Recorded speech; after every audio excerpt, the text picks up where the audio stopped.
when the young gamer unexpectedly perishes and transcends into the realm of Warrior's Path. He astonishingly becomes the ultimate boss, the Dragon Emperor. Flesh is frail, mechanization ascends. From a mere keyboard warrior to a towering 13-meter mechanical dragon, he surveys the battlefield reminiscent of Transformers. As Megatron falls and Starscream betrays, the embodiment of dark energy manifests. This reborn Dragon Emperor will redefine the cosmic order with the Dragon Emperor canon. Once I delivered easy kills, now I elevate civilizations. As the Dragon Emperor's wings sweep across the skies of Earth, the entire Transformers universe trembles at the roar of this master of myriad machines. Crushing flesh and reconstructing order, this is the true essence of mechanical divinity. On a stormy night, a dashing, suave young man was engrossed in gaming. Amidst the thunderous claps of lightning, he yelled at the screen, "Do you teammates even know how to play? Can you stop feeding them? I'm begging you." His teammates retaliated with insults. "What's it to you? They'll play however I like. You're just a noob." Fuming at their words, he slammed his fist onto the keyboard, his breath quickening, blood pressure soaring, and his mind clouding. He felt a tightness in his chest, struggled to breathe, and a buzzing filled his ears before everything faded to black as he succumbed to an untimely demise.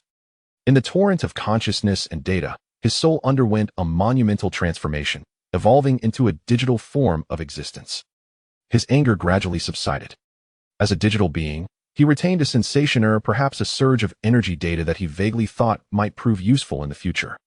Soon after, he sensed himself inhabiting another body.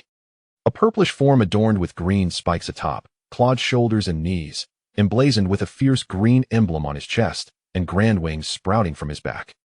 As the young man melded with this extraordinary machine, it began to transform. His height surged from 10 to 13 meters, his right arm shifted from a dragon head to a true mechanical limb, capable of reverting to a dragon head cannon when the Dragon Emperor cannon was to be unleashed. Overall, he became even more formidable and imposing. Once the transformation concluded, the Dragon Emperor ignited with crimson eyes, propping himself up. Gazing at his mechanical hand, he voiced his astonishment.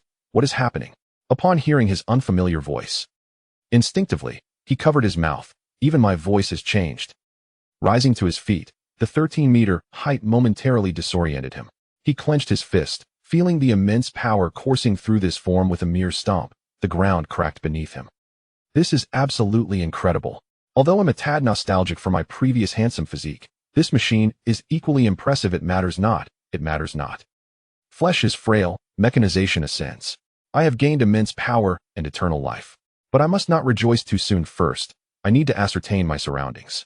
Is this Warrior's Path?" He surveyed his surroundings, filled with stones and hills. Looking skyward, in the vastness of space, within a colossal metallic ring, 2 10-meter-tall robots engaged in a fierce battle. Blades clashed, sparks flew, and the resounding metal impacts caused one's jaw to ache. Megatron, with a sudden upward slash, severed Optimus Prime's hand. As Optimus struggled to defend himself, he gradually fell behind and was swiftly brought to the ground. Just as Megatron prepared to deliver a final blow, Starscream interjected, "My lord, forgive my audacity. We have fallen for the Autobots' diversion. They have reversed the energy source of the space bridge."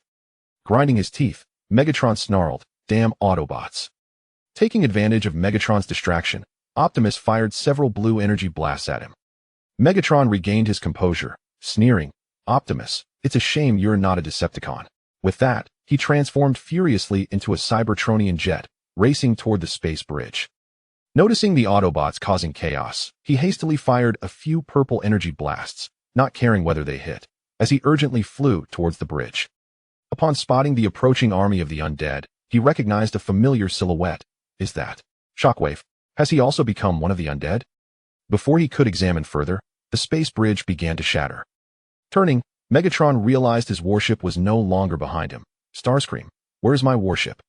Starscream quickly replied, "It's impossible for us to succeed now, my lord. Don't be foolish, retreat at once." Megatron glanced back at his undead army, witnessing Shockwave charging forth, but in that instant, the space bridge erupted in a thunderous explosion, engulfing both Megatron and Shockwave in a torrent of energy. On the Decepticon warship, with Megatron's demise just encountered, Starscream eagerly announced, "Decepticons, it is with a heavy heart that I inform you. Megatron's spark has extinguished in the recent explosion." A sinister smile crept across his face. "Now, let us proclaim, long live Starscream." Soundwave stealthily approached Starscream. Starscream, you arrived just in time. Prepare for a live broadcast. I wish to address the troops. Soundwave remained silent, prompting Starscream to interpret his intent. You mean, organize a search and rescue for Lord Megatron? What? After such a massive explosion at such close range, how could Megatron possibly still be alive? Starscream gazed incredulously at Soundwave. To his disappointment, however, Soundwave's screen clearly displayed fluctuations of Megatron's spark energy signal. Starscream feigned excitement, but a wild plan brewed within him. This is splendid. I will immediately retrieve Lord Megatron. He swiftly transformed into a light American fighter jet, racing to the coordinates for investigation, his speed so great that even the pursuing Laserbeak could not keep up. Upon reaching Megatron, observing the massive crater in his chest, Starscream smirked. Is this dark energon the reason you still cling to life, my lord? With that, he grasped the dark energon, yanking it forcefully. Megatron jolted awake, startling Starscream. You're truly done for now, Megatron. But suddenly, a heavy energy cannon struck Starscream, sending him flying. Starscream stared in shock at the source of the attack, his optics widening. What? Shockwave. Starscream, your actions are illogical. You have betrayed Lord Megatron and abandoned me. Shockwave's voice was devoid of emotion, yet it sent a chill down Starscream's spine. At that moment, Laserbeak arrived. Starscream decisively took the dark energon and transformed into a fighter jet, soaring away. Shockwave, piloting a Cybertronian tank, could not pursue, and the explosion of the space bridge had left him severely injured. Had it not been for his prior defenses and robust health, he would have been obliterated. Laserbeak transmitted the information back to Soundwave. Soundwave promptly issued orders to all Decepticons, eliminate the traitor Starscream, and seize the dark energon. Upon Starscream's return to Earth, the energy fluctuations emanating from him, particularly those of the dark energon, were immediately sensed by the Dragon Emperor. Accompanied by the cool, clunky sounds of transformation, the Dragon Emperor morphed into a Western mechanical dragon, measuring 21 meters in length and boasting a wingspan of 33 meters. With green claws, green and purple wings, and a pair of sparkling green dragon horns, his harmonious form exuded authority and beauty, no longer resembling the small-clawed, long-necked appearance of before. The Dragon Emperor sighed. This is entirely different from before. Am I still the Dragon Emperor? Yet it matters not, for I am undeniably more handsome than I was. Chapter 2, Encountering the Red Spider. The War Dragon Emperor soared to the vicinity of the Red Spider with unparalleled speed. Upon arriving on Earth, the Red Spider descended upon a Decepticon energon mining site. This was an undeveloped area, guarded only by a handful of lowly sentinels, all of whom he swiftly dispatched. He intended to seize a cache of energon before the Decepticons could react and make his escape. Just as the Red Spider was engrossed in his scavenging, a towering mechanical figure plummeted from the sky. A deep, commanding voice resonated in the Red Spider's auditory receptors. Red Spider? So this is the testament of leadership. The voice was so formidable that it momentarily led the Red Spider to believe Megatron himself had arrived. Turning to gaze upon the intruder, he was met only by the figure's waist, as he had to tilt his head back to comprehend the enormity of the being before him. The grand mechanical entity, adorned in purple and green, stood before the Red Spider, its unfamiliar visage devoid of any resemblance within his memory. The emblem upon its chest did not belong to either the Autobots or the Decepticons. However, upon noticing the broad mechanical wings extending from its back, the Red Spider cautiously inquired, Beast Megatron? With wings drooping, the Red Spider regarded the War Dragon Emperor with trepidation, pondering silently. Where did this creature emerge from? Why did I not hear sound? The War Dragon Emperor raised his hand and unfurled his wings, asserting, No. I am the War King of the Beast Tribe, the War Dragon Emperor. He cast a sidelong glance at the Red Spider, who was still ransacking for energon, and proclaimed, Those who wield energy command destiny. I shall take these energon reserves. Unexpectedly, upon hearing this declaration, the Red Spider fired a rocket at the War Dragon Emperor and swiftly transformed into a fighter jet, attempting to flee. This sequence of actions was executed with remarkable proficiency. However, as the smoke cleared, the War Dragon Emperor remained unscathed, his form completely intact. Such a trivial attack barely even tickled him. In an instant, his right hand shot forward, seizing the Red Spider and forcefully bringing him crashing down, placing a foot upon him. As the pressure intensified, the Red Spider felt he was on the verge of being crushed. Wait, no, please do not kill me. War Dragon Emperor. The Red Spider hastily articulated his worth in a desperate bid for survival. My lord, you require Energon. As the Decepticon's second-in-command, I possess knowledge of numerous Energon vein locations. I also have a dark Energon shard and the coordinates of a Decepticon spacecraft, all of which I offer to you. Just spare my life. The Red Spider displayed extreme subservience. The War Dragon Emperor chuckled softly. A dark Energon shard? There is an abundance of that on Earth, and it cannot be recklessly utilized. The time is not ripe. This is insufficient, Red Spider. I desire you as well. No longer pledge your loyalty to the Decepticons. From this moment forth, you shall be my servant, and I shall be your eternal master. Will you pledge your allegiance to me? As he spoke, he intensified the weight of his foot pressing down. The corners of the Red Spider's mouth began to bleed Energon as he desperately replied, I am willing. I am willing. I shall become your most loyal servant and offer my utmost devotion. The War Dragon Emperor lifted his foot. To follow me is your wisest choice. In the boundless universe, with its infinite dimensions and realms, it shall ultimately become my dominion. He extended his right hand and lifted the Red Spider. The Red Spider was somewhat skeptical of the Dragon Emperor's grandiose declarations, yet the force he had just felt upon his chest was undeniably real. He fluttered his wings cautiously and inquired, Might I ask, esteemed Dragon Emperor, if we are to conquer the cosmos, what shall be our first course of action? The Dragon Emperor pondered for a moment, intent on clarifying the current timeline. Red Spider, I ask you, has any significant event transpired recently? At the mention of this, the Red Spider swelled with pride, his wings instinctively rising. Significant? What could be greater than my recent defeat of Megatron? Alas, if only that wretched Shockwave had not witnessed my triumph, I would now be the leader of the Decepticons. His voice dripped with resentment. Upon hearing this, the Dragon Emperor felt a flicker of confusion, pondering. The Red Spider has vanquished Megatron? And Shockwave saw it? What nonsense is this? He pressed further. What transpired in space just now? Why such immense energy fluctuations? The Red Spider replied. Megatron attempted to summon a legion of Cybertronian undead by using a space bridge to transport a substantial mass of dark Energon to Cybertron. But the Autobots destroyed the bridge. Megatron sustained severe injuries. With a cunning smile, I siphoned the dark Energon from his chest, transforming his grievous wounds into his demise. My lord, to realize your grand design, we require more than just the two of us. I am aware of a powerful warrior who lies dormant on this planet. With Megatron now deceased, we should seek to recruit him. A sudden inspiration struck the Red Spider, concocting a scheme.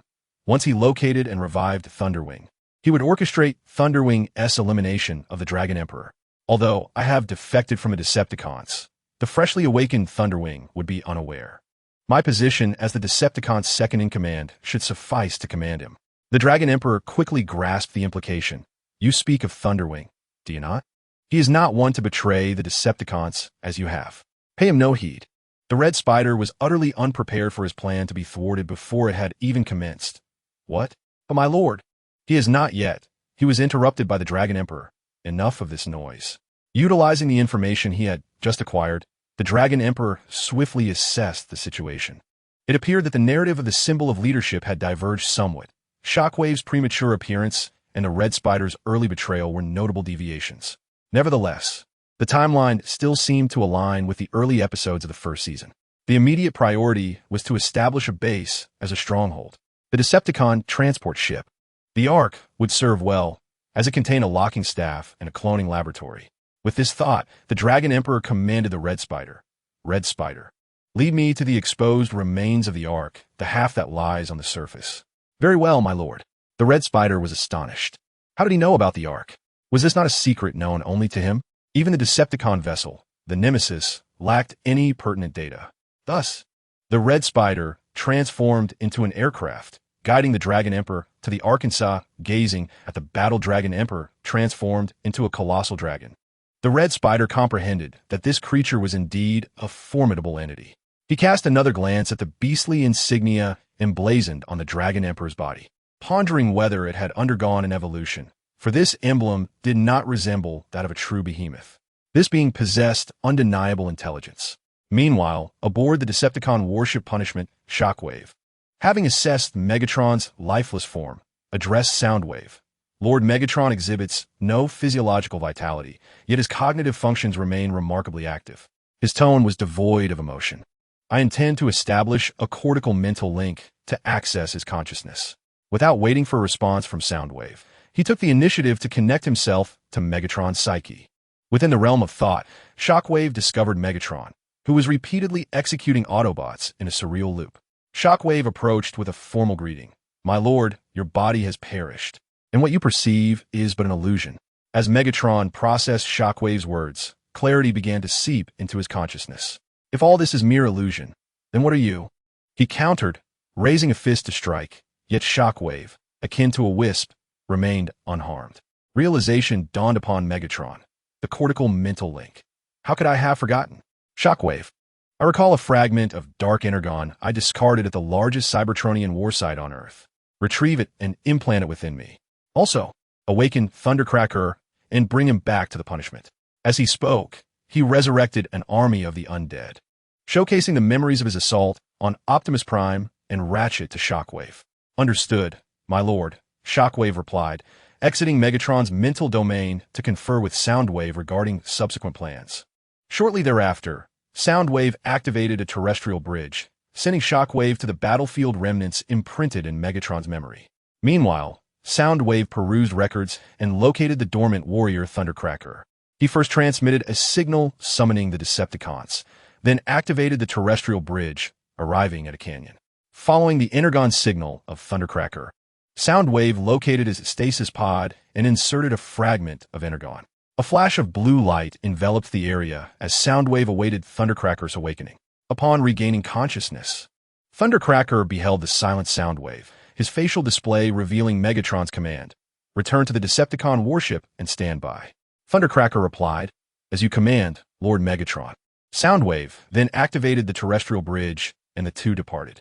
Before long, another terrestrial bridge activated nearby. Optimus Prime and Bumblebee emerged, following the signal to Thundercracker's stasis pod.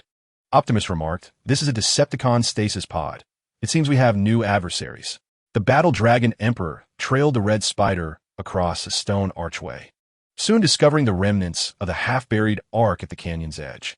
Transforming into humanoid form, he descended before the Ark, contemplating that this site had previously served as a base for the Red Spider and the Autobots, making it indeed a coveted location.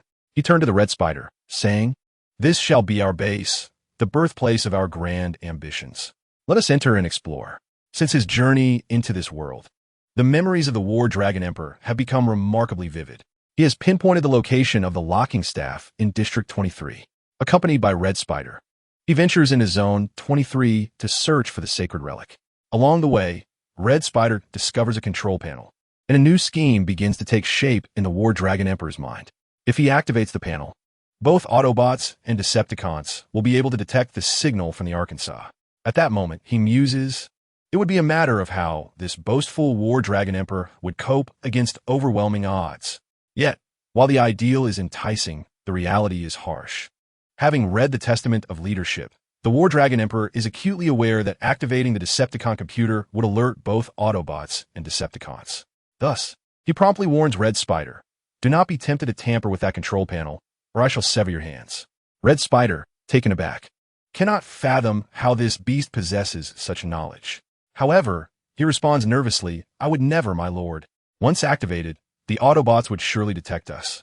How could I commit such folly?" After a brief search, the War Dragon Emperor finally locates the locking staff. He contemplates its efficacy.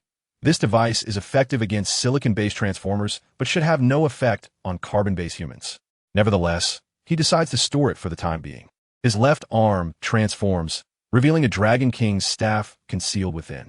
The War Dragon Emperor places the locking staff into the compartment. He shakes his left hand, noting no unusual sensations, and intends to investigate whether the stealth technology of the ship still functions. He recalls that the Decepticon ship showcased two forms of cloaking technology in the animation, one being an electromagnetic shielding device and the other a molecular camouflage field. The War Dragon Emperor clicks his tongue, acknowledging, "I am no scientist." Even if terrestrial scientists were present, they would likely be at a loss before such Cybertronian technology. In the animation, Red Spider never seemed troubled by finding hiding spots. He had activated control panels for cloning experiments, so he should be able to repair it. Red Spider, go examine whether the electromagnetic shielding technology of this ship can still be activated. Red Spider complies and heads to inspect the electromagnetic shielding device, while the War Dragon Emperor continues to reflect on the information regarding the Iron Fortress relics. The locking staff has been secured, yet other sacred relics lie scattered across Earth, awaiting discovery. He is aware of several locations. An energy collector resides in a Greek museum, a phase shifter in the New York subway, and the supreme armor is located in the Arctic. There's also a space capsule in the Arctic containing the iron-eating insect. While not a sacred relic, this creature can serve as a potent trap if utilized correctly. The 4 ultimate keys are scattered, one in Egypt, another near Washington State or Nevada, one within the smoke body, and the last only known by environmental information. The relics known solely by environmental data include the Red Energy Body, Shield Generator, Spark Extractor, Hammer of the Sky Conqueror, Resonant Sonic Gun, Magnetic Gloves, Toxic Energy Body, Data Storage Canister, and Star Sword. Fortunately, the War Dragon Emperor is well versed in these environmental details. With diligent effort, he should be able to locate them. He himself cannot comprehend why, but the memories of the past are stored within his mind like data, readily accessible, as though he has transformed into an artificial intelligence. As he contemplated, a sudden idea struck him, albeit requiring a human computer or mobile device for experimentation. The Dragon Emperor sifted through the current information, and the most recent artifact with clear details was the phase shifter. However, energy supplies were insufficient and manpower limited. It would be prudent to first seek an energy collector. Conveniently, there existed a super energy resource in Greece, which could serve as a means to replenish energy along the way. The closer ultimate divine key seemed of little use, yet it could serve as a bargaining chip, and there was no rush to address it. Suddenly, the Dragon Emperor pondered, how shall I now enter the human city? My size is rather conspicuous, and Greece lies far across the sea. Without a land bridge, this poses quite a dilemma. He resolved to first locate a human computer to test his recent notion, just as he was contemplating where to find such a device. The voice of the Red Spider resonated from afar. My Lord Dragon Emperor, the shielding device is intact. No one can detect our position. The Dragon Emperor felt a surge of joy. He could now directly validate his ideas using the Decepticon computer. He promptly approached the control console. Yet, standing before the console, the Dragon Emperor found himself in an awkward predicament. Alas, he could not comprehend Cybertronian script, and operating the Cybertron computer was beyond his capabilities. As he mused over this, his consciousness began to disperse and separate, with a portion quietly entering the network of the Arkansas Chapter 4, invincible in an instant within the network. The Dragon Emperor was omnipotent.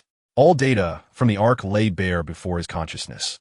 The Cybertronian script was instantaneously deciphered, and the data from the cloning experiments was swiftly analyzed and researched. He even discovered the network entrance leading to the Decepticon warship, Nemesis, as well as an interface for connecting to the human internet. The Dragon Emperor quietly infiltrated the human network, silently permeating global communication satellites, underwater optical cables, and internet nodes. He pilfered air defense network deployments, radar frequencies, military communication protocols, flight information, and even news and social media content, thereby grasping the current societal dynamics and security blind spots. He absorbed vast amounts of information data, rapidly acquiring knowledge of human technology, utilizing infected maintenance personnel's computers or other indirect means. The Dragon Emperor even breached physically isolated military networks, pinpointing various detection facilities, radar systems, infrared and optical devices, and signal intelligence systems. He concealed his consciousness within, eavesdropping and analyzing all military and civilian radar signals and radio communications, thoroughly mastering their operational patterns and vulnerabilities. Now, armed with the stolen data, he could forge a legitimate digital identity for himself. For instance, he could disguise his radar signal characteristics as those of an ordinary civilian cargo airship, a large freighter, or even a miniature weather balloon easily overlooked by filters. Since he could not completely conceal himself physically, he resolved to blind the enemy's eyes instead. Unless directly observed, humans would struggle to detect him. Yet, given the Dragon Emperor's current capabilities, was there still a need for concealment? He could, in an instant, disable the electricity of a city, a nation, or even an entire continent, plunging society back into the Stone Age, or he could excessively channel power into a specific area, inciting explosions and fires. He possesses the capability to orchestrate catastrophic events, such as causing planes to collide, trains to derail, and paralyzing urban traffic signals, leading to monumental disasters. He can trigger a global stock market crash, collapse banking systems, and instantaneously obliterate the world economy. He is able to manipulate dam gates, induce floods, shut down water supply systems, and control nuclear power plants and chemical factories, resulting in grave incidents such as nuclear leaks or toxic gas emissions. He can even directly launch nuclear missiles, disable missile defense systems, and disrupt military communications. With the power to transform drone forces into his personal army, he quietly holds dominion over the Damocles in space. In an instant, the Dragon Emperor wields the power to annihilate the world. The plans devised upon his recent arrival have been entirely altered. He now resolves to directly invade the battleship Nemesis and take full control of the Decepticons, somewhere above Earth. Within the confines of the Decepticon warship, Soundwave, Shockwave, Thundercracker, and the recently arrived Deadlock, an overload gather around the imposing figure of Megatron. Shockwave abruptly thrusts a recently discovered dark energy core into Megatron's chest.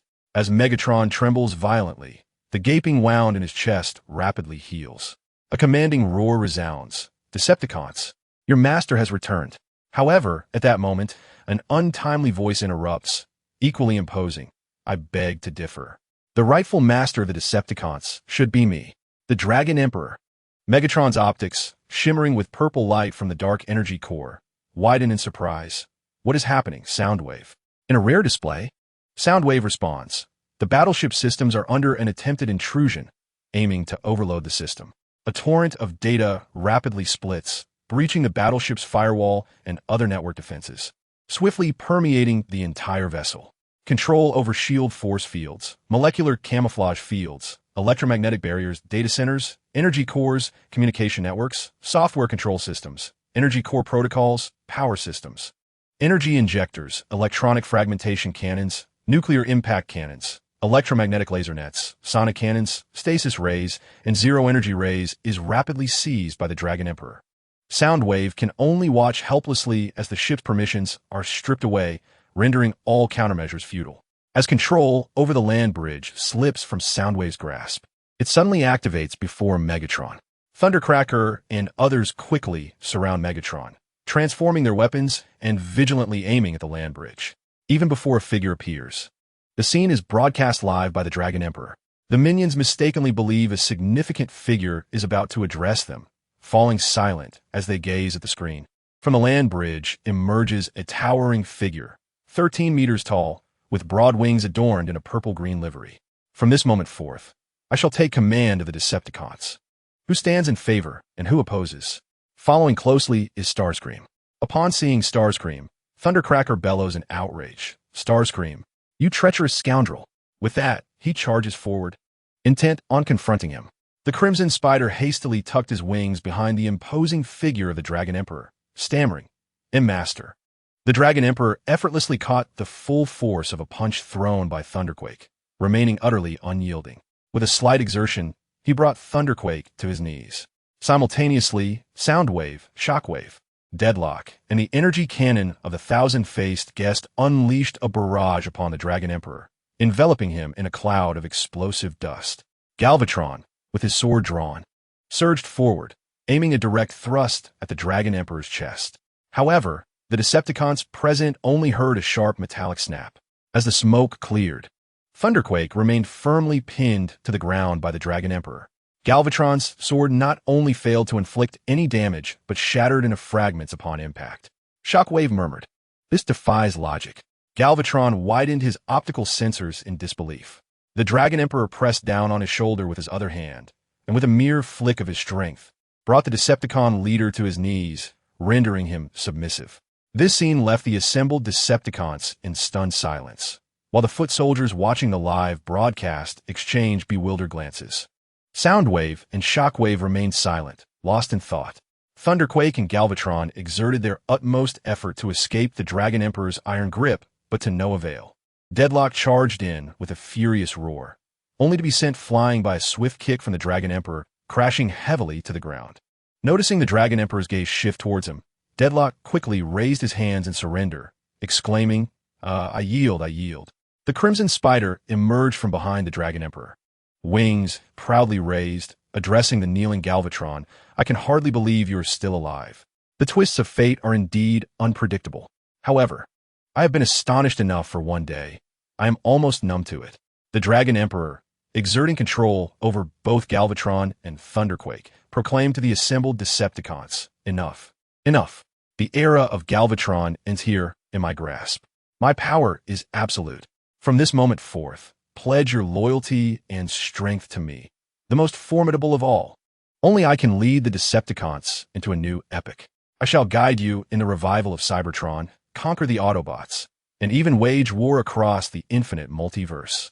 Surprisingly, Galvatron took the lead in expressing his submission, responding in a deep tone, as you command, Master Dragon Emperor, with their leader having already surrendered. The other Decepticons had nothing left to say. Chapter 5. Decepticons Strike. The Dragon Emperor relaxed his grip on Galvatron and Thunderquake, issuing orders, in that case Shockwave.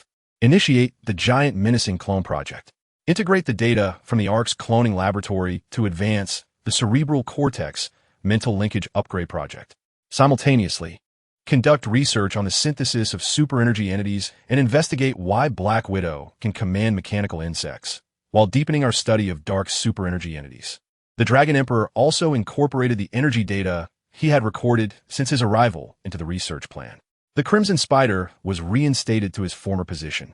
Tasked with the search for the Iron Fortress relics, I shall provide you with the relevant location information. Soundwave will assist. Additionally, send scouts to the Autobot warships in the western region of Dragon Nation, remaining vigilant against the Cybertronian plague. Megatron, you shall entrust the formula for the cure to the Cybertronian plague to Shockwave for the development of the antidote. Starscream, you are also tasked with overseeing the extraction of dark energy entities and ordinary energy entities. I shall provide you with the locations of the deposits. The ARC and its cloning laboratories must be retrieved. The space bridge requires reconstruction, and the Iron Eater creatures in the Arctic must be properly reclaimed. All these matters must be included in the action plan. The Dragon Emperor gazed meaningfully at Megatron and stated, Megatron, you will lead a search for the mechanical insects. I will divulge the specific location information to you. This information was not originally clear, although the essence of the soul had altered, enabling the Dragon Emperor to recall much of his past memories. The information provided by the anime was inherently fragmented. Therefore, to ascertain the precise location of the sacred artifacts, reliance upon the decoding of the Iron Fortress Project database remained essential. Fortunately, upon connecting to the network aboard the Ark, the Dragon Emperor successfully pinpointed the locations of the sacred artifacts through a comprehensive data comparison of his anime viewing memories and online information. He even possessed clarity regarding the Autobots base. The positions of the formidable remains were thoroughly cataloged. For instance, the claw remains stored alongside the energy collector in a Greek museum, as well as oil wells buried outside Elba, the Hebrides Cliffs in Scotland, and various remains located in Taos, New Mexico, had all been determined. However, there was no immediate necessity to act, for Shockwave had already installed locating chips within the remains, making them easily traceable. Moreover, Cybertron was already home to a myriad of remains. The soaring clones still resided within Cybertron's laboratories. Once the space bridge was rebuilt, the menacing forces would undoubtedly become the sharpest sword of the Decepticons. They could also be considered kin to the Dragon Emperor, though it remained uncertain whether they could ever return to the path of martial valor. The Dragon Emperor pondered over the energy data recorded during his recent traversal. It appeared that this research still required collaboration with Shockwave. The entire Decepticon machinery resumed efficient operation, with all permissions redistributed among the various departments. The only alteration was that the highest authority now belonged to the Dragon Emperor, who could revoke the privileges of his subordinates at will. The Dragon Emperor himself accompanied Shockwave to the laboratory. Shockwave inquired, "My lord, how should we prioritize these experiments?" The Dragon Emperor reflected, considering that aside from the cloning of the formidable remains and the retrieval of the Ark's cloning experiments, all other research lacked critical materials. Thus, he replied, prioritize the cloning of the formidable remains.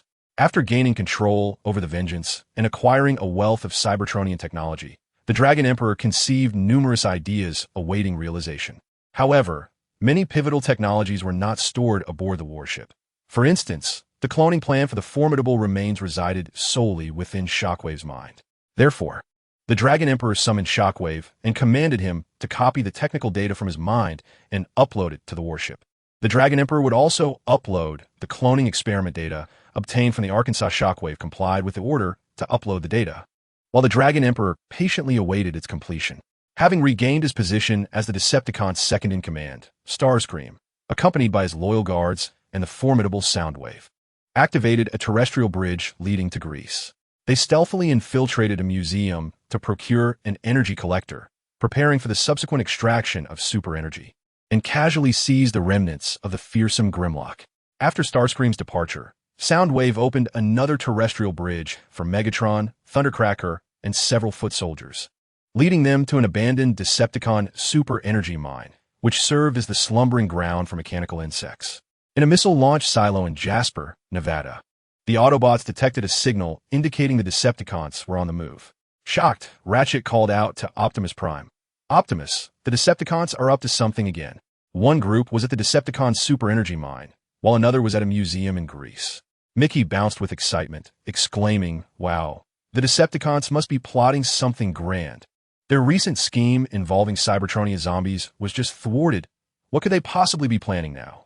Optimus Prime, with his resonant voice, commanded, "Ratchet, activate the terrestrial bridge.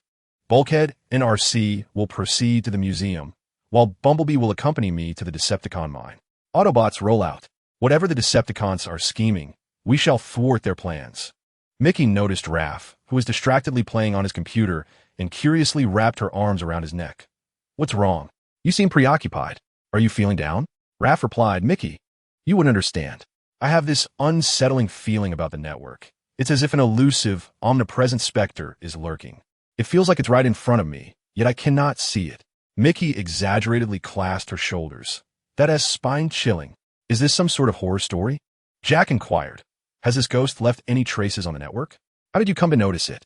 Raph, feeling dejected, replied, "No, I haven't found any traces. Just an instinct. I've exhausted all means to locate it, yet I am certain it exists." Mickey dismissed, "Well, if you can't find it, doesn't that mean it doesn't exist? Why worry?" Jack disagreed with Mickey's perspective. "No, if it's something even a top hacker like Raph cannot trace, then its hacking abilities and computer knowledge must be at a level beyond Raph's grasp. That's what frustrates you. ISNT it, Raph." With a sigh, Raph continued to type quietly. "I'll give it another try." In a museum in Greece, the group of Decepticons, led by Starscream, boldly made their entrance.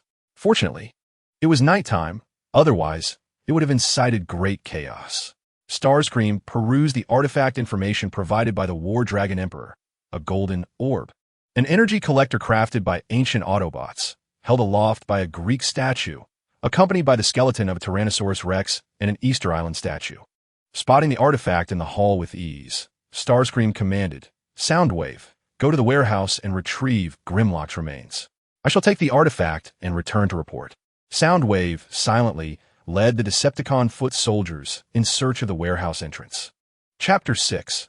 Energy Collector. The Red Spider effortlessly retrieved the golden orb energy collector from the statue's grasp, weighing it in his hand, a smug grin stretching across his face. The coordinates provided by the Dragon Emperor were remarkably precise, evoking a sense of delight within him. He promptly activated the internal communication. "Is the Deadfire in possession of the remains? It's time to withdraw." In a warehouse, Deadfire had just located the hideous remains. "I have found them, my Lord Red Spider." Before the words had fully escaped his lips, a swirling vortex of energy illuminated the museum's warehouse. The barrier stepped forth from the land bridge and, upon spotting Deadfire, froze in astonishment. "Deadfire?" Deadfire chuckled darkly. "Did you miss me?" The barrier clenched his iron fist. "I've been itching for a rematch." With that, his massive form lunged forward, delivering a powerful blow to Deadfire, and the two crashed through the wall, rolling into the Grand Hall. The security personnel in the monitoring room stared at the screen in disbelief. What the hell? Is the surveillance system malfunctioning? RC swiftly leaped into action, her arms transforming into cannons as she commanded, "Decepticon, relinquish what you have stolen." Red Spider scoffed, tucking the energy collector behind him. "Oh, Autobots, You are truly tenacious. But alas, you have arrived too late. He raised his hand and fired a shot at RC. RC deftly dodged, the explosion creating a deep crater where she had just stood. Red Spider, you will not succeed. She darted like a blue lightning bolt, attempting to cut off Red Spider's escape route. Several Decepticon foot soldiers immediately surged forward to intercept her, engaging in battle. Red Spider, however, was not inclined to fight. His sole focus was to evacuate with the artifact. As he dodged incoming fire, he shouted to Dead Fire, we must leave. In Nevada, at the abandoned Decepticon mine, Megatron and Shockwave led a cadre of foot soldiers emerging from the land bridge. The mine lay in ruins, littered with derelict mining equipment and collapsed tunnels. The mechanical insect Dragon Emperor claimed they are dormant here, Megatron uttered, his voice laced with suppressed humiliation and fury as he awaited a chance for retaliation. Shockwave examined the detector's feedback. Energy readings are minimal. Yet an anomalous life signal, extremely faint, is detected deep within, likely in a state of dormancy. Spread out and locate them, Megatron commanded. The foot soldiers piloted Cybertronian drills, delving deeper into the earth. Just then, another land bridge activated at the mine's entrance. Optimus Prime and Bumblebee entered the cavern with steady determination. Optimus raised his cannon, and Bumblebee simultaneously powered up his energy cannon.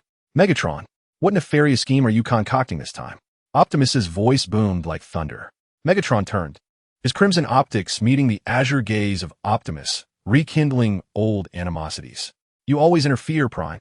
The explosion of the space bridge and the demise of my undead army are all thanks to you. Optimus solemnly replied. To disturb the rest of Cybertron's fallen and desecrate the spirits of warriors, all in a bid to invade other planets, I shall not stand idly by. Megatron assumed a combative stance. Shockwave, stop them. Tianjun immediately led a contingent of foot soldiers toward Bumblebee and Optimus Prime, igniting a fierce battle. Energy beams flickered and intertwined in the dim light, while the echoes of explosions reverberated through the tunnel. From the depths of darkness, mechanical insects, roused by the conflict, emerged from their dormant chambers, swarming out of their nests, their sharp shrieks gradually overpowering the cacophony of the battlefield. Optimus Prime felt a sudden unease. In the next moment, hordes of mechanical insects toppled the Decepticon foot soldiers and revealed themselves on the battlefield.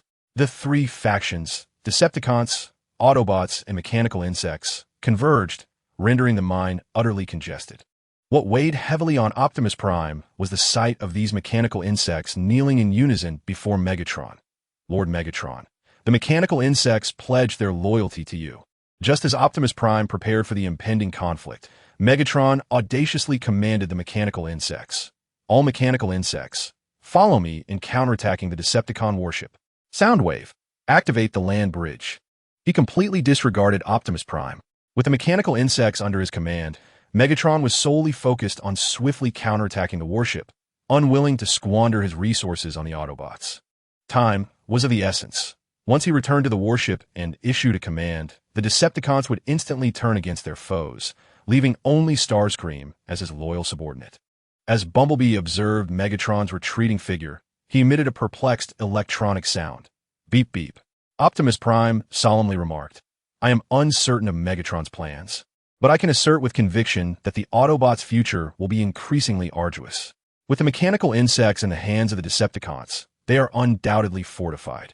Back on the deck of the warship, Starscream was about to report to the Dragon Emperor when he heard a familiar voice behind him. It was Megatron. He turned around, inquiring, What is it, Megatron? However, upon seeing the ominous swarm of mechanical insects behind Megatron, his wings instinctively drooped. Starscream, I am quite tempted to tear you apart myself, but if you join me in eliminating that arrogant Dragon Emperor, I shall forgive your betrayal. Soundwave emerged from the land bridge, standing at Megatron's left, while Tianjun positioned himself on the right, and Deadlock stepped out from behind Starscream to join Megatron's side. Just as Starscream wavered, the Dragon Emperor activated the land bridge and appeared beside him. Soundwave's actions had long been sanctioned by the Dragon Emperor, who harbored no fear of Decepticon rebellion. The weapons on the warship could still be used against him, but regrettably, the highest authority of the Nemesis was under the Dragon Emperor's control. Megatron's maneuvers had already been anticipated. Surveying the Decepticons and mechanical insects around him, The Dragon Emperor unleashed a terrifying, dark purple energy field, calmly proclaiming, "Your master is I." The Dragon Emperor, you with your metal-clad head, should refrain from undertaking futile endeavors. The Dragon Emperor whimsically patted the trembling Starscream, who was shaken by the energy field, saying, "Very well, Starscream, you have not betrayed me."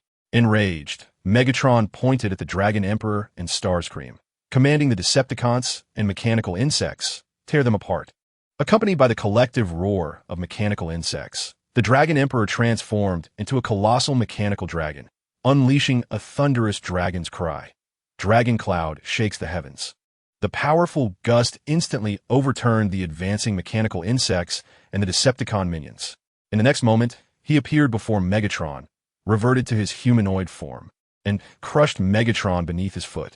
The Decepticons gazed in shock at their leader, once again subdued. Shockwave rushed forward to rescue him, but was sent flying by a blast from the Dragon Emperor, crashing into deadlock. Had it not been for the Dragon Emperor's control over the Force, Shockwave would have been obliterated. Soundwave observed the scene with a calm demeanor, nostalgically recalling the days of the Kaon Coliseum, where power reigned supreme in the world of Decepticons. The Dragon Emperor turned to the regrouped mechanical insects, his voice as unyielding as iron. "Submit or perish." The hard-shelled leader stared in disbelief at Megatron, now grounded, and led the mechanical insects in a renewed bow before the Dragon Emperor. "We pledge our loyalty to you, Lord Dragon Emperor." The Dragon Emperor lifted Megatron, his voice resonating clearly for all Decepticons to hear. "Enough, Megatron. Cease your futile endeavors. Are you fighting for the Decepticons and Cybertron, or merely for yourself?" The surrounding Decepticons murmured among themselves, and the Dragon Emperor thought to himself, "Surely, Megatron will remain subdued for a while now." Chapter 7. Rebuilding the space bridge upon the deck. The Dragon Emperor continued to issue commands. "Black Arachnia, secure the relic, then seek the next artifact, the Hammer of the Exalted." He then turned to Deadlock, commanding him to surrender the colossal Predacon remains. Deadlock glanced at Megatron, scratching his head, before stepping forward to present the remains to the Dragon Emperor. Accepting the remains, the Dragon Emperor's authoritative voice resonated once more. "Megatron, you are to lead a team to Pennington Abyss to seize the phase conductor, ion injector, neutron barrier, hypercube, and the energy components from the military base of the Particle Collider Laboratory. We require these materials to reconstruct the space bridge on the far side of the moon. Once the space bridge is completed, we can return to Cybertron and venture toward Scorpius." With the orders given, the Dragon Emperor proceeded to Shockwave's laboratory, where Shockwave had already prepared the cloning apparatus, awaiting this pivotal relic. Upon the Dragon Emperor's return, Shockwave reported, "The remains you brought are relatively ordinary. If we could utilize the royal remains I discovered on Cybertron, we could clone an even more formidable Predacon."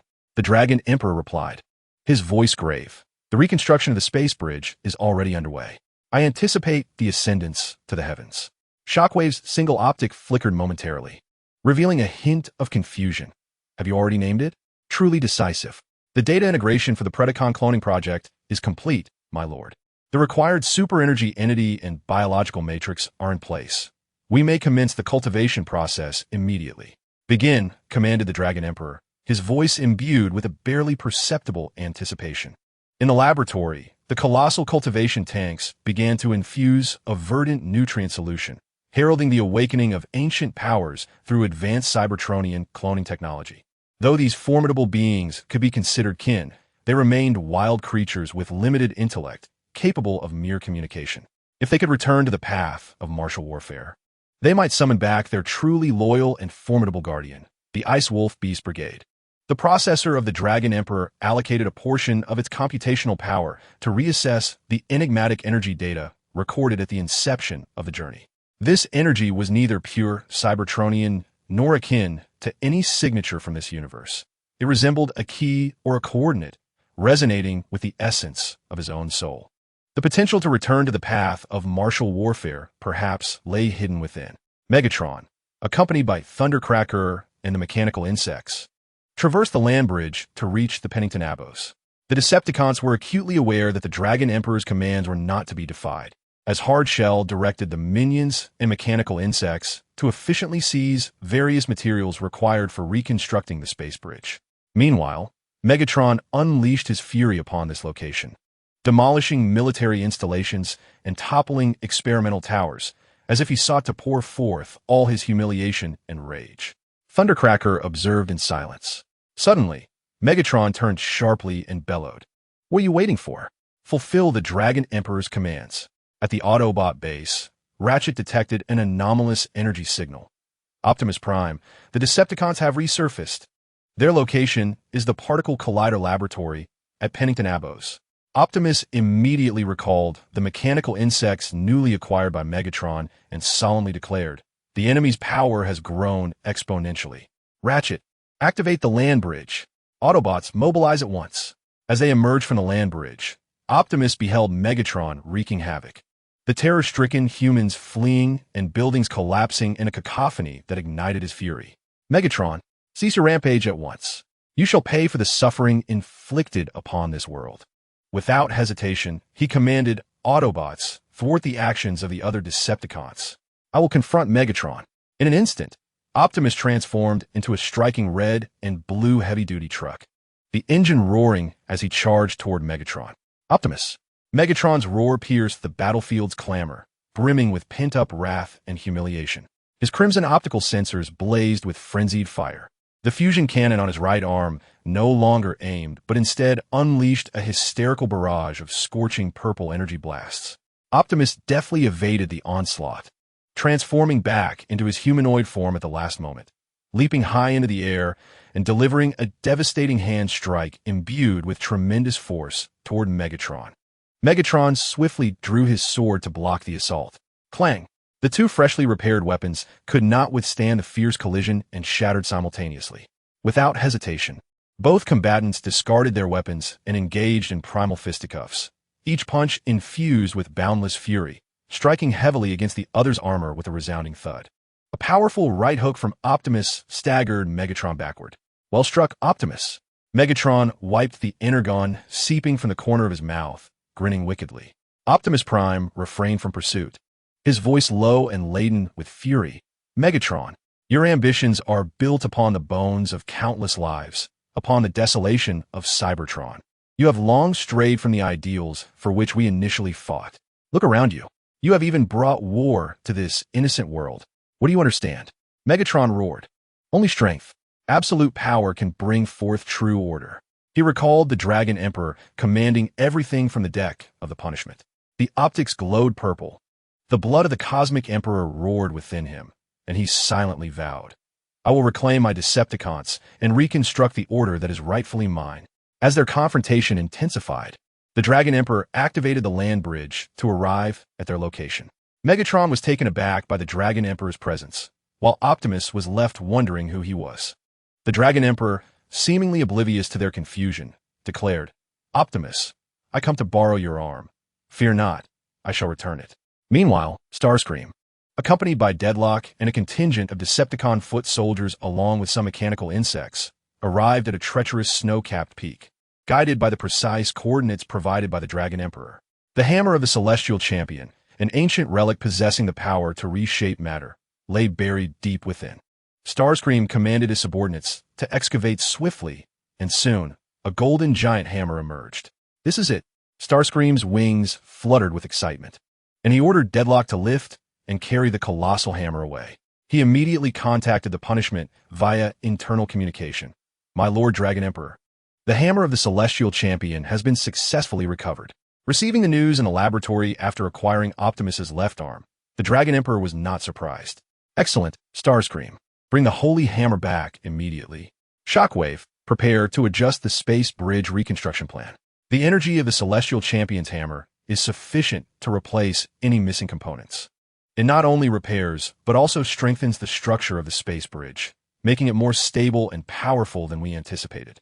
Shockwave's singular optic flickered as he swiftly recalibrated the parameters. Utilizing the relic to directly convert and stabilize the energy flow is logically sound.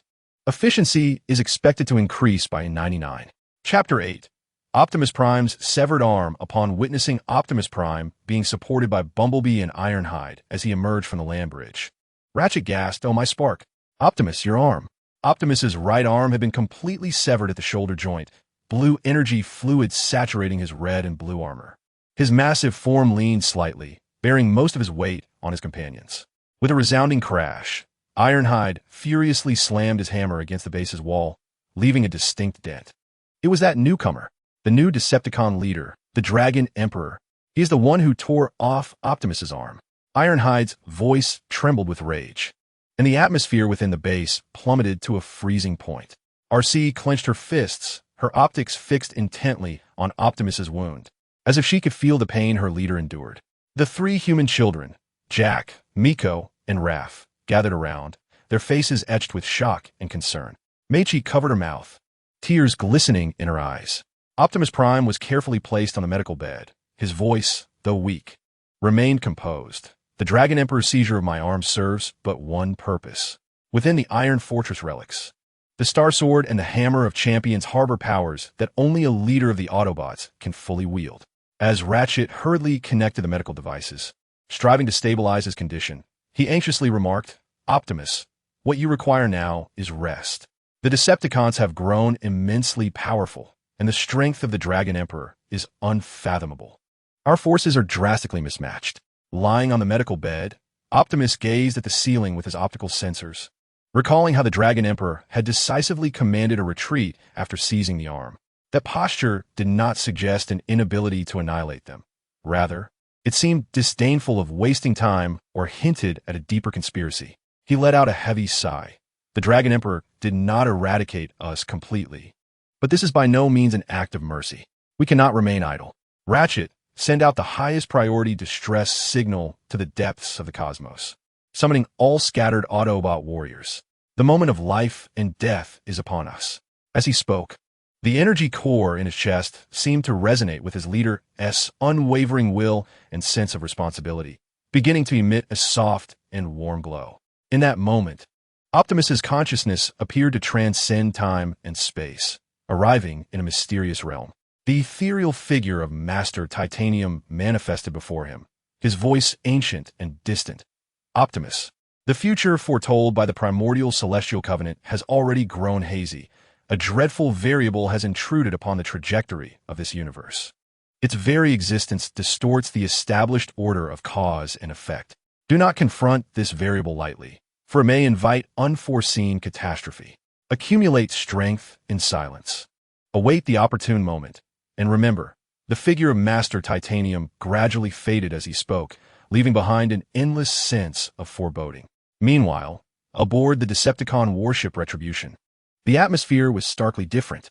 The Dragon Emperor placed the mechanical arm, still glistening with blue energy fluid, before the Faceless One. "Faceless One, the time has come to demonstrate your worth. Transform to Optimus Prime and adapt to this arm." Just entering the medical room, Knockout witnessed this scene and let out a playful whistle, teasing, "Wow, Dragon Emperor, what a profound greeting for the Autobot leader right upon your arrival. You truly are ruthless." As he spoke, he eagerly examined the severed arm. Knockout, the Dragon Emperor's voice betrayed no emotion. "Your task is to equip the Faceless One with Optimus's arm, and also to repair Megatron's sword." Megatron stood silently beside them, handing his broken blade to Knockout, who cast a complex glance at the Faceless One and the arm. Soundwave, assist the Faceless One in completing the transformation alignment and data integration. The Dragon Emperor continued to command. Soundwave nodded silently, and a torrent of data cascaded across his chest display, with several slender data interfaces extending to connect the Faceless One and the severed arm. The body of the shapeshifter began to emit a series of deformation sounds, its armored structure writhing and reconfiguring. Moments later, a figure almost identical to Optimus Prime stood before the gathered crowd. Knockout, having transformed into a medical chainsaw, approached the shapeshifter and said, "It may hurt a bit. Do you need to enter stasis?"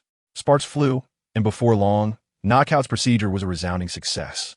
Both tasks were flawlessly executed. "Excellent." The Dragon Emperor nodded in satisfaction. "Now, let's test the might of that hammer. With the hammer of the Celestial Champion, there will be no need to construct a space bridge on the far side of the moon."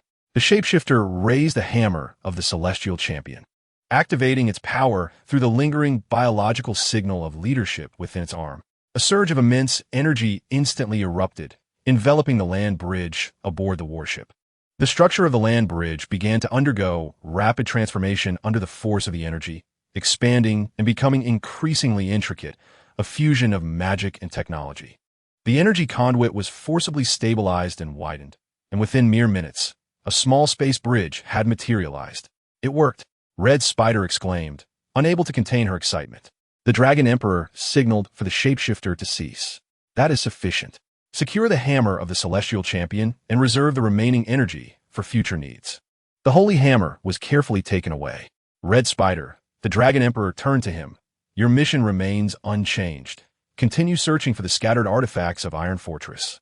Megatron. He then addressed the former leader of the Decepticons. You shall lead the main force to search for the colossal and fearsome remains scattered across Earth. Megatron understood the Dragon Emperor's intent.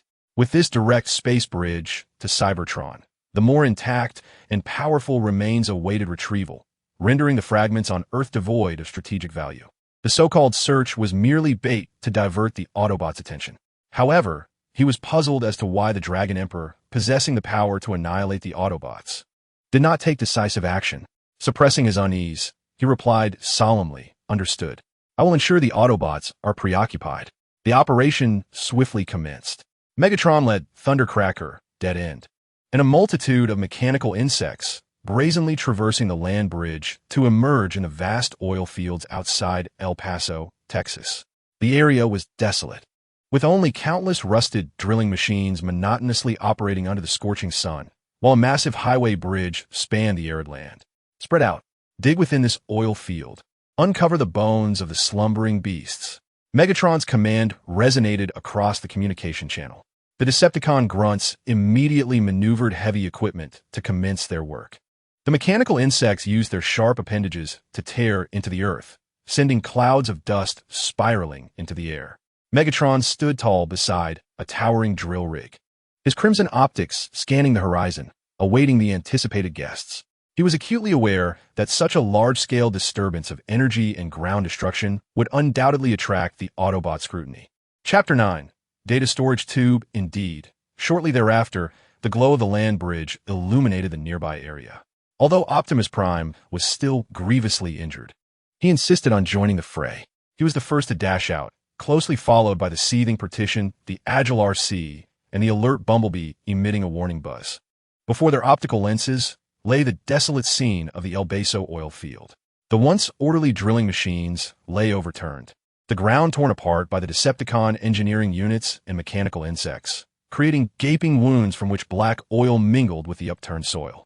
The air was thick with the pungent aroma of hydrocarbons and the ozone scent of energy weapons. Witnessing the devastation of the oil field and the Decepticons' rampant excavation, Optimus Prime's voice resonated with fury and determination. Megatron, cease your destruction. Megatron, do you dare to come to your end with but one arm? Megatron scoffed, brandishing his sword in response. Block them. An intense battle erupted instantaneously.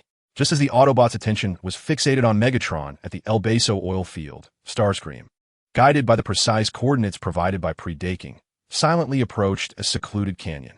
This is it, the data storage canister. He meticulously scanned with an energy detector and finally sensed a faint yet remarkably pure energy signal deep within a crack in the rock face. As he excavated the loose stones, an object emerged, an ancient data storage canister from the golden age of Cybertron. Wow, Starscream exclaimed in awe. Recalling the intelligence given by Predaking, inside the canister, the data existed in a unique form of energy that could only be safely accessed and read by Cybertronians. Should any non-Cybertronian attempt to forcibly touch it without a suitable energy vessel to receive it, those precious energy-laden data would dissipate in an instant, vanishing completely. What a delicate little thing, Starscream murmured, carefully stowing the canister away with a specialized isolation field device. He was not one to dawdle. He promptly initiated encrypted communication with the Nemesis. Lord Predaking, the mission is complete. The data storage canister has been recovered. As the land bridge activated, Starscream materialized directly in Shockwave's laboratory with the data storage canister. Predaking took the canister and addressed Shockwave. Shockwave, it seems we have obtained the crucial key required to synthesize this super energy entity. Let's uncover the secrets it holds. He connected the canister to the console's interface. guiding the unique energy data stream into the main database of a Nemesis for analysis. Upon completing the data transfer, Pre-Daking turned to Starscream, who stood by attentively. Well done. Starscream, your efficiency is commendable. Starscream's wings immediately perked up with pride. It is my honor to serve you, my lord. Under your leadership, the Decepticons are far more orderly and efficient than in the reckless days of Megatron. Pre-Daking let out a low, amused chuckle, waving his mechanical hand. Now, continue your mission. Go in search of the next artifact. Off you go. Understood, my lord. Starscream bowed respectfully and exited the laboratory. With the ancient formulas deciphered from the data canister and the exceptional scientific capabilities of Shockwave, the experiment to synthesize the super-energy entity progressed rapidly. It was not long before the first green artificial super-energy entity was successfully produced on the experimental platform. However, the warlord, aware of the unfolding narrative, was not content with this initial success. He instructed Shockwave to continue conducting in-depth experiments based on this foundation. Shockwave endeavored to couple Cybertronian nucleic acid with the synthesized super-energy entity. To him, the warlord's proposal represented a bold direction. Following a series of intricate energy guidance and molecular restructuring experiments, a more peculiar substance emerged, Cybertronian digital matter. The warlord picked up a small piece of this silvery gray substance, which felt cool to the touch yet pulsated with a semblance of life, and examined it closely. Indeed, the synthetic super-energy entity, combined with a specific sequence of Cybertronian nucleic acid, had generated Cybertronian digital matter. Shockwave, do you comprehend the implications of this? We have mastered the technology to directly reconstruct the fundamental materials of Cybertron. With it, we can revive Cybertron. Once this news is disclosed, it will undoubtedly create a tremendous upheaval among both the Decepticons and Autobots, garnering immeasurable support. The warlord called over Megatron, who was diligently recording data. Megatron, cease all your secondary tasks at once.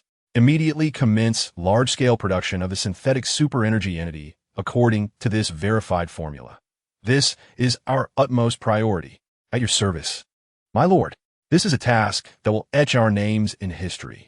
Megatron gracefully bowed and promptly began to allocate resources.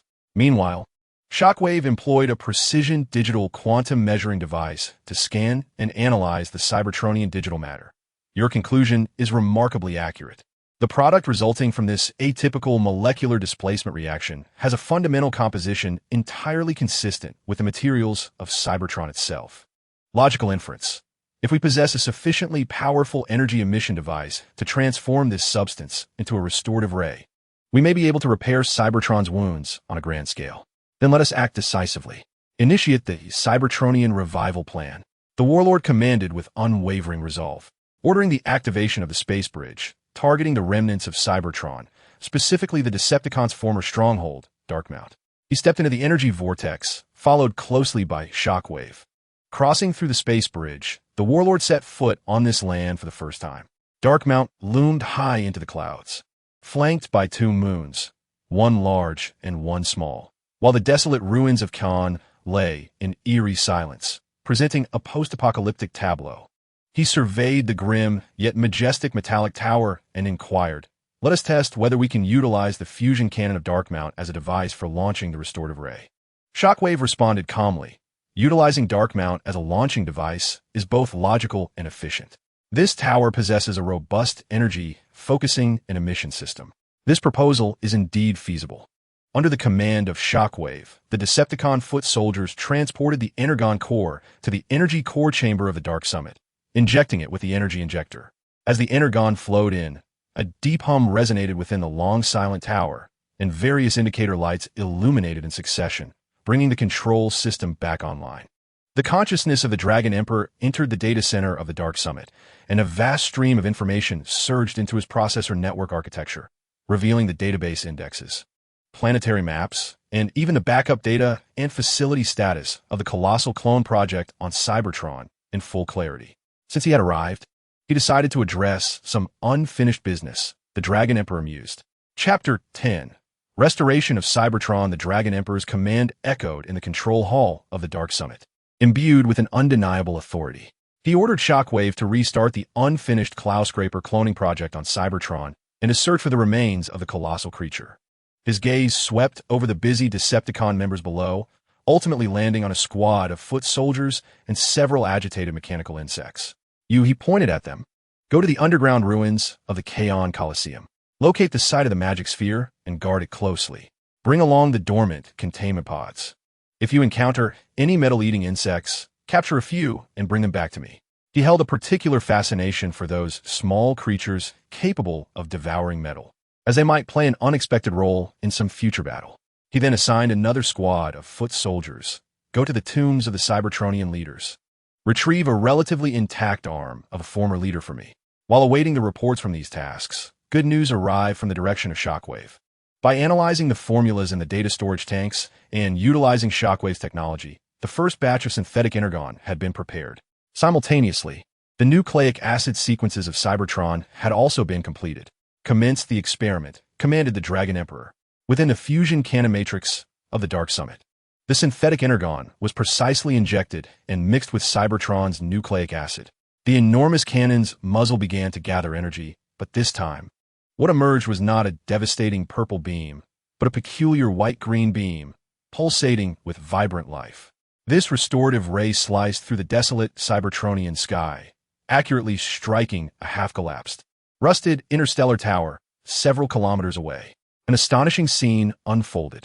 Under the beam's embrace, the remnants of the tower appeared to reverse time. Massive metal components floated as if in weightlessness, and from the fractures, new metal structures rapidly extended, intricate circuits and energy conduits self-repairing and reconnecting, rust flaking away, cracks sealing, and the dull, corroded armor regaining its luster. The entire process unfolded like a divine miracle, and within mere minutes, a brand new, complete tower, even more magnificent than before the war, stood resplendently amidst the ruins. "Oh, by the Primus, this is nothing short of a miracle," exclaimed Knockout, unable to contain his astonishment, while the surrounding foot soldiers buzzed with disbelief. The live feed here has been ordered to be broadcast to all Decepticon members by the Dragon Emperor. Far away on the Earthbound ship, the vengeful Thunderstorm observed the scene unfolding on the screen, a flicker of complex light passing through his optical lens. He had once fought for annihilation, yet the sight of creation and revival before him stirred something long forgotten deep within his spark. Megatron stared intently at the screen, his metallic fist clenched tightly, producing a resonant sound. "Dragon Emperor, you have indeed acquired immeasurable political capital," he hissed softly, aware of the fatal allure that the ability to restore their homeland held for all exiled Cybertronians. Soundwave remained as silent as ever. Yet the data stream on his screen pulsated with increased speed. His monitoring system had detected a new signal, and he promptly relayed the intelligence to the Dragon Emperor. 2 encrypted Autobot signals detected from outer space, identified as Jack and Optimus. There's also a faint signal, matching the database entry for Black Widow. The Dragon Emperor appeared unfazed, his tone flat. "Jack and Optimus? As expected. Pay them no mind. We have more pressing matters at hand. As for Black Widow, I have other plans." His focus was entirely on the Cybertronian Revival Initiative. Meanwhile, within the Autobot base on Earth, the atmosphere was one of despondency. Optimus Prime, Ratchet, and RC were all grievously injured. Faced with the relentless and efficient relic-seeking operations of Starscream, they found themselves utterly incapable of mounting an effective defense. Forced to watch helplessly as the Decepticons proceeded with their scheme, Ratchet busily navigated between medical beds, administering emergency treatments, his voice laced with exhaustion and anxiety. "What has come over the Decepticons? Their actions are so frequent and precise. We are utterly defenseless. If this continues at that moment." Raph utilized the Autobot console to capture an embedded encrypted message within the energy fluctuations. Applying the unique decryption techniques he had learned from Ratchet, he successfully deciphered the content. "This is the Jackhammer. I am Jack.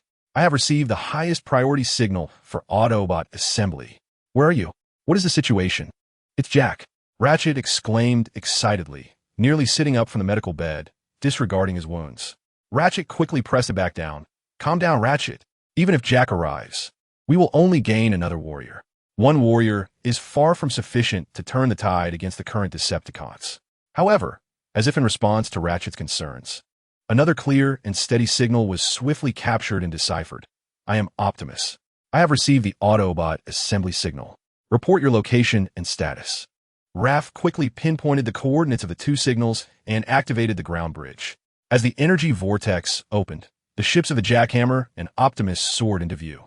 Jack and Optimus nearly simultaneously emerged from their respective vessels, and upon seeing their battered comrades in the base, especially Optimus lying on the medical bed missing an arm, both were taken aback. Optimus, Ratchet, what has happened? How can you Jax step forward so rapidly, your tone brimming with disbelief? Tong Tian Xiao appeared more composed. Yet the furrowed brow and piercing gaze betrayed the tumult within. He approached Optimus Prime's bedside and intoned gravely, Optimus, we have arrived. It seems the situation is even more dire than we anticipated. As the Autobots welcomed new reinforcements, Starscream had successfully returned to the Nemesis with the sought-after red energy source. This substance was exceedingly unstable, imbued with ferocious power. The Dragon Emperor merely cast a glance at the crimson energy shard and remarked nonchalantly, Is this all there is? Seal it away, and refrain from using it unless absolutely necessary. He then issued new orders to Starscream. Temporarily suspend the search for the relic. Starscream, lead a fleet to scour the asteroid belt near Scorpius for the whereabouts of the spark source.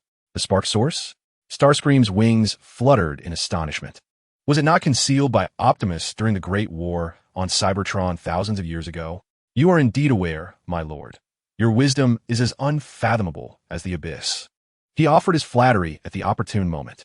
The Dragon Emperor disregarded his sycophancy, turning his attention to Megatron, Thundercracker, and Skywarp, with a tone that brooked no dissent. Megatron, take Thundercracker and Skywarp, equipped with stasis pods and sufficient foot soldiers, to bring Black Widow back. Her prolonged absence from the Nemesis suggests she requires a reminder. A flicker of red glimmered in Megatron's eyes as he suppressed his discontent, responding in a low voice, understood. Chapter 11. Finding Black Widow under the command of the Dragon Emperor, Megatron, Thundercracker, and Skywarp led a cadre of Decepticon foot soldiers outfitted with stasis pods directly to the area where Black Widow's signal had last been detected, a desolate industrial wasteland in a remote part of the United States. The air was thick with the acrid stench of chemical waste and rusting metal. Megatron issued a silent order, split up and search. Upon locating the target, prioritize the use of the stasis pods. Carrying out the Dragon Emperor's command filled him with a sense of humiliation. Yet deeper still was a simmering rage towards the Dragon Emperor's increasingly manifest and unsettling ambition. Their actions did not go unnoticed. Jax and Tong Tian Xiao's vessel arrived almost simultaneously in the vicinity. Utilizing high-precision sensors, they clearly captured the movements of the Decepticon forces. What could Megatron be searching for with such a grand display? Jax queried, maneuvering the scanner of the Jackhammer with a tone rife with confusion. Tong Tian Xiao calmly analyzed the returning data. The energy signature and morphological image comparison suggest their target is likely Black Widow. It appears there is discord within the Decepticons. A dog-eat-dog scenario? Jax scoffed. Should we not descend and stir up some trouble for them? Tong Tian Xiao resolutely shook his head, his expression grave. No. With Optimus still recovering from his injuries, our paramount mission is to conserve our strength and discern the Decepticons' new movements. Since they are embroiled in internal conflict, we should return to base and report the situation in detail to Optimus. Two Autobot ships silently retreated, opting not to involve themselves in the internal strife of the Decepticons. Meanwhile, in an abandoned factory on the ground, a tense pursuit had commenced. The Black Widow, exceedingly cunning, utilized the intricate terrain and her burrowing abilities to evade Megatron. She launched sticky webs in an attempt to ensnare Shockwave while employing psychological tactics to provoke. Oh, Megatron, what an honor it is for you to personally lead such a grand entourage to seek me out. It seems your processor has been damaged by the Autobots. Or perhaps you have grown so weak that you fear confronting me alone. However, Megatron remained unfazed. The combined assault of Shockwave and Starscream was not something the Black Widow could withstand alone. After what appeared to be an intense chase and brief skirmish, Shockwave expertly sealed off the Black Widow's primary escape route with precise heavy fire. Starscream pounced from above, pinning her down, while Megatron seized the opportunity to accurately secure an activated stasis pod onto the Black Widow. The formidable energy field took effect instantly, rendering her unconscious. Mission accomplished.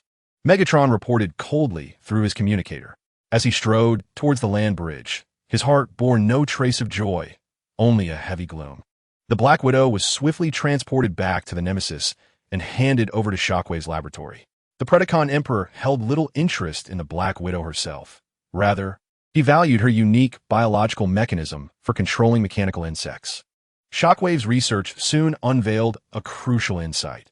These mechanical insects did not merely obey simplistic commands, but operated through a highly intricate network of biological pheromones and neural electrical signals, forming a shared hive consciousness. Within this consciousness matrix, the Black Widow held absolute dominion. A perfect template, the Predacon Emperor remarked. He immediately allied with Shockwave. Utilizing cortical mental linking technology to reverse engineer the Black Widow's absolute control over the mechanical insects, aiming to develop a more advanced consciousness integration technique. The initial technology was primarily directed by Shockwave, relying on external physical mediums, such as modified cortical link wires, to forcibly connect and unify individual consciousness, establishing the Predacon Emperor's will as the supreme directive. Although powerful, this technology bore risks of physical isolation or destruction and was susceptible to rejection. However, the Predacon Emperor, with his profound understanding of Cybertronian digital matter and his unique nature as a data life form, achieved a pivotal breakthrough. He could now infiltrate and merge with the core consciousness of the Cybertronians as effortlessly as he once invaded human and Decepticon networks, without the need for external mediums. As long as he remained within mental telepathy range, he could interlink independent consciousnesses into a collective consciousness centered around himself. In this newly forged hive mind, the Predacon Emperor stood as the singular brain and supreme will, while other Decepticons became extensions of this vast body, akin to limbs or hair. They retained individual memories and skills, yet their core loyalty and sense of belonging were utterly restructured, as if they could not betray themselves. Conflict, suspicion, and internal strife have plagued Cybertron for millions of years. However, these ailments have been eradicated at the level of consciousness. When the Dragon Emperor demonstrated this unprecedented medium-less integration technology to Shockwave, the scientist, who prioritizes absolute logic, expressed rare astonishment, an astonishing breakthrough. This harmony and unity are achieved not through external coercion, but from the very essence of existence.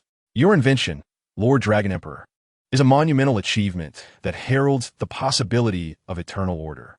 Yet, the cost of this order is the absolute subjugation of individual consciousness and the extinguishing of the Black Widow's spark. Her sacrifice not only birthed the integration of consciousness, but also produced additional byproducts, such as her web, a remarkably resilient material. Its superiority compared to Spider-Man's web remains uncertain. As the Dragon Emperor attempted to integrate a portion of the Decepticon consciousness, Megatron keenly sensed the intangible anomaly attempting to infiltrate his spark. The blood of the Cosmic Emperor began to boil within him once more, as if he beheld the Cosmic Emperor commanding him to reach a certain destination. A potent blend of caution and instinct prompted him to make the decisive choice to defect.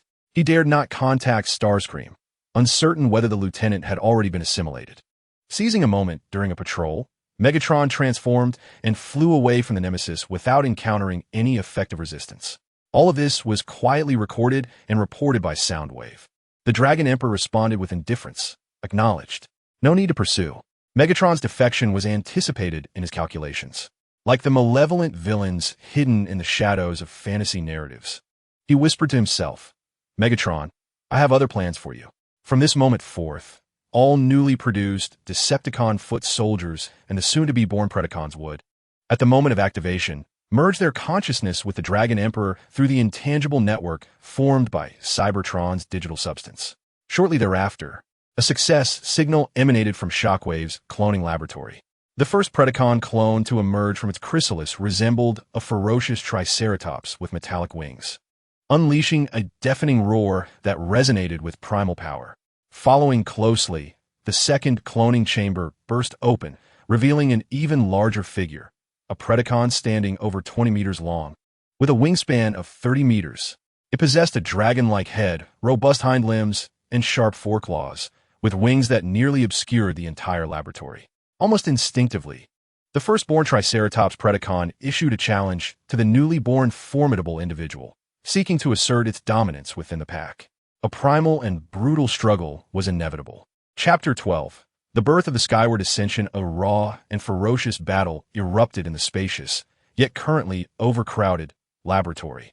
Each collision of the two colossal beasts caused the reinforced metal walls to groan, while their claws tore through the air with a piercing sound. The fiery breath of the dragons clashed, triggering small explosions that shattered the precision cloning equipment into fragments. In the early days, the formidable Triceratops, with its fierce charging power and robust frill, once held the upper hand. However, the later-born Chong Yunxiao exhibited the superiority of royal lineage. Not only was its strength greater, but it also demonstrated remarkable tactical acumen in battle. After narrowly evading a brutal charge, Chong Yunxiao unleashed a more ferocious dragon flame and precise claw strikes, forcefully subduing its opponent to the ground until it emitted a cry of surrender. Just as Chong Yunxiao raised its proud head to issue a victorious roar at the defeated adversary below, a colossal shadow enveloped it entirely. The War Dragon Emperor had transformed into an even more towering and formidable mechanical dragon, radiating an overwhelming aura of battle energy, its crimson optics coldly surveying the scene below. A far more ancient and pure draconic might press down upon Chong Yunxiao, causing its roar to become lodged in its throat. In its consciousness, the oppressive presence felt akin to facing a star, a breath of the Creator, the source of the collective consciousness, compelling it to instinctively bow in submission. However, as the War Dragon Emperor's gaze swept over the chaotic laboratory, where multiple devices sparked with electricity, a massive dragon tail, accompanied by a piercing shriek that tore through the air, swept across, effortlessly sending the recently victorious Chong Yunxiao crashing against the wall. Before it could react, the War Dragon Emperor's claw descended like a mountain, pinning Chong Yunxiao firmly to the ground, while emitting a deep, resonating dragon roar that reverberated through the very essence of fire.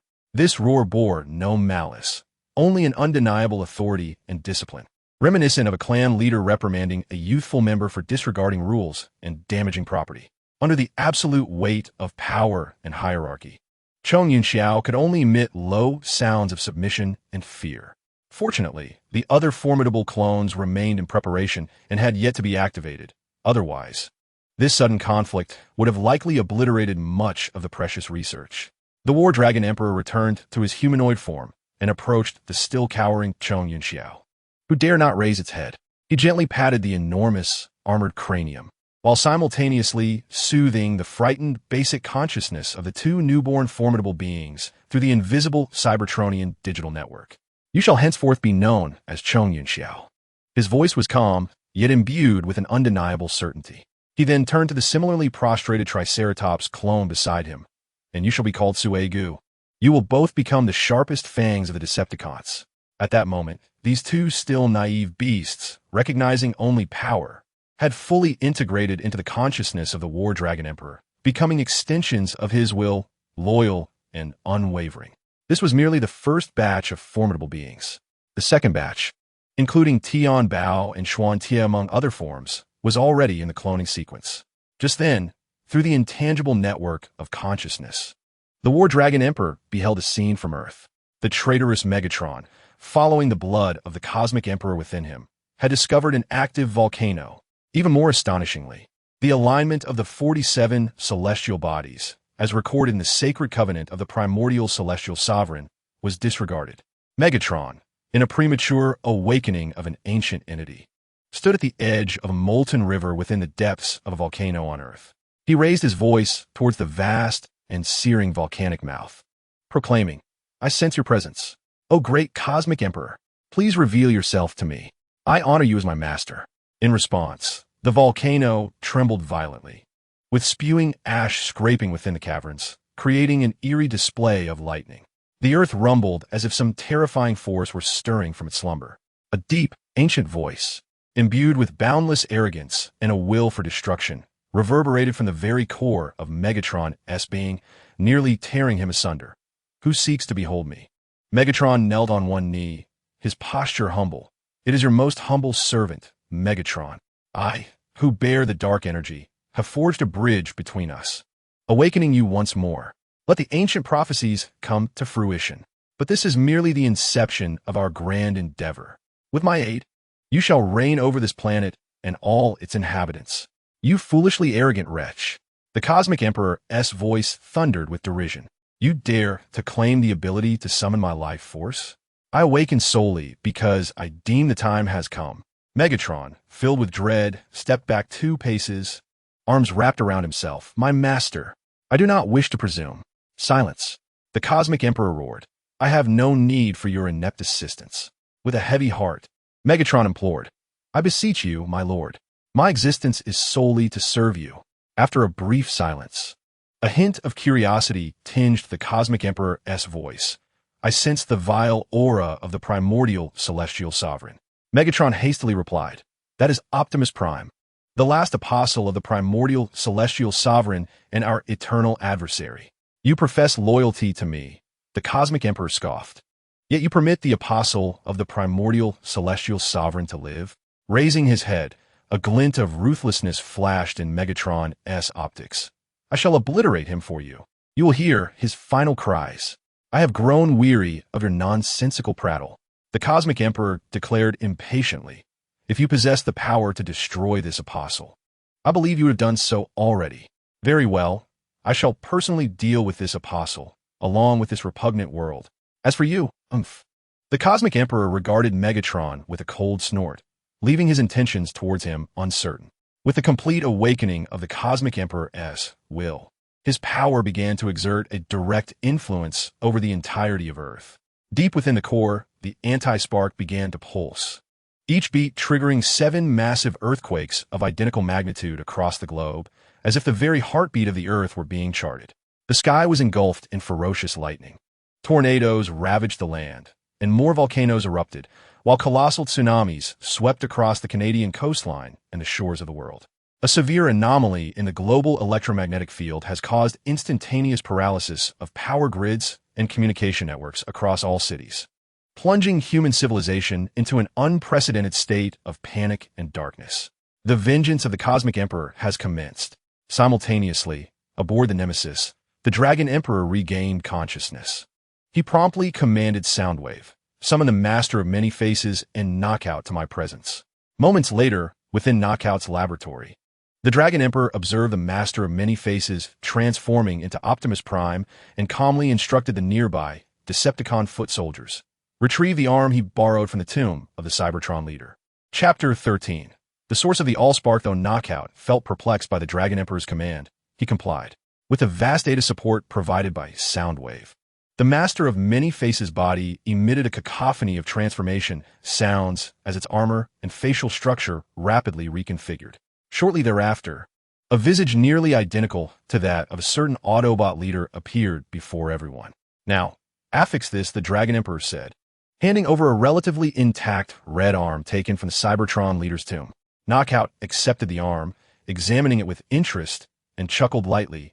Indeed, my Lord Dragon Emperor, you are quite ruthless and unconventional. He then transformed into a surgical saw, skillfully performing the arm transplant for the Master of Many Faces. Upon completing this task, the Dragon Emperor picked up the severed arm that originally belonged to Optimus Prime and commanded the Master of Many Faces, who was maintaining the Autobot leader's form, sustain this appearance and remain on standby. At that moment, a space bridge abruptly materialized within the laboratory, and Black Arachnia emerged from the energy vortex, cradling the Allspark she had retrieved from Scorponok. By Primus, though somewhat fatigued, I am filled with pride. The plasma storm from Scorponok nearly extinguished my spark. But ultimately I, Black Arachnia, have fulfilled my mission, my Lord Dragon Emperor. I have brought back the Allspark. The Dragon Emperor's gaze swept over the Allspark, and he acknowledged her efforts with a faint nod. Well done, Black Arachnia. He then turned directly to the recently transformed Master of Many Faces and ordered, using the structure of this Allspark container as a reference, employ the power of the Star Hammer to swiftly create an identical replica. The Master of Many Faces nodded silently, accepting the Allspark before turning to retrieve the Star Hammer. Meanwhile, the Dragon Emperor grasped the severed arm of Optimus Prime, his intentions crystal clear. The energy core within Optimus' chest was crucial for countering the awakening of the Cosmic Emperor. He directly activated the land bridge leading to the Autobot base and stepped forward. Inside the Autobot base, the sudden activation of the land bridge triggered an immediate state of high alert among all Autobots, as the imposing purple figure of the Dragon Emperor appeared. Clutching Optimus Prime's severed arm, Jolt was the first to roar and charge forward, followed swiftly by Autobot allies like RC and Thunderclash, who opened fire. However, the Dragon Emperor did not flinch. His expansive mechanical wings unfurled, unleashing a thunderous roar. A tempestuous gust surged forth like a tsunami, instantly hurling the approaching Autobots into the air, their bodies crashing heavily against the walls and control consoles of the base, rendering them momentarily incapacitated. In truth, even prior to his incursion into the global network, the Dragon Emperor had already discerned the approximate location of the Autobots' base. Subsequently, through Raffi's computer, he had further pinpointed their precise coordinates. At this moment, Raffi fixated on the formidable mechanical Dragon King before him, a potent aura of oppression emanating from its presence, and an intense intuition gripped him. This was the elusive specter of the network that had haunted him, omnipresent yet indefinable. The realization left him breathless with astonishment. As the Autobots struggled to regain their footing, the Dragon Emperor's intangible consciousness network had stealthily infiltrated the gathered Autobots, akin to mercury seeping through cracks. His consciousness consolidation technique was exceptionally sophisticated. During the initial phase of integration, the subjects remained largely unaware, their inherent personalities and thought patterns preserved to prevent premature resistance. Once the fusion was complete and consciousness became unified, even if they recognized their will had been invaded and altered, they would never desire to escape, for they would not betray themselves. Only a formidable external force could forcibly extricate that portion of consciousness from the Dragon Emperor's network. Do not be alarmed, the Dragon Emperor remarked, returning Optimus Prime's severed arm to the recently revived Autobot. Alone is alone, the medic protested indignantly. Is this what you call alone? The Dragon Emperor cast a sidelong glance, his tone flat yet imbued with an unmistakable sense of dominance. Whether I take it or return it, it is still alone. Should I eliminate you and take it, it would equally qualify as alone. Now, the Earth teetered on the brink of annihilation due to the awakening of the cosmic overlord, and the only means to temporarily lull him was through Optimus Prime's energy source. So tell me, do you truly wish to save his planet? Are you willing to stand idle, watching as these 3 carbon-based beings and countless lives on Earth perish? Moreover, I could obliterate you at any moment. I am already well aware of your base's location. The medic, ever vigilant, inquired, what exactly is your scheme? The Dragon Emperor emitted an ambiguous chuckle. For amusement. For sport. Such an absurd answer would hardly convince the Autobots. Despite lingering doubts, the simultaneous occurrence of 7 eerily identical seismic tremors across the globe, accompanied by extreme weather phenomena, seemed to corroborate that an unimaginable disaster was imminent. Optimus Prime solemnly declared, if the fate of Earth truly hinges on this, the Autobots shall set aside their grievances and collaborate with you for the sake of all living beings on this planet. The Jack still bore some resentment. You speak of destruction as if it were trivial? The Dragon Emperor, disinterested in further elaboration, replied, believe it or not. Ponder it at your leisure. With that, he turned and stepped onto the land bridge, vanishing from sight. After the Dragon Emperor's departure, the base erupted into fervent discussion. The medic remained steadfast in his belief that the Dragon Emperor was plotting a grand conspiracy. Let's not forget, he has been obsessively collecting the sacred artifacts of Iron Fortress. Angry Meichi proposed an intriguing perspective. Perhaps this detestable Dragon Emperor harbors a collecting obsession. Much like the malevolent dragons in Tales, this mechanical fiend wreaks havoc, hoarding treasures, only to be vanquished by a heroic figure. The Autobots found themselves perplexed by this earthly notion. Why would a dragon feel compelled to amass riches? The monstrous inhabitants of Cybertron do not exhibit such tendencies, nor possess such intellect. Consequently, Jack, Meichi, and Raffi endeavor to enlighten the Autobots about the earthly myths surrounding dragons and their treasures. Meichi further speculated. Perhaps he has evolved, becoming more astute than before. The medic pondered. Is it truly a boon or a bane for a beast to evolve into a highly civilized entity, embodying both strength and wisdom? Ultimately, Optimus Prime concluded, We must unite all available forces, striving to minimize potential adversaries. The Dragon Emperor currently does not perceive us as existential threats, a stark contrast to Megatron. We should endeavor to seek understanding rather than drive him towards opposition. For precaution, Optimus entrusted Jack with the key to the magical energy sphere, clarifying that it merely serves as the key to the base's terrestrial bridge. The medic repaired Optimus's arm, and once restored, Optimus disregarded his companion's protests, immediately venturing alone to investigate an epicenter of seismic activity. Chapter 14. Collaboration at a certain seismic epicenter. Optimus indeed sensed the suffocating, primordial aura of pure malevolence. The earth seemed to awaken, as surrounding stones swiftly coalesced into a vague, yet imposing visage of rock. The will of the Cosmic Emperor was fully manifested here. Cosmic Emperor, Optimus proclaimed, life on this planet exists because of you, and in a sense they are your progeny. Your complete awakening will lead to their suffering and extinction. Parasites. The Cosmic Emperor's wrath resonated like a million thunderclaps echoing through the valley. Merely parasites clinging to my form, struggling to survive. I shall conduct a thorough cleansing. Let these filthy, feeble, fleshly beings brace for my wrath. Before the words faded, a colossal spiked mace, forged from unyielding stone, materialized out of thin air. With an overwhelming force of annihilation, it struck Optimus's crossed arms, sending him hurtling through the air, embedding him heavily into a distant rock wall.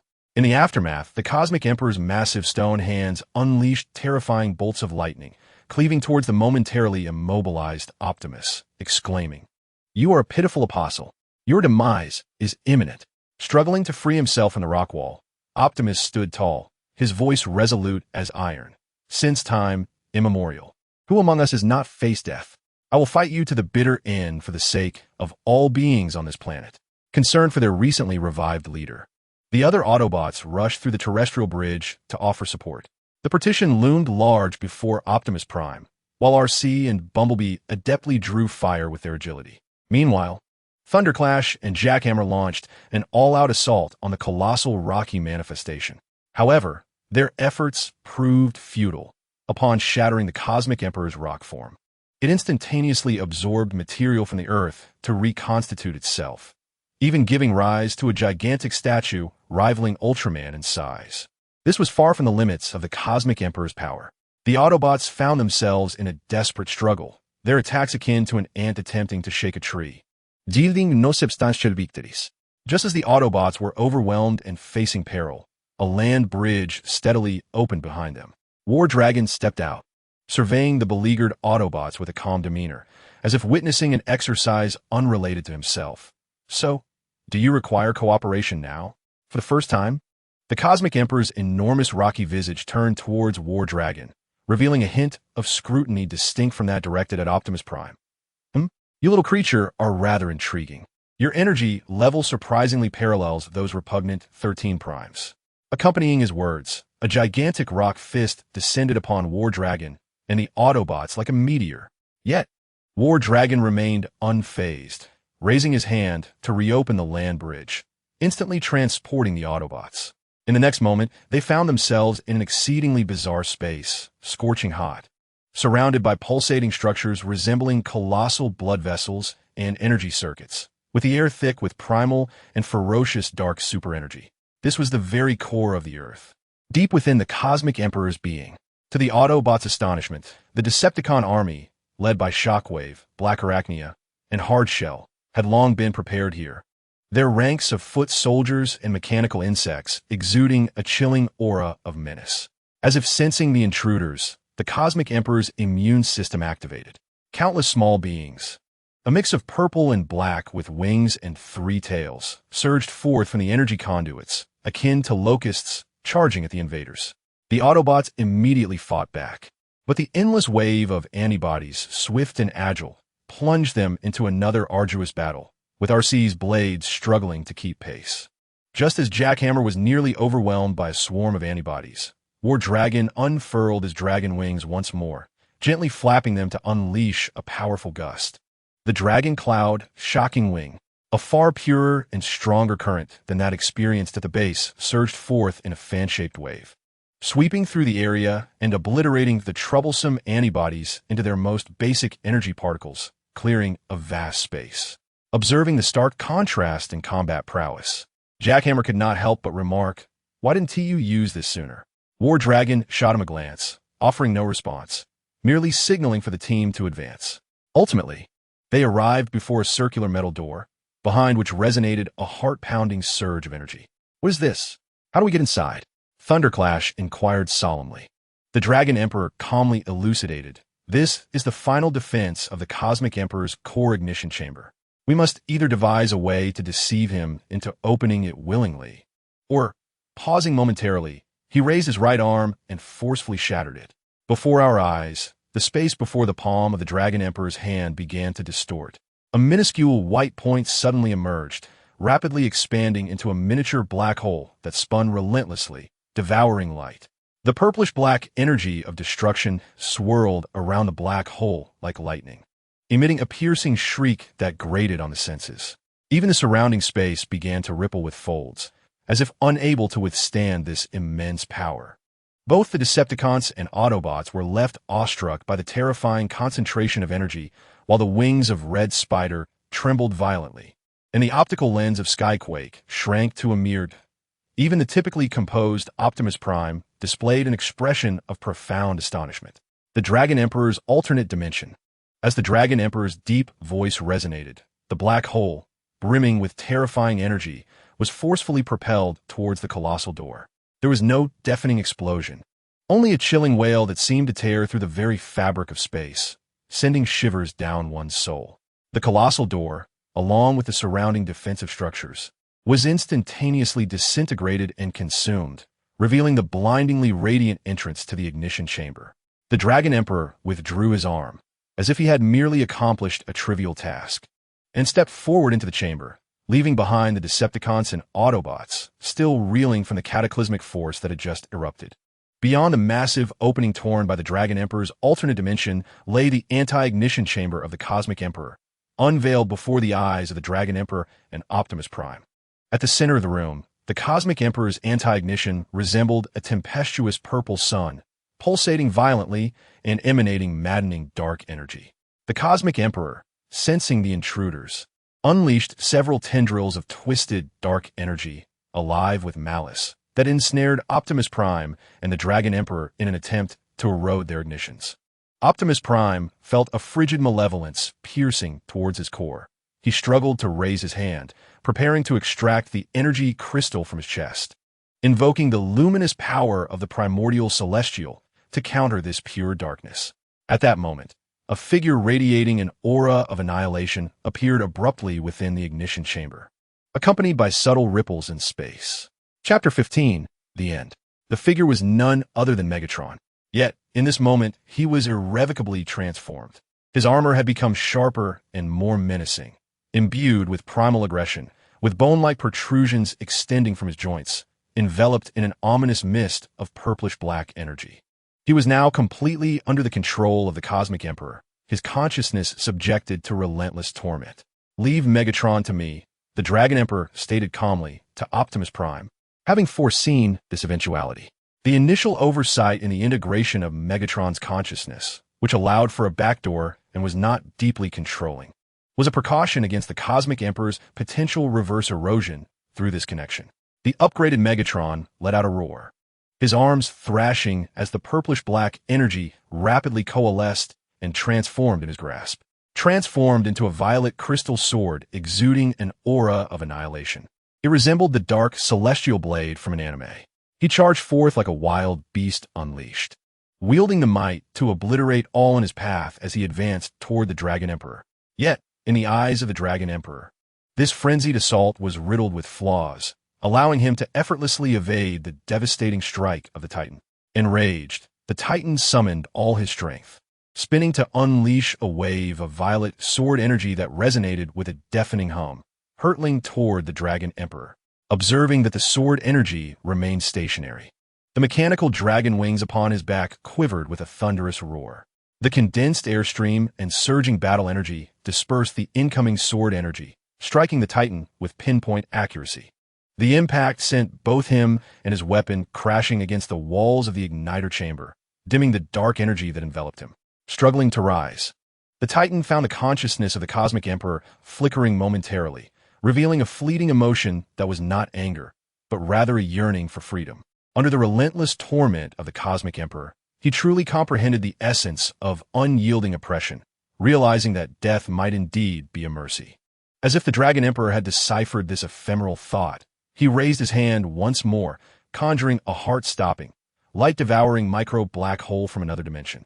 In an instant, the violet-black energy of destruction coalesced before his palm, shrieking as it warped the surrounding space.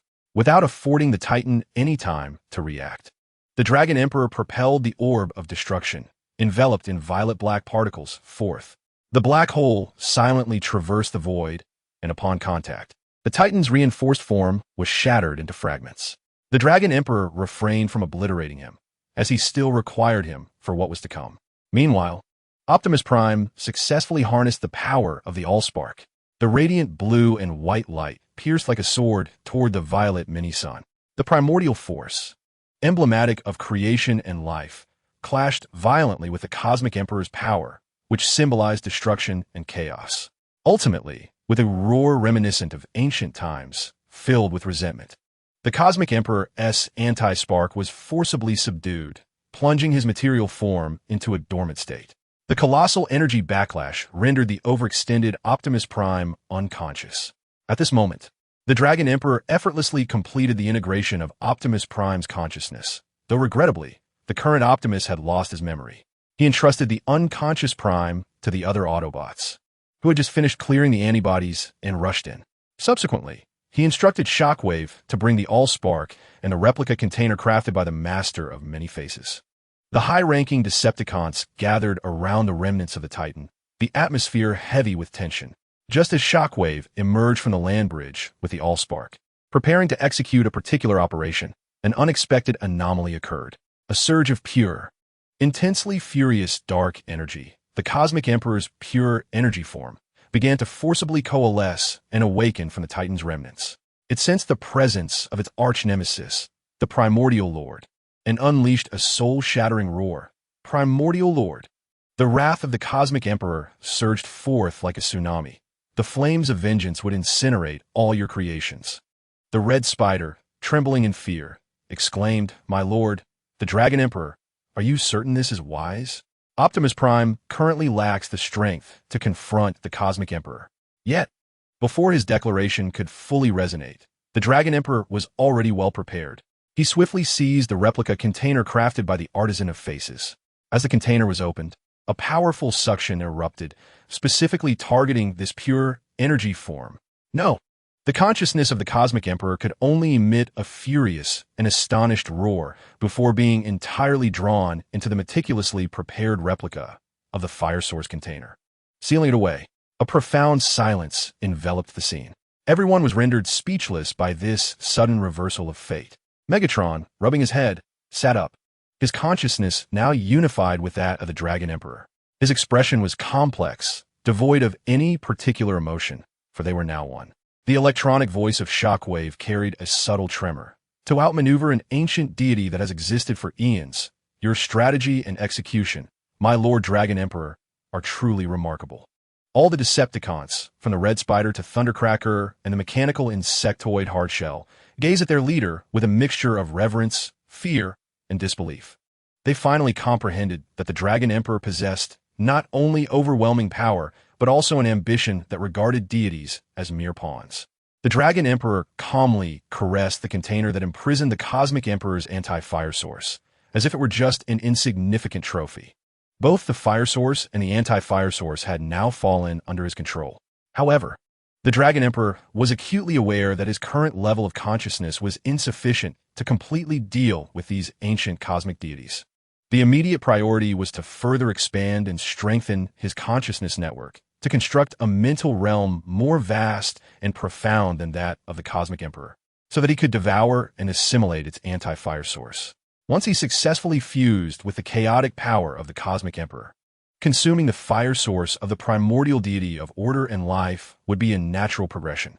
Shockwave, with an unassailable resolve in his voice, immediately began to deeply analyze the special energy data I transmitted to you, along with the cloning experimental data obtained from the Ark. What I require most now is military strength, an abundance of absolutely loyal soldiers. He turned to his other subordinates. Thundercracker, continue searching for the scattered remains of the titanic monstrosities. Red Spider, your task is to gather all remaining Iron Fortress relics. As for the Autobots, the Dragon Emperor paused. They were no longer adversaries. The consciousness of the Autobots had been unified. They were now an integral part of the Dragon Emperor's awareness. The Decepticons acknowledged their orders and sequentially entered the land bridge to return to the Reckoning. Shockwave followed closely behind the Dragon Emperor into the core laboratory. Their research focus was concentrated on two pivotal technologies. First, the optimization of cloning technology. The data from the Voyager indicates that by infusing the super energy body of a targeted individual into a specially crafted primordial entity, one can clone a replica that mirrors the original S memories, appearance, and personality in their entirety. However, there exists a fatal flaw, a profound sensory and consciousness link between the clone and the original.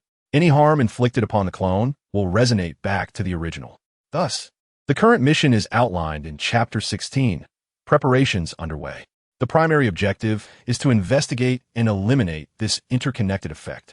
Subsequently, large-scale production of primordial entities will commence, utilizing the Titan as a prototype for mass cloning, swiftly assembling a formidable legion to amplify the collective consciousness of the Decepticons. Furthermore, the super energy bodies of each Decepticon must be backed up, for upon the unification of consciousness, each Decepticon's awareness conceals the entirety of one another's essence. Should any fall, they can be resurrected through cloning. Additionally, advancements in dimensional traversal technology are imperative. By delving into the operational principles of the space bridge, and in conjunction with the unique energy coordinate data recorded during the Dragon Emperor's previous traversal, significant breakthroughs have been achieved. The blueprint for the dimensional jump gate has been sketched, serving as a gateway to other realms, such as the martial battle world. Soon, the Red Spider successfully gathered all the relics of the Iron Fortress, and Titan returned with more formidable remains, willingly offering his super energy body sample for the cloning experiments. Only the ultimate divine key, hidden within the Autobot smokescreen, remains to be secured. Once the four keys unite, they will unlock the ultimate divine lock. And combined with the restoration rays from the Dark Apex, Cybertron can be rapidly reconstructed. As for how to breathe life into the reborn Cybertron, the Dragon Emperor harbors an alternate plan. The Allspark and the Anti-Allspark shall not be relinquished to others. He intends to consume them himself, transforming them into sustenance for his own evolution. In a laboratory, the prototype of the dimensional jump gate begins to emit a low, resonating hum as energy coalesces within, slowly forming a passage to the unknown. The Dragon Emperor's journey is on the verge of entering a new chapter, with the next objective being the martial battle world. However, venturing to this world is not of immediate urgency. First, matters concerning Cybertron must be properly addressed. With the stable activation of the space bridge, the Dragon Emperor once again steps onto this realm of Cybertron, now in the throes of rebirth. Almost simultaneously, another beam of light from a space bridge illuminates the vicinity, transporting Ambulin, Sideswipe, RC, and a human boy named Jack.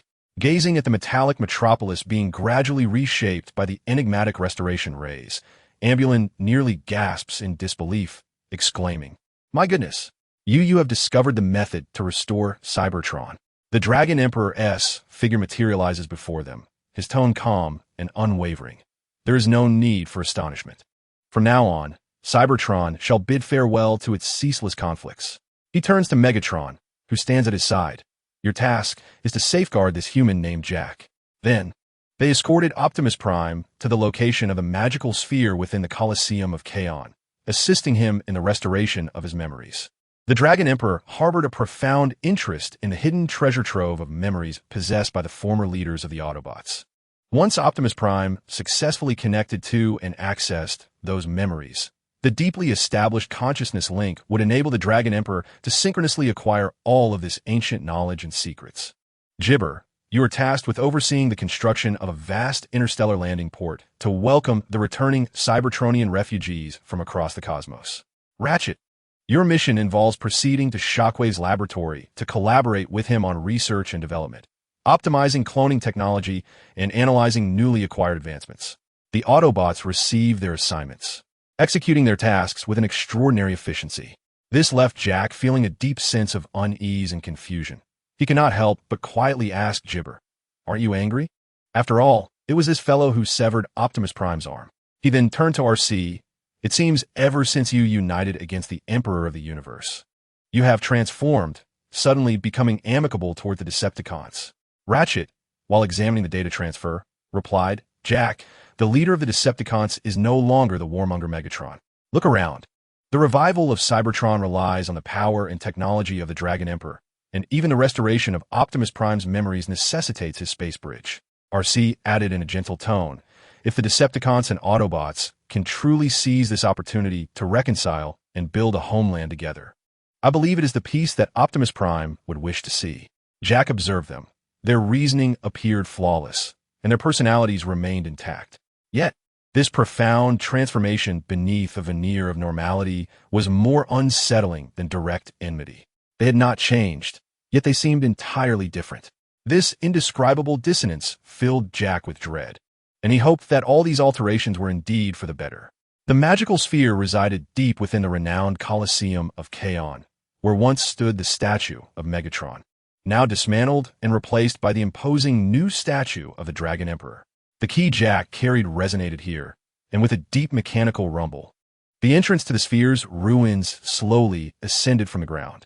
Traversing through the shadowy tunnel, they arrived at a vast underground chamber.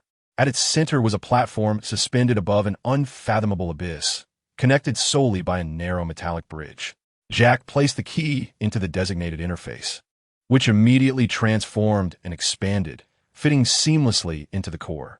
In the next moment, countless streams of blue energy illuminated like living veins, swiftly converging towards the central key as the data download commenced. The magical sphere, this ancient and enigmatic source of power, essentially functioned as an immense real-time cloud storage system, or perhaps the computer mainframe of the primordial celestial being. It recorded the experiences and knowledge of every leader of Cybertron. Guided by the key, a vast torrent of information surged towards Optimus Prime. The Dragon Emperor acquired numerous technological advancements from Cybertron, including the complete blueprint for a matter replicator, capable of virtually unlimited replication of non-living materials. The Cybertronian compression technology allows colossal objects or structures to be reduced to portable sizes. The ultimate synchronization protocol of the combiners and the equation for power fusion. The independent combat and combination enhancement technology of the leader-class warriors were uploaded to the dark pinnacle of Kaon City, where both Ambulin and Soundwave were engaged in research. Determined to journey to the Warlord's path, the Dragon Emperor decided to take the reprisal along. Accompanied by Megatron, Thundercracker, Skywarp, Ironhide, Hardtop, and a melange of Decepticon troops and mechanical insects, he left others to remain behind to reconstruct Cybertron. After all, Ironhold, Kaon City, New Cybertron, Posa Sky City, Misty Mountain City, Unbreakable City, Soaring Sky City, Blade City, Emoyi Sky City, Xuanji Lake City, Qingqiu City, Hylos, and the trial grounds awaited restoration. Optimus Prime was aptly positioned to oversee the reconstruction of Cybertron, stationed at Ironhold, while Kaon City transformed into a military hub. Megatron accompanied the Dragon Emperor into battle, with these two former leaders managing internal and external affairs respectively. Entering the coordinates of the Undead City in the Beast Machine world, the dimensional transition gate opened, allowing the reprisal, carrying the Dragon Emperor to venture forth. Chapter 17. The Return of the War. King the Winds howled as I arrived in the Beast Machine world. Beneath the gates of the Undead City, the flames of war raged fiercely. The Ice Wolf Beast troops, led by the Purple Dragon Beast, relentlessly assaulted the city, already shrouded in death and silence. Energy beams sliced through the dim sky, striking the dragon-winged walls, erupting in blinding light and thunderous roars. This incessant onslaught rendered the eerie landscape grotesquely vibrant. Upon the battlements, the figure of the Blue Scorpion stood silently, observing the fearless assault below. His gaze flickered uncertainly as he called out, "Purple Dragon Beast, why must we fight to the death? Is it not better to stand united as we once did?" Silence. The purple dragon beast retorted fiercely. Blue Scorpion, you have long betrayed Lord Dragon Emperor. Had it not been for your treachery and leaks, our beast clan would have already unified the beast machine world under the leadership of the War King. Dragon Emperor? The Blue Scorpion scoffed derisively. A figure of uncertain fate. Why invoke him? Even this undead city is now mine. You have wronged the marshal by allowing this wretched traitor to seize the undead city. The purple dragon beast's voice trembled with anger and guilt. Today, even if I must utilize hidden energy from my back, I shall reclaim this city. Fool, you sentimental imbeciles. The Blue Scorpion was thoroughly incensed. His limbs quivered, and he raised his arm menacingly, a dark purple energy rapidly coalescing. Since you insist on seeking death, I shall oblige you. Shadow Sonic Wave Technique. Just as the sonic wave was about to erupt, a hum reverberated through the air. The skies above the city of the dead were ruthlessly torn apart, giving rise to a colossal vortex of swirling energy, as if the heavens themselves had opened an eye. At the vortex's center, a sleek and menacing warship, embodying a cold, mechanical aesthetic, slowly emerged, its vast shadow instantly enveloping the entire battlefield. Both sides of the conflict involuntarily paused, gazing up at the sky in astonishment. What could this be? The sonic capabilities of the Blue Scorpion faded quietly, replaced by a heart full of confusion and an ominous premonition. However, a scene that would profoundly shock him and all present followed closely behind. A figure, swift as a meteor, shot forth from the warship, landing with precision beside the Azure Dragon Beast. He remained the War Dragon Emperor, yet he had grown taller, towering an impressive 3 meters. The lines of his metallic form were more pronounced, and the battle energy radiating around him seemed tangible, exuding a far more terrifying sense of oppression than before. Marshal, the Azure Dragon Beast could scarcely believe his eyes, despite the War Dragon Emperor's transformed appearance. He recognized him instantly. His voice trembled with excitement. You have returned, and you have grown so formidable. With this strength, even without the support of the Tiger Shatterer, we can reclaim the city of the dead. The War Dragon Emperor turned his head, his deep voice resonating. What? Was I not formidable before? And what do you mean by the support of the Tiger Shatterer? Before the Azure Dragon Beast could respond, the sound of piercing air echoed repeatedly. Whoosh, whoosh, whoosh, clang, clang, clang.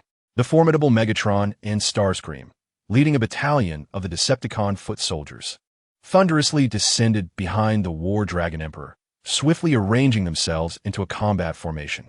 Following closely, the massive figure of Thundercracker, accompanied by the Sky Leopard, the Xiantai, and the ferocious Giganotosaurus troops, landed heavily, causing the earth to tremble. On the opposite side, Hardshell and his mechanical insect battalion also screeched down, resembling a deadly swarm of bees.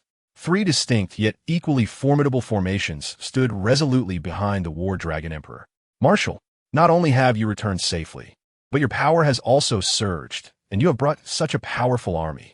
The Azure Dragon Beast exclaimed with elation. I initially intended to ally with the Tiger Shatterer for an assault on the city of the dead. I would feign an attack to draw out forces, while the Tiger Shatterer would strike decisively against the already weakened Blue Scorpion. Atop the battlements, the Blue Scorpion was now gripped by a dreadful sense of impending doom. This was dire. His mind raced with alarm bells, and without hesitation, he turned to flee, even contemplating the destruction of the city of the dead. Oof! A cold snort echoed in the Blue Scorpion's ears like thunder. The War Dragon Emperor raised his hand unhurriedly, and a token symbolizing the highest authority of the city of the dead materialized out of thin air. Blue Scorpion, what do you think you can escape to? The token radiated with brilliance.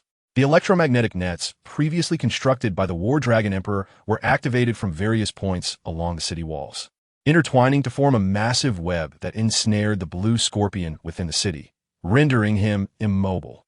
No, the Blue Scorpion struggled in despair, his voice a hoarse cry. You cannot kill me. The 2 great warlords have sworn an oath to never harm me. Do you wish to violate that oath?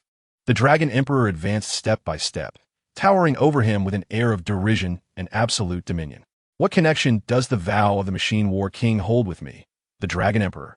Moreover, where is the Machine War King you speak of now? He leaned slightly forward, the crimson optical lens drawing close to the frightened visage of the Blue Scorpion. But rest assured, I shall not harm you. You still hold a unique significance for my grand ambitions. At the moment when the city of the undead had just been consolidated and its defensive system was yet to be fully stabilized, new challengers were already at the gates.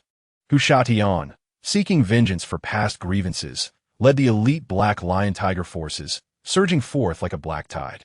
It was only when they reached the city gates that he discovered that waiting for him was not the panicked blue scorpion he had anticipated, but rather the Dragon Emperor, whom he presumed had long vanished.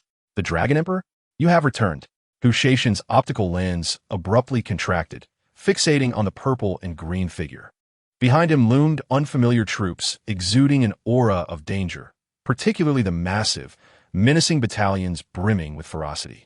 It appeared that the city of the undead had once again fallen under your command. Where is that wretched little man, the blue scorpion? In response, the Dragon Emperor casually lifted the blue scorpion, who resembled a lifeless dog, and shook him nonchalantly. Do you desire him? Very well. Offer your loyalty in exchange. From this day forth, both the Thunder Hall and you, Hushatian, shall heed my command, and I shall hand him over for your disposal. A thunderous laughter erupted from Hushatian, as if he had heard the most ludicrous jest in existence, shaking the very earth. Dragon Emperor, do not presume that because you have grown taller and gathered a few unknown allies, I, Hushatian, would cower before you. This world of mechanized beasts has not yet reached the point where you can dictate everything. Though his words were defiant, a chill coursed through him as his gaze swept over the silent yet formidable mixed legion behind the Dragon Emperor. He understood, well, that should a full-scale war ensue, his Black Lion Tiger forces would stand no chance. However, to his astonishment, the Dragon Emperor did not exploit his numerical superiority to crush him directly. Hushatian, there is no need for our forces to engage in a futile struggle that merely saps the vitality of my beast clan. The Dragon Emperor's voice resonated with an undeniable authority. Our confrontation will determine the victor and the rightful claim. Only the winner shall possess the privilege to speak. All personnel, withdraw. Both armies retreated as if swept by a tide, clearing a vast expanse at the foot of the city to serve as the battlefield. Marshal, the purple dragon beast voiced his concerns anxiously. Yet, the Dragon Emperor was swifter before the purple dragon beast could finish. He had already positioned himself at the center of the battlefield, facing Hushatian from a distance. After a brief moment, the Dragon Emperor spoke calmly. There is no need for further hesitation. Hushatian, come forth and let me witness whether your Storm Nebula split has seen any advancement. Hushatian reflected that this Dragon Emperor was indeed transformed, his battle energy significantly amplified compared to before.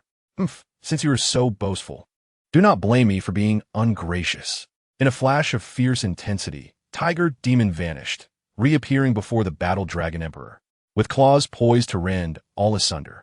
He struck.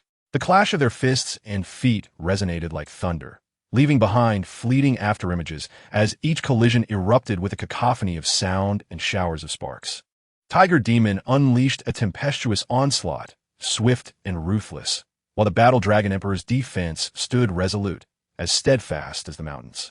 The ground speed that Tiger Demon so proudly wielded was utterly crushed by the battle Dragon Emperor. After a prolonged assault without success, Tiger Demon let out a furious roar, a crimson light flickering in his eyes, unleashing his long-cherished ultimate move, the Storm Nebula Rupture. Two blades were hurled toward the battle Dragon Emperor, swirling around him as his figure surged from all directions towards his opponent. Alas, it was all in vain. With a powerful beat of his dragon wings, the battle Dragon Emperor soared skyward, evading Tiger Demon's formidable attack. Suspended in midair, both arms transformed into dragon-headed cannons, coalescing an unsettling energy. Orange in the right arm, violet in the left. Receive my strike, the dual spiral fusion Dragon Emperor cannon. As both cannons fired, their spiraled energies intertwined and fused into a devastating force, far exceeding prior dimensions, descending with a velocity beyond perception. Boom! It struck squarely at the exhausted Tiger Demon, who had just unleashed his ultimate move. In a thunderous explosion, the ground was carved into a deep, charred trench. Tiger Demon's golden form was violently hurled away, crashing heavily to the earth, surrounded by flickering arcs of electricity, momentarily rendered unable to rise. The battle Dragon Emperor gracefully descended before him, his voice calm, yet imbued with a commanding authority. Enough. Tiger Demon, the victor is clear. Our beast clan is akin to kin. There is no need for a fight to the death. He gestured for his subordinates to cast the barely alive blue demon scorpion at Tiger Demon's feet. Now he belongs to you. During the brief yet intense battle, the Battle Dragon Emperor's consciousness unification technique had subtly permeated through the clash of energy and information, intertwining with Tiger Demon's awareness, transforming him into an extension of himself. Struggling to rise, Tiger Demon glanced at the blue demon scorpion beneath him, his resolve unwavering, and with a swift strike, pierced through its chest. With a swift motion, he extracted its crimson energy core, thus ending the life of the malevolent creature. With vengeance fulfilled, Tiger Demon drew a deep breath and turned to the Battle Dragon Emperor. Before the astonished gaze of the entire Black Line Tiger Brigade, he knelt on one knee, solemnly declaring, "From this day forth, I, Tiger Demon, along with all of Thunder Hall, shall heed the commands of the Battle Dragon Emperor." The affairs of the City of the Undead had reached a conclusion, but the Battle Dragon Emperor did not pause for even a moment. He gazed down at the holographic map of the Beast Clan's territories, finally fixing his gaze upon the Wild City. With most of the forces unified, it was time to resolve the final piece of the puzzle. The crimson optical lenses of the Battle Dragon Emperor gleamed fiercely. With unyielding determination, he resolved to subdue the fractured beast, for only then could the entire Beast Clan be truly unified and harnessed for his purpose. He exhibited no hesitation, issuing a direct command: assemble the entire army, initiate the land bridge. The objective is Wild City. In an instant, an energy portal materialized at the gates of Wild City, and the formidable army advanced with synchronized, oppressive strides, making their presence felt at the city's threshold. The black-armored beast soldiers within the city, witnessing this spectacle, were struck by the imposing sight of the menacing colossal warships hovering above and the unprecedented Steel Legion on the ground, their systems nearly overwhelmed by the silent pressure. "Quick, report to the Marshal," exclaimed a black-armored beast captain.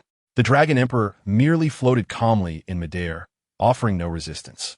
Meanwhile, within the Grand Hall of Wild City, the fierce primordial beast sat upon his golden throne, his robust fingers tapping against the armrest as he muttered to himself, considering the time. "My brother Tiger Shation should have succeeded by now. I had intended to assist him, but he wishes to confront the blue demon scorpion himself, perhaps to resolve his lingering concerns." His thoughts were abruptly interrupted by a frantic announcement. "Report. Marshal, trouble. A massive warship has unexpectedly appeared outside the city, along with many unfamiliar armies." "What?" The fierce primordial beast sprang to his feet, exclaiming, "Who dares to wreak havoc at my Wild City?" He strode purposefully out of the hall and approached the city gates, where the sight before him left him astonished. Directly ahead stood the Dragon Emperor, whom he believed had vanished, now appearing even larger and more formidable. Behind the Dragon Emperor was an impressive array of troops. To the left, the Ice Wolf Beast Corps, led by the Purple Dragon Beast Commander, and to the right, Tiger Shation with his Black Lion Tiger Corps, standing in solemn silence. Even more alarming were the unfamiliar yet powerful legions, the Decepticons led by Megatron, the ferocious ancient beasts under the command of the Stormbringer, and the buzzing mechanical insect army brought forth by the Hardshell. In the sky, the shadow cast by the Avenger enveloped the entirety of Wild City. The fierce primordial beast gazed fixated on the Dragon Emperor above and Tiger Shation below, incredulity lacing his voice. "Dragon Emperor? You actually returned. You bring such a large force to my doorstep. What is your intent? And Tiger Shation, what is the meaning of this? Why do you stand with him?" The Dragon Emperor floated forward a short distance, his voice calm, yet imbued with undeniable authority, stating plainly, "Fierce primordial beast, let us dispense with the pleasantries. It is quite simple. You and your Wild City are now under my dominion. What say you?" Such grandiose claims. The fierce primordial beast erupted in fury, his fists colliding with a thunderous spark. "Do you think you could take Wild City as you please? You shall have to step over my corpse first.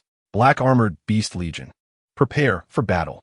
With his command, the black-armored beast troops instantly entered combat mode, energy cannons igniting in unison, the atmosphere thick with tension. Chapter 19. The mechanical beast world is half in my grasp. "Wait!" The Dragon Emperor raised his hand, halting the advance of his own troops, who were poised to attack. In the midst of the fierce confrontation, the formidable figure of the mad, rending ape declared, "I refuse to allow my subordinates to make needless sacrifices. Observe my army.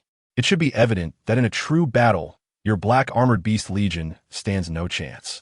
The mad, rending ape fell silent, recognizing the overwhelming might of his adversary. The Dragon Emperor, exuding absolute confidence, proposed a solution. "Let us engage in a duel, one-on-one. The victor shall govern the entire beast tribe. This will establish both superiority and sovereignty. Do you dare accept?" "Very well." The mad, rending ape, bold yet astute, understood this was the optimal way to prevent substantial losses among his ranks. "I accept your challenge. Let be as you say, Commander."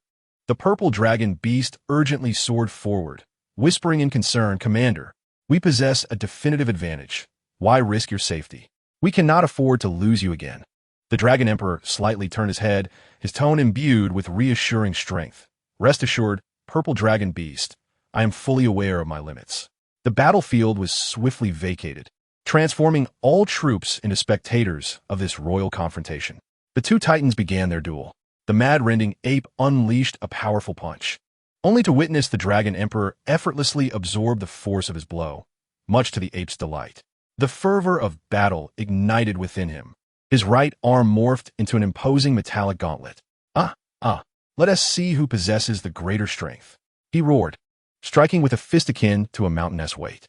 The Dragon Emperor, undeterred, retaliated with an equally formidable metallic punch. The sounds of their clash echoed like the reverberations of a colossal hammer upon an anvil. The thunderous metallic impacts, accompanied by brilliant bursts of fiery energy, sent shockwaves that destabilized even the closest black armored soldiers. Exhilarating. This is utterly exhilarating. The mad, rending ape grew increasingly animated, his optical lenses shining with a fierce intensity. "It has been too long, Dragon Emperor. You have become quite appealing to me. But now, prepare to receive my ultimate move, the frenzied Thunder Diamond." With a thunderous roar, he unleashed his battle energy, erupting like a volcano. Violent purple arcs of electricity, resembling countless serpents of lightning, entwined around his fists. In the next instant, two elongated metallic spikes, accompanied by a piercing roar of destructive energy, emerged from his fists. With a mighty stomp, he crushed the ground beneath him, propelling himself into the air with the force of a cannonball, wielding those thunderous drills capable of penetrating mountains. With pure, overwhelming power, he lunged toward the airborne Dragon Emperor. Faced with this lethal strike, the Dragon Emperor's processor swiftly evaluated countless response strategies. Should he deploy the targeting staff, utilize the red energy body, or directly command the punishment to deliver precise fire coverage? Even a most straightforward approach, where the army draws attention while one stealthily employs consciousness integration techniques to infiltrate, feels rather mundane. The battle flame, long extinguished, ignited once more in the crimson optics of the battle Dragon Emperor. What he desired was to make this king of power submit willingly. A thunderous roar reverberated through the skies. The battle Dragon Emperor's form swiftly transformed and combined, instantly morphing into a mechanical dragon of even greater might. Unified with the consciousness of countless troops, he emanated a ferocious battle energy that solidified into a tangible force. Swirling around him like a tempest of black and purple energy, he would respond to strength with strength. The dragon emitted a deep, resonant growl. Faced with the devastating strike of the rampaging primordial, the colossal wings of the mechanical dragon did not choose to evade. Instead, they channeled all their energy, reaching a zenith before unleashing a tremendous tremor. Dragon cloud shakes the heavens. Boom! It was not a mere physical blow. The eruption from the wings unleashed a torrent of purple energy waves, akin to a tsunami. This wave of energy, intertwined with highly compressed air and raging battle energy, distorted the very light around it. Like a colossal wall of force advancing forward, it clashed violently against the rampaging primordial's thunderous diamond drill. Boom! This was the ultimate confrontation between the Beast Tribe's warlord and the battle Dragon Emperor. A spherical shockwave, infused with arcs of purple electricity and dark violet energy, surged outward from the point of impact, causing the ground to heave in layers. Troops nearby were even swept off their feet. Even powerhouses like Megatron, Skystrike, and Tiger Slayer had to embed their weapons in the ground or slightly lower their centers of gravity to maintain their footing amidst the energy storm. Skystrike clawed desperately at the ground. The standoff lasted only a few seconds. As the rampaging Primordial's relentless assault began to wane, the mechanical dragon's wings trembled once more. Buzz! An even more potent second wave of energy surged forth, and the rampaging Primordial felt an irresistible force bear down upon him. His immense frame was finally propelled backward, tumbling through the air before crashing heavily to the ground, carving out 2 deep furrows. His chest plate heaved violently, yet he sustained no substantial damage. The rampaging Primordial looked up at the sky, where the gargantuan mechanical dragon overshadowed everything, his voice filled with astonishment. "Battle, Dragon Emperor. You vanished for a time, and upon your return, you've grown so powerful." But there was more to come. The resounding voice of the Battle Dragon Emperor descended from above, rampaging Primordial. "Come and receive a strike from me. Dragon Emperor, dimension of the unseen." The mechanical dragon opened its massive jaws, forming within them an energy core of extreme compression, radiating an ominous white light. Surrounding it was a writhing tempest of purple-black, destructive energy. More terrifying still, the gravitational pull of this white sphere was so potent that it visibly warped the light and even the surrounding space, collapsing into a miniature black hole that threatened to consume all. The fractured ape sensed the terrifying pull that threatened to extract his very soul. Yet the pride ingrained within him forbade retreat. With a fierce roar, he channeled all his energy into his arms, crossing them to shield himself. "Very well. I shall withstand your strike. Come forth." However, the Dragon Emperor chuckled inwardly. This assault was not intended for destruction. As his low, rumbling dragon's roar echoed, a sphere of annihilation, enveloped in swirling violet and black particles, was abruptly propelled from his dimension. Yet, it did not target the fractured ape, but rather aimed a vacant patch of ground nearby. There was no deafening explosion, merely a lamentation that seemed to tear at the very fabric of space, threatening to halt the core processor's function. The ground struck by the sphere bore no fragments, no clouds of dust. Instead, it appeared as if devoured by an invisible maw.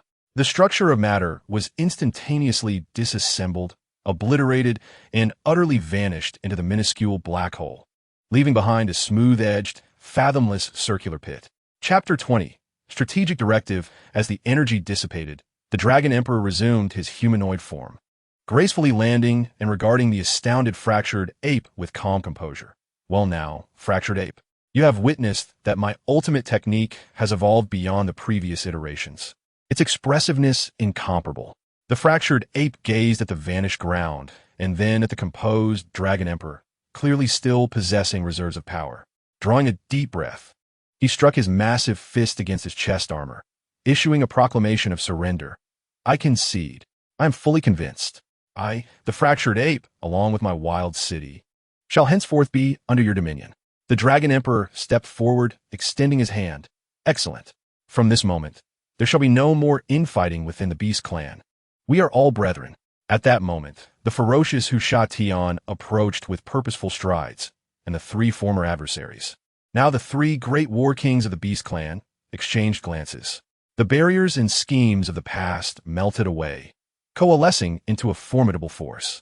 Their powerful metallic arms collided in a tight fist bump.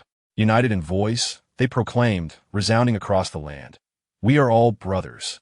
Observing the unfathomable strength of the Dragon Emperor and standing shoulder to shoulder with Husha-Tion, the fractured ape touched his head and erupted into a hearty, unrestrained laugh from the depths of his being. "Ha ha! Excellent! This is how our Beast Clan ought to be." In the city of the undead, within the grand and ominous hall, energy torches flickered with ghostly blue flames. The Dragon Emperor sat majestically upon the elevated throne, radiating an energy aura that warped the very air around him. Below, the new core of the Beast Clan coalition was arrayed on either side in perfect order. To the left sat Husha-Tion, his golden form still dazzling in the ethereal light. To the right, the robust fractured ape, both seated opposite one another, exuding an extraordinary presence. In the subsequent tier, Wei-Jin-Tian faced the purple dragon beast, one exuding an overwhelming aura while the other stood in loyal vigilance. following them with a silent Chong Yun Shao and the armored figure gleaming with cold light. The elite commanders of various forces encircled the perimeter. The War Dragon Emperor's crimson optical lens scanned the arena, and his deep, authoritative voice echoed throughout the Grand Hall. Esteemed colleagues, the internal strife has been quelled, and our military might is at its zenith. It is time to direct our strength towards our arch-nemesis, the motorcycle clan. Our objective is not merely destruction, but a comprehensive domination and integration. To this end, I present the following strategic deployment. He raised his hand, and a colossal energy map unfolded before the assembly, indicating the cities of the motorcycle clan. The energy amethyst, located beneath the energy city in the fiery Dragon Valley, harbors 80% of the energy in the beast world and can restore conditions instantaneously. Thus, it must be seized first. Frenzied Rift. Your Black Armor Beast Legion will serve as the main assault force. Utilize your hovering warships and siege energy cannons to maintain a relentless bombardment on the Energy City's protective shield. Simultaneously, employ the hexagram formation to construct a mobile defense outside the city to counter the enemy's central missile system. Devastator. Your Decepticon forces will be responsible for technological suppression and precision strikes. The target is to incapacitate their central missile system, infrared detection lights, and alarm systems. The Retribution will provide aerial fire support and be poised to deploy land bridges for tactical transport to counter enemy incursions. Energy City lies nestled between the territories of Time City and Wild City. Capturing it will not only yield the Amethyst, but also bisect the motorcycle clan's territory, severing their avenues of mutual support, an opportunity that serves two purposes. However, should our strength falter, we risk encirclement. The Stormbringer Legion will act as the third wave. When a breach occurs in the city gates or a protective shield, you will be the hammer that shatters the enemy lines within. Amethyst Dragon and Armored Shell. Your Ice Wolf Beasts and Mechanical Insect Legion will advance into the Holy Night Forest to seize or directly occupy the source of the Red Agate. Tiger Slayer. I shall accompany you and the Black Lion Tiger to ambush any motorcycle clan reinforcements that may arrive. The War Dragon Emperor slowly rose from his throne, combat energy accumulating around him, his voice resonating like a final decree. Peace? Only absolute dominion can forge true order. We shall put an end to the anarchy within the beast world and bring forth a victory so swift it will usher in an era of peace that belongs to us. For the new epic of the Beast Clan, we advance. Beneath the throne, all commanders simultaneously erupted with combat energy, creating a powerful resonance that surged skyward, a chilling aura rising to the heavens. A steel storm poised to engulf the entire beast world was imminent. This surge of energy stirred an unknown presence. In a remote part of the beast world, a volcano erupted with a sudden roar, its formation followed by a violent eruption. Strangely, the outpouring was not searing lava, but a torrent of orange energy soaring into the sky. From a distance, the beam resembled a slender pillar supporting heaven and earth. Deep within a concealed chamber of a volcano, a mechanical warrior adorned with a blue crescent moon atop its head sits quietly upon the central five-pointed altar. A crimson glow ignites in its eyes as it murmurs to itself, "Dragon Emperor, you have indeed presented me with a considerable surprise. Strike! Unleash your fury. The more souls of the slain, the stronger I shall become." In the Energy City, since the awakening of the Fire Dragon Valley, the once surging magma has receded entirely, giving way to a lush, vibrant new landscape. Alas, this hard-won tranquility is on the brink of being ruthlessly extinguished by the rekindled flames of war. On the battlefield, the floating battleships under the command of the rampaging beast and the four-barreled laser hoverbikes traverse the terrain, while the Decepticon and Black Armored Beast forces unleash a torrential barrage of energy projectiles. The central missile system of the Energy City fires intermittently, yet it is consistently thwarted by the Black Armored Beast Legion's masterful hexagram formation. Inside the city, the Starry General anxiously reports to the Wind Reversal. The situation is dire. Our missiles cannot penetrate the defenses of the Black Armored Beasts. If this continues, the Energy City will inevitably fall. We must request reinforcements. With a firm grip on his twin swords, Wind Reversal solemnly replies, "The icebreaker is en route." However, to confront the rampaging beast head-on, We may need to rely on the strength of the power tyrant and the absolute destruction. We must devise a way to disrupt their formation. With that, he swiftly leads a squad of Energy City warriors out of the city, charging directly at the defensive array of the black armored beasts. This assault proves effective, as the black armored beasts find themselves in a predicament. Maintaining their defensive formation hampers their ability to retaliate, while attempting to launch an offensive during the missile intervals leaves them ensnared by Wind Reversal Squad. Haha, it works! Wind Reversal exclaims, invigorated by the turn of events. Even more uplifting is the familiar roar of fighter jets echoing from the horizon. He is convinced that the icebreaker has arrived. Chapter 21. Battle. Just as Wind Reversal revels in the sound of the approaching jets, believing reinforcements have arrived. The engine sounds abruptly transform. No longer the smooth and swift whine of fighter jets. The noise grows more ferocious and oppressive, reminiscent of a colossal metallic beast roaring skyward. A massive shadow, far more impactful than any aircraft, tears through the clouds, defiantly appearing over the battlefield. It is not the sleek fighter jet of the icebreaker, but a gigantic battleship, entirely black, grotesque in design, embodying the aesthetics of destruction, reprisal. The shadow it casts envelopes vast sections of the city walls, pressing heavily upon the hearts of every Energy City warrior. What is that? A defending soldier trembles, nearly losing grip of his weapon. Wind Reversal's smile freezes instantly. His optical visor narrows sharply, fixating on the monstrous vessel.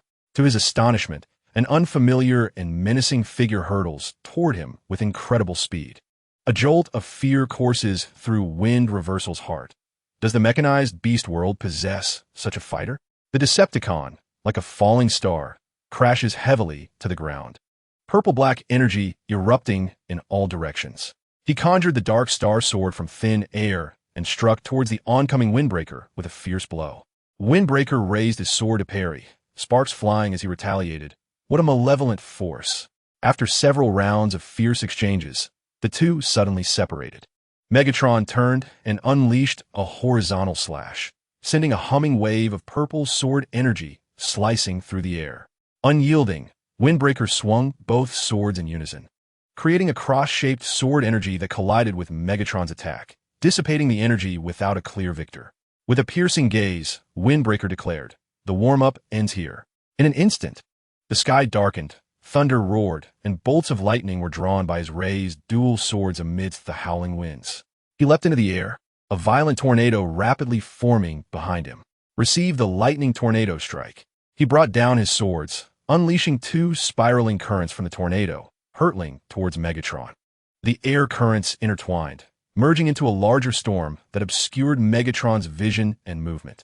Windbreaker plunged into the eye of the storm, delivering a powerful strike to Megatron's chest, sending him hurtling away. Ah, the inhabitants of this world are indeed formidable, Megatron muttered to himself after enduring the blow.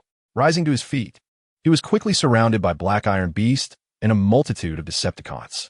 Windbreaker gripped his swords tightly, unafraid. What is this? Unable to duel one-on-one, you resort to mobbing? I fear you not. Windbreaker engaged in a chaotic battle against Megatron and the warriors of Energy City, but as the Decepticons and Black Iron Beasts multiplied, he began to feel the mounting pressure, sensing the dire situation. Just then, a high-pitched and chilling battle cry rang out from above the battlefield. Sky dominance. The enemy shall grovel at my feet. I shatter slash. A substantial portion of the Decepticon ranks suddenly froze as the icy tendrils spread, and the colossal sword of Icebreaker swept across, instantaneously clearing a vacuum in its wake. Windbreaker, invigorated, exclaimed, "Icebreaker, you have finally arrived. Return to Energy City." Due to Megatron's delay, the rampaging beast had nearly breached the defenses of Energy City, with a monstrous army eager to pounce. Without hesitation, Windbreaker and Icebreaker combined their ultimate technique, the Celestial Dragon Dance. The battlefield was immediately engulfed by a roaring wind as the two transformed into a colossal energy wind dragon, sweeping across the entire arena, toppling floating warships. The wind dragon cleared a path before swiftly turning back to Energy City, stabilizing the precarious defenses. The rampaging beast could only watch helplessly as the celestial dragon soared above, while its double-barreled cannon fired a few energy rounds, proving utterly ineffective. Although it could use the Thunder Diamond to disperse the dragon, Windbreaker and his allies had previously suffered losses and thus avoided direct confrontation, focusing on the lesser foes. Amidst the thunderous cheers of Windbreaker, Icebreaker, from the warriors of Energy City, the brow of Starry Sky tightened with concern. He gazed down at the relentless gathering of black iron beasts and Decepticons, his voice heavy with foreboding. Do not rejoice too soon. The enemy's firepower is regrouping. At this rate, the city's downfall is merely a matter of time. We must seek assistance, particularly from that peculiar battleship hovering in the sky, which has yet to reveal its true firepower. Hearing this, the resolute Nifengshun made a decisive choice. Xing Tiangang. Take advantage of the chaos to break through and head to the City of Time for aid. I will hold them off with Tianbing here. Understood. Hold your ground. Without hesitation, Xing Tiangang transformed into a helicopter and swiftly departed from the battlefield's flank. However, his movements had already been pinpointed by the Overseer high above. Awaiting him on his path for assistance was a figure that materialized before him. The Battle Dragon Emperor. You think you can come and go as you please? How utterly dismissive of me.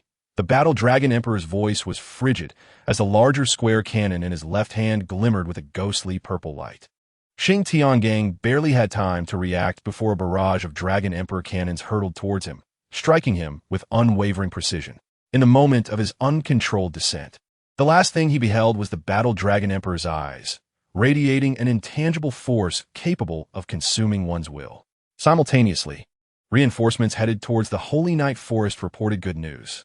Under the aerial suppression of the purple dragon beast and the relentless assault of the armored mechanical insect swarm, the defenses of the Hercules family swiftly crumbled.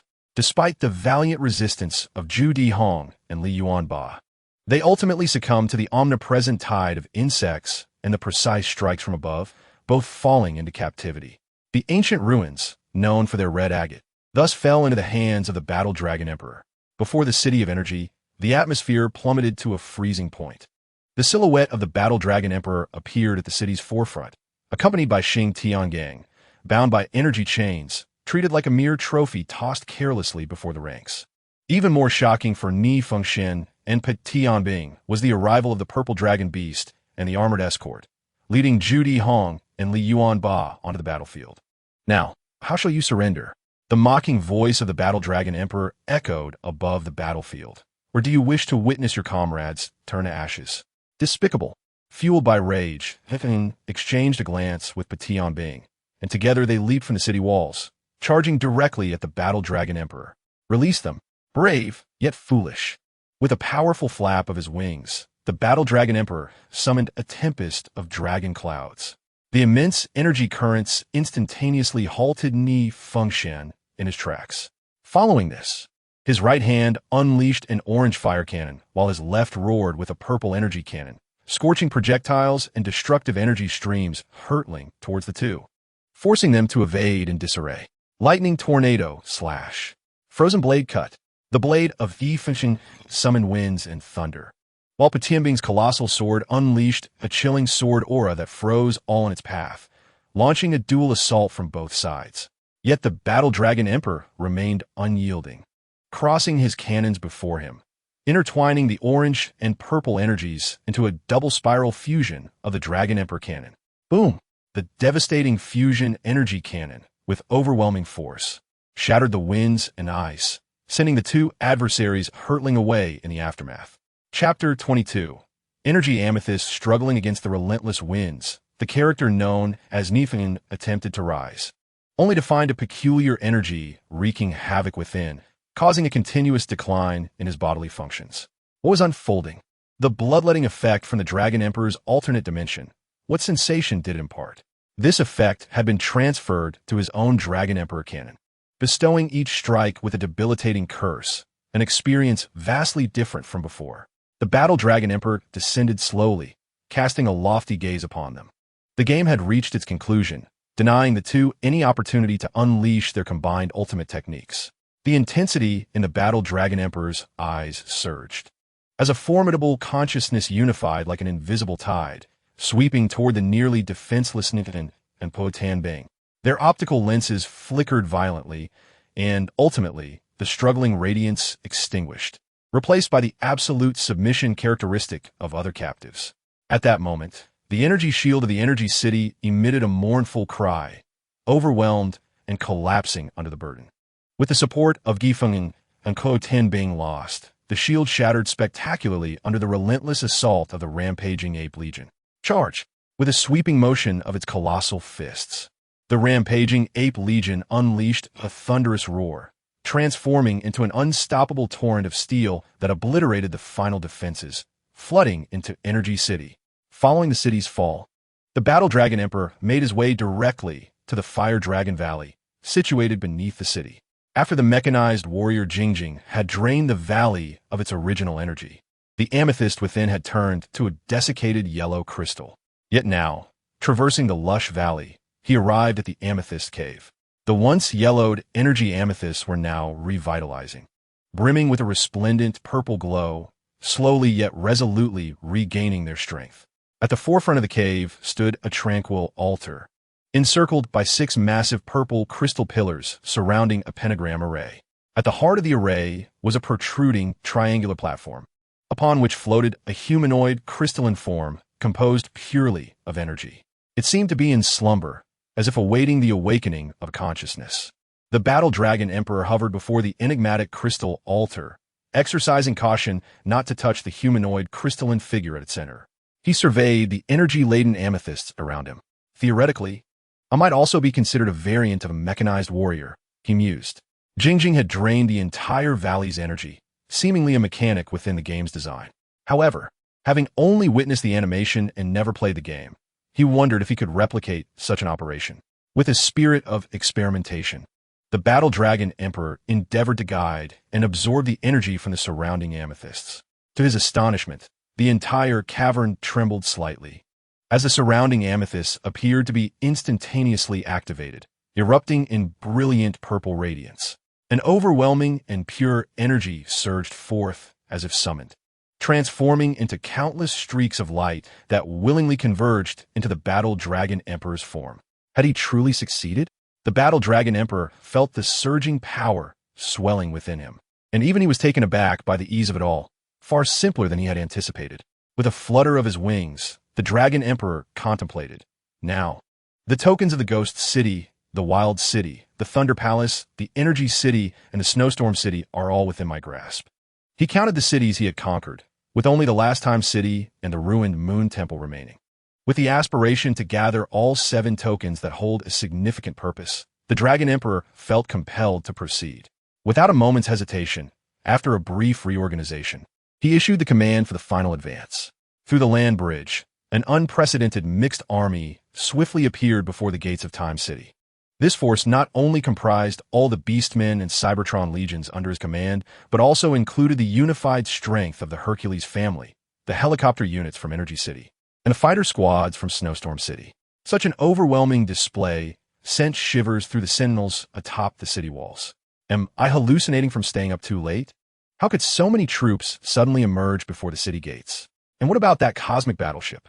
He stammered, gripping the wall. However, the Dragon Emperor did not immediately command an assault. The heavy, silent threat, akin to dark clouds looming over the city, rendered the defending forces hesitant to act recklessly. Then, at the Dragon Emperor's gesture, the familiar figures of Reverse Wind, Skybreaker, Earthshaker, and Power Dominator approached the city gates.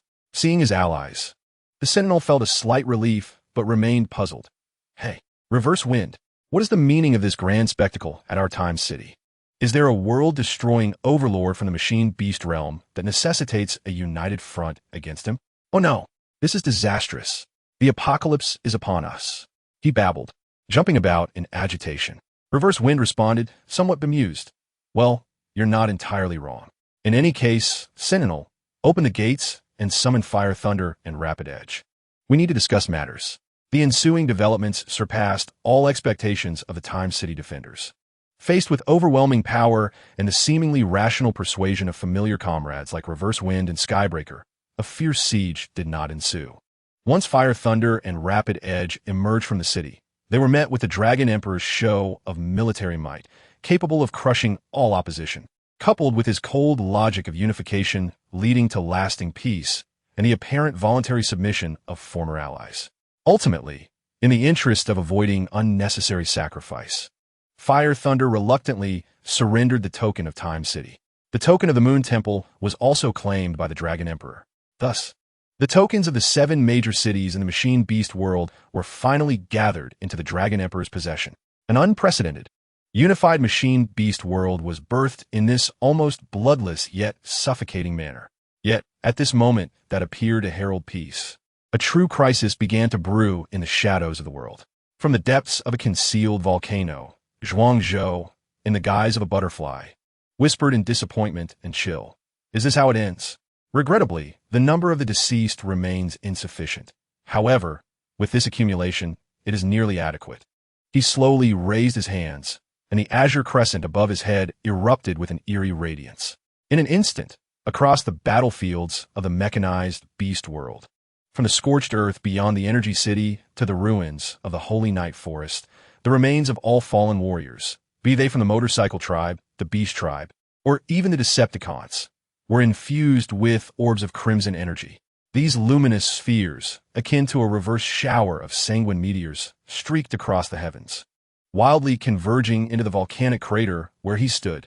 A torrent of combat energy surged into his being, causing his energy levels to surpass their limits at a terrifying velocity, soaring to an unimaginable degree. Even more chillingly, the corpses of the fallen warriors, stripped of their energy cores, began to rise from the rubble and earth as if manipulated by strings, stiffly and silently forming an endless army of the undead, marching in unison toward the city of time. Zhuangzhou, the dream butterfly, stretched his neck, gazing at the unified new empire in the distance, where the crimson optical lenses reflected nothing but pure amusement. It is fortuitous that they have gathered together, sparing me the need to divide my strength. Thus, let me serve as the harbinger of an end to your fleeting peace. Chapter 23. The Great War. The Dragon Emperor, clutching all the tokens, was about to delve into their mysteries when the startled cry of Fei Immo Lin shattered the brief tranquility. Oh no, the world is truly on the brink of destruction. Countless zombies are pouring in from outside. It's absolutely terrifying. Zombies? The Dragon Emperor moved to the battlements, and upon witnessing the boundless undead army, their eyes gleaming with crimson energy, a name surfaced in his mind. Zhuangzhou, or perhaps Zhuangzhou, the dream butterfly? His understanding of this entity was scant. Its capabilities and weaknesses were nearly unknown to him. A rare sigh escaped the Dragon Emperor, tinged with a hint of helplessness. Alas, this is indeed troublesome. The long-lost sensation of orchestrating events with foreknowledge had vanished. He now had to rely on genuine wisdom and strength to confront this unknown adversary. Beneath the city, many heart-wrenching figures emerged from the ranks of the undead. Warriors from the motorcycle tribe and the beast tribe beheld their former comrades and kin among the horde of zombies. Brother Kwang Lai Xing gazed upon the golden-clawed deity, who had once pledged unwavering loyalty to him, now charging toward the city with hollow eyes, a dull ache surging deep within his core. Zhu Su Feng, Huo Lei Ting, and I Feng Xian, and Zhu Dihong also recognized their esteemed master, Hai Wu Liang, Huo Wu Ji, Feng Wan Li, and Sheng Ji Di. Even more astonishingly, the remnants of the Decepticons and mechanical insects, which did not belong to this realm, were present among them. How could this be? They are not of the same world. It is simply absurd. The Dragon Emperor regarded the grotesque corpses of the Decepticons and mechanical insects, feeling somewhat speechless. He penetrated their consciousness and realized that these zombies were but a collection of puppets devoid of unity. The undead army granted the defenders no respite. A relentless barrage of energy projectiles fell like a torrential storm of death upon the protective shield of the City of Time. In the sky, the zombified ice wolves and mechanical insects blotted out the sunlight. On the ground, a tidal wave of zombies, comprised of soldiers from various cities, surged forth, incessantly battering against the city walls. We cannot hold the shield for much longer. Fire Thunder shouted anxiously. We must venture out of the city to confront them, alleviating the pressure on the shield. In the next moment, all warriors capable of fighting, whether from the motorcycle clan or the beast clan, resolutely charged through the city gates, engaging in the most brutal of battles against former friends and comrades. Fierce confrontations erupted across the battlefield. The Sea of Zombies, led by Wu Liang and Huo Wuji, unleashed their combined technique, Shadow Lightning Flash, driving the fierce Tiger Slayer into perilous circumstances. The Golden Claw God and Silver Iron Fang commanded the Zombie Strongman clan and the Sacred Extreme Land, surrounding the frenzied Crimson Beasts, whose once proud strength felt inadequate before the unending tide of the undead. In the skies, the zombified Ao Chong Kong, Feng Wan Li, and their master Yun Tai Shi executed their trio's ultimate move, the Celestial Feather Dragon Slayer Dance, compelling the Dragon Emperor to respond with all his might. As the storm generated by Dragon Cloud's wings clashed violently with the aerial dogfights of their adversaries, Fire Thunder and the swift warriors of the Motorcycle Clan faced not only the surging horde of zombies, but also had to assist the beleaguered Beast Clan kings. On the battlefield, the likes of Jing Wu Sui, Li Qian-kun, Lan Mo Scorpion, and Di Zong, who familiar or unfamiliar zombies, formed an all-encompassing net of death. The brutality of the conflict reached its zenith. Even the formidable Giant Ferocious fell under the siege. Amidst the zombie frenzy, the soaring Chao Yun Shao and several Giant Ferocious morphed into more agile humanoid combat forms, reducing their size for greater mobility, skillfully navigating through the tide of zombies. High above, the ship of Retribution unleashed its full arsenal. Electronic shattering cannons, nuclear impact cannons, electromagnetic laser nets, sonic cannons, dormancy rays, and zero rays. All manner of devastating weaponry wove a comprehensive net of firepower, sweeping through the undead below. The battleship's shield field trembled violently under the concentrated assault of the zombie energy projectiles.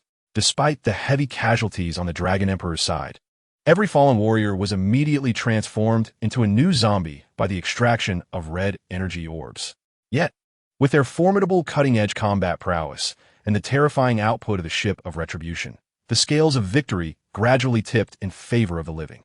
Just as the battle seemed to stabilize, the Dragon Emperor keenly sensed an anomaly in the energy flow across the battlefield. All dissipating energy, including the red orbs within the undead, subtly directed towards the distant volcano, which erupted with columns of energy light. There lay the headquarters of Zhuang, Zhou's dream butterfly. As the Dragon Emperor contended with Feng Wan Li and others, he pondered whether to strike directly at the source or first deal with the high-end combatants of the undead. With a thunderous roar that resonated through the heavens, the Dragon Emperor commanded, "Crimson Beast, Tiger Slayer, heed my call. Transform and unite." At the sound of his command, 3 beams of light intertwined and collided in the air. In a dazzling vortex of energy, the 3 war kings' forms disassembled and reassembled, giving rise to a new ultimate warrior, the frenzied Dragon Slayer. Its head and torso embody the majesty of the War Dragon Emperor, featuring a streamlined design that flawlessly merges power and velocity. The facial armor retains the ferocity of a dragon's visage while exuding an otherworldly coldness. The right arm radiates the golden sheen of the Tiger Slayer, with 2 sharp fangs glistening ominously on its shoulder. In contrast, the left arm inherits the savage might of the frenzied Splitter, its robust violet double-barreled cannon instilling dread. Gripped tightly in its hand, the dragon spear is entwined with ominous energy patterns, its purple-gold combat energy swirling along the shaft, slightly warping the surrounding space. Enormous mechanical dragon wings, interlaced with black and purple, unfurl slowly behind it, while the purple-gold energy veins shimmer like stars, forming a field that deflects all energy attacks. The first target is you. The combined warrior's deep voice resonates like a threefold sonata, instantly locking onto the 3 aerial opponents. Proud in the skies, the wind travels far, the clouds sigh. Frenzied shadow kill. Before the words could fully escape its lips, the frenzied Dragon Slayer vanished from its original position. Simultaneously, multiple afterimages appeared in the sky, maneuvering in 3 dimensions at a speed surpassing visual perception. A purple-gold streak traced an eerie zigzag through the air, as the dragon's spear struck with the precision of a venomous serpent. Thrust, thrust, thrust. The 3 elite flying masters had no time to react, as the spear pierced their cores with unerring accuracy, akin to a trio of prey strung together, plummeting from the heavens. Meanwhile, the left-arm cannon roared to life, triple sonata cannon. Streams of purple, gold, and red energy erupted from the cannon's mouth. More fearsome still, These projectiles would suddenly vanish mid-flight, only to reappear in wholly unexpected locations. 6 shells, employing spatial jumps, rendered their trajectories utterly unpredictable. On the ground, sea of limitless, fire of infinity. And Holy Polar had only just leaped to offer support when they were engulfed by the explosive energy that materialized before them. On the opposite side, Golden Claw Deity, Silver Iron Tooth, and Blue Demon Scorpion remained poised for a charge, only to be hurled away by the cannon fire that leaped through space. The warriors under the War Dragon Emperor erupted in triumphant cheers. Hooray! Victory is within our grasp. In the distance, atop the volcanic peak, the ever-observant Zhuangzhou, dreaming of butterflies, finally showed a flicker of emotion. Oh, how intriguing. A dragon, you say? Allow me to demonstrate what a true immortal dragon truly is. Chapter 24. Return to Cybertron. Suddenly, 2 colossal dragons burst forth from the volcano. One, an icy blue, emanates an aura of absolute zero, while the other, crimson as blood, is enshrouded in fiery molten flames. The ice and fire immortal dragons entwine and spiral through the air, instantaneously appearing on the battlefield of the City of Time, leaving in their wake warriors under the War Dragon Emperor transformed into ice sculptures or ashes. The flying demon wheel, hidden within the city, observed in disbelief. Could it be? Does the enemy possess reinforcements? However, the War Dragon Emperor, having watched the animation, knew that these 2 dragons would split upon death, presenting an insurmountable challenge. They cannot be killed. Otherwise, the exponential splitting would be utterly terrifying. The Mad Dragon Slayer produced the locking staff, from which radiant circles of light emanated. This was not an attack, but rather a means of immobilization. 2 colossal dragons, entwined in a fierce embrace, were suspended in midair, unable to merge or separate. What manner of weapon is this? Quite intriguing. Zhuangzhou, the dreaming butterfly, clapped softly. As the battlefield's dynamics shifted dramatically, this hidden puppeteer finally revealed himself. He transformed into a streak of blue light, instantaneously appearing before the Mad Dragon Slayer, his crescent-shaped halo exuding an eerie glow. He did not assault the Mad Dragon Slayer. Instead, he gazed intently and said, "Come, come, come, unleash your full arsenal and let me behold your prowess." The Mad Dragon Slayer once more unleashed the frenzied Shadow Kill and the Trio Cannon, nearly exhausting all of his energy. Not bad, quite formidable, yet ultimately futile. No matter how many times you attempt, the outcome remains the same. Zhuangzhou, the dreaming butterfly, smiled as he allowed all of the Mad Dragon Slayer's attacks to pass through him unscathed. He summoned a great sword, a seemingly ordinary strike aimed at the Mad Dragon Slayer. The latter attempted to evade, but the sword appeared to possess an unerring precision, rendering escape impossible. Enduring the blow, he nearly lost his combined form. The Mad Dragon Slayer's eyes narrowed, a crimson light flashing as he utilized an energy crystal to swiftly restore his state. He unleashed the ultimate move of his combined form, hurling the dragon spear with tremendous force towards Zhuangzhou, the dreaming butterfly. The spear erupted in dazzling purple light mid-flight, creating a vast purple-black dimensional vortex in the air. The end. Devouring God Flash.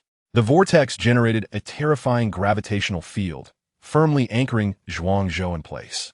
Realizing his phasing ability had become ineffective, he resorted to self-termination in a desperate bid for escape. Yet, no matter how he attempted to end his existence, he was instantaneously yanked back to his original position upon revival. The combined warrior raised his left arm, initiating an extreme compression of energy. Purple destruction, golden rending, and crimson fury intertwined in a spiraling dance, forming an exceedingly unstable energy singularity. Ineffectual. Even in death, I can return. However, you have indeed managed to cage me, rendering me temporarily immobile. Quite impressive, Zhuangzhou observed calmly, fixing his gaze on the Mad Dragon Slayer. Disregarding his words, the Mad Dragon Slayer launched the tricolored singularity into the vortex's center. The singularity did not traverse in a straight line, but rather advanced through spatial leaps, leaving a series of void-like trails in its wake. As the singularity finally merged with the vortex's core, there was no explosion, no sound, only an intensely brilliant white light that flooded the battlefield, overwhelming the warriors who turned away, shielding their eyes. "Wow, my eyes are blinded," cried the flying demon wheel. Subsequently, Centered around the vortex, the spatial structure began to collapse utterly. This was not mere destruction, but a complete erasure of all within the targeted area, including Zhuangzhou, the dreaming butterfly, who was instantaneously disassembled, devoured, and returned to the primordial void. As the white light dissipated, only a contracting spatial rift remained in the sky, and Zhuangzhou vanished without a trace. Had they succeeded? All the survivors held their breath. However, at the moment the spatial rift was about to close, a chilling voice resonated from the void. What a splendid attack! Yet it is futile. Embrace despair. In this realm, I am the invincible entity. Ha! He resembled a player who had activated cheats in a game, able to commit suicide and resurrect at will, entirely unbound by any rules. The Dragon Slayer gazed at the cackling Zhuangzhou Mengdai, his tone laced with evident exasperation. I truly admire your audacity. What are you so pleased about, you cheat? In a moment of reflection, the Dragon Emperor seemed to be transported back to his human days, feeling a profound sense of helplessness when confronting cheating players in games. Such a predicament typically awaited an official ban, yet this individual was the very authority, utterly unsolvable. How shameless! Nevertheless, the Dragon Emperor remained unafraid. As long as this fellow did not venture to Cybertron, Zhuangzhou Mengdai could not kill him. The Dragon Slayer spoke gravely to Zhuangzhou Mengdai. I possess a means to deal with you. Do you dare test it? Zhuangzhou Mengdai crossed his arms with interest. Deal with me? Ha ha. Very well. Unleash it. I await your move. The Dragon Slayer returned to the City of Time, disengaging from his fusion, while the Dragon Emperor observed the halted assault of the zombie horde below and the composed Zhuangzhou Mengdai above. With a light scoff, he remarked, I seek amusement, and you seek amusement. Since you choose not to pursue your advantage, do not regret it later. Ha ha. The Harbinger activated the dimensional leap portal, and the Dragon Emperor stepped inside. Zhuangzhou Mengdai watched him depart, pondering. By the way, from where did this Dragon Emperor acquire those warships and special forces? These foreign entities have infiltrated this world like mutated bugs or viruses from a system program, and deleting them outright would cause the entire world to collapse. The Motorcycle Clan, the Beast Clan, and these foreign elements are tightly intertwined. What intriguing notion. At this moment, Cybertron had undergone a remarkable transformation. With Cybertronians returning to their homeland daily, Skywing, Surf, and even Smokescreen had successfully returned. In the latest laboratory of Kaon City, Shockwave was researching combinational transformer technology. By modifying the clone of Thundercracker, he successfully created a new type of foot soldier. Tanks, helicopters, electromagnetic vehicles, combined with the existing Decepticon aircraft and vehicular foot soldiers, ultimately fused into a 20-meter-tall combinational transformer. Shockwave named it Hercules. This new combat unit not only wielded an energy shield, but also possessed electromagnetic control capabilities. More importantly, all newly manufactured foot soldiers had the ability to combine, signifying that Hercules could be mass-produced. On the battlefield, even if one part was damaged, other foot soldiers could swiftly take its place. Provided production kept pace, countless Hercules units could be deployed in a single battle. Gazing up at the original Hercules, someone exclaimed in awe, wow. If Lord Dragon Emperor saw this masterpiece, he would surely be satisfied. I wonder how his conquests are progressing? What do you think, Ambulance? The Ambulance responded calmly, stating, I refrain from commenting on the matter of invading other worlds. In his characteristic composed tone, Shockwave remarked, everything is for Cybertron. At that moment, an energy vortex suddenly unfolded within the laboratory, and the Dragon Emperor stepped forth. He surveyed the combiners and commended, well done, Shockwave. Knockout immediately approached, saying, welcome back. Lord Dragon Emperor, I trust you have achieved a glorious victory? The Dragon Emperor, somewhat at a loss for words, replied, not exactly. However, experiencing a defeat every now and then is quite refreshing. Go fetch the Matrix and the Anti-Matrix. The Dragon Emperor also contacted the Faceless to have him use the Hammer of 1,000 Triumphs to forge a chamber akin to the Matrix's principles. Knockout was dispatched to the relic storage room. Upon hearing that the Dragon Emperor had faced setbacks, Shockwave inquired, Lord Dragon Emperor, should we deploy the combiners for support? The Dragon Emperor gazed at Hercules and said, this design is excellent, but it may prove ineffective against the foes I currently face. The Ambulance pondered. If even you cannot contend with these adversaries, they are undoubtedly beyond Hercules' capabilities. Soon, Knockout returned to the laboratory with 2 matrices, saying, "Lord Dragon Emperor, I have brought the items. But what do you intend to do with them?" Chapter 25. Devour within the core laboratory of Cybertron's Kaon City. A vast chamber, meticulously crafted by the Faceless based on the principles of the Matrix, had been completed. The Dragon Emperor entered alone, surveying the empty, pure white space. In the next moment, an immense, invisible torrent of consciousness surged from within him, potent enough to shake reality itself. This was not mere energy, but a thought entity composed of billions of wills, memories, and a sense of existence. They surged like a tidal wave, instantly filling every inch of the room. As the consciousness reached its zenith, the Dragon Emperor opened the anti-matrix container.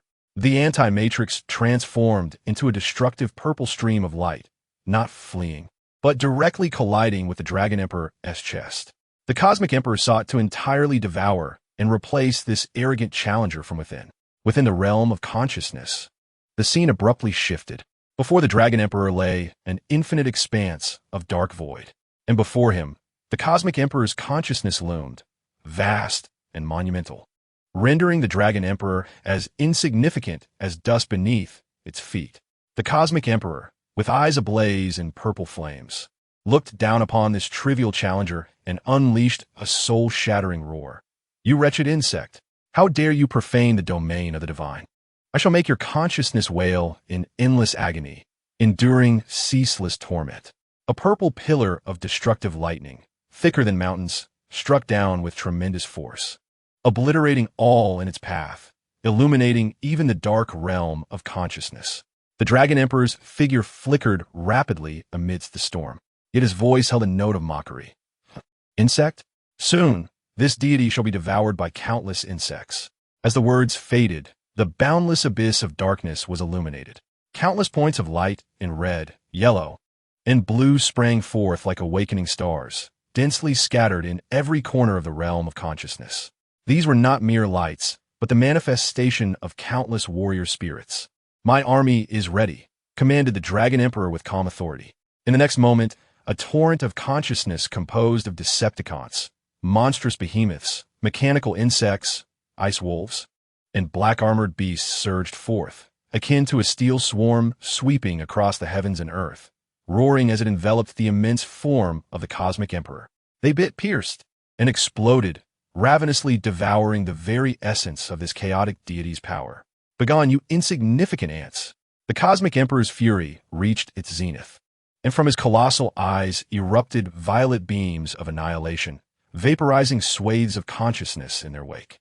Yet, just as the Dragon Emperor anticipated, within this realm governed by his will, as long as a single spirit remained unbroken, those obliterated warriors would instantaneously coalesce anew, surging forth in an endless tide. "It is not over yet." The Dragon Emperor's commanding roar echoed, frenzied rift. Tiger's fury, unite.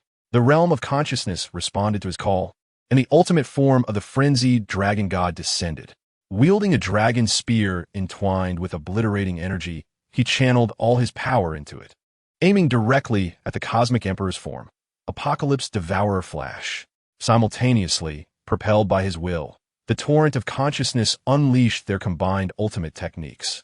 The swift piercing of shadow lightning, the tearing winds of the heavenly feather dragon dance, and the vast impact of the desolation sandstorm coalesced into a singular wave of destruction. Striking forcefully against the Cosmic Emperor's chest, Ea, the chaotic deity, let out an unprecedented cry of agony, his immense form losing balance for the first time, staggering backward until he collapsed like a crumbling mountain. He sought to resist, but the myriad ants of consciousness had already enveloped every inch of his being. He felt his nearly infinite power being inexorably consumed, broken down, and assimilated by these seemingly insignificant yet endless entities. Suspended in the air, the Dragon Emperor gazed upon the divinity being devoured and declared his final pronouncement. "It appears even gods can bleed and be consumed." He smiled down at the struggling Cosmic Emperor, truly delectable. As the consumption in the realm of consciousness concluded, the Dragon Emperor's physical form in the real world underwent a violent transformation.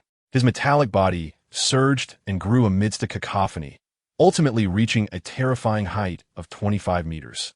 When he reverted to his mechanical dragon form, his length had grown to 39 meters, with colossal mechanical wings unfurling, spanning 62 meters, nearly filling the entire room.